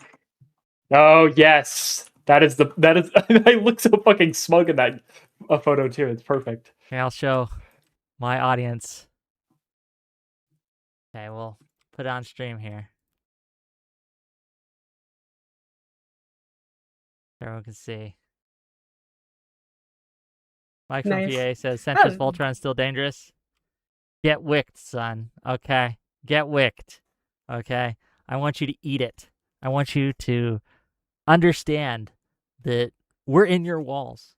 We're stealing your elections. We are taking the victory that you thought was just within your grasp. It was right there. It was so close you could taste it. You were calling out that's the Mike from PA effect, too. And then I took it and I took it away from you, okay? I let you get close enough to smell it. And then I stole it from you, okay? That's what happened tonight, Mike from PA. Eat it, okay? Eat it. We're going to be a little smug about it, okay? I know Alice wants us to be nice. We're gonna be a little. You can get it out real quick. All right, like we're gonna be a little petty. It's gonna happen. 6 to 12 hours of petty. Then you get like the rest of the 12 hours filled with 24 I think that's the most petty. Funny jokes. Then we got to be constructive, and we'll figure out what. We can be smug. We don't be obnoxious. That's what it is. It's gonna be a good day. Okay. Has anyone else called it? I don't see anyone else calling it. But I trust the decision desk. Maybe that was a mistake. If we lose, yeah, you sent this tweet out, and then it turns out that Hong is actually. Yeah, that would be so embarrassing. Oh, sorry, they switched the flash drives. Jeez. Oh, that would Oof. Okay. Oh, could you imagine if they did like election conspiracy theory bullshit? Like, oh, the liberal establishment switched out the that's coming. I could see that. Yeah, as soon as I heard that the USB sticks got lost, I'm like, okay, now we're opening up a chance for some conspiracy theory bullshit, okay? Yeah, I just don't see. Again, I'm looking at it. There's nothing. I think I'm confident in the call. There's just no way she can make up that many votes with what's remaining. It's just not going to happen. It might get closer, right? But yeah. Oh, I'm still at my adrenaline is peaked. Yeah. Okay. Oh yeah. I'm not sleeping. It's crazy. I'm not sleeping for a good while.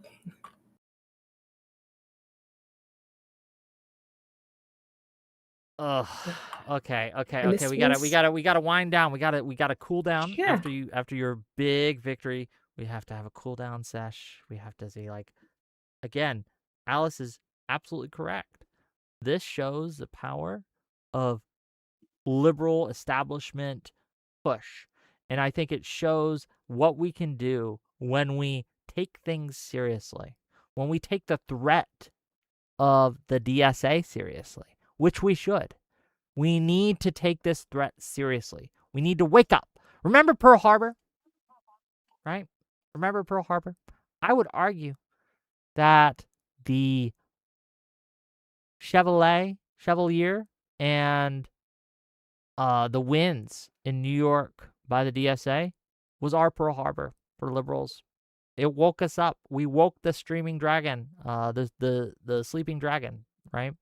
The DSA got some victories that night. It was true. They won a lot of races, right? Or DSA adjacent candidates won a lot of races. We woke up. The sleeping dragon awoke. It wasn't in time to save Stevens. We got close, but it was in time to save Wisconsin and save America. Okay? We now have a great chance to win in Wisconsin in the general. We did not when Hong was up. So we got to take this, we got to celebrate it, and we got to remember, we got to go to the general, and we got to win. We got to push Crowley across the finish line. I am so excited. I am so happy. Oh, it just feels so good. Okay. It just feels so good. Any last thoughts? We're probably going to end the stream game. I don't see any value in staying up for the last 2 percentage points. We had a call.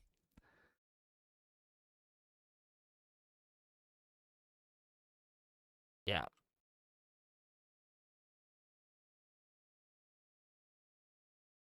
Any last thoughts from either of you?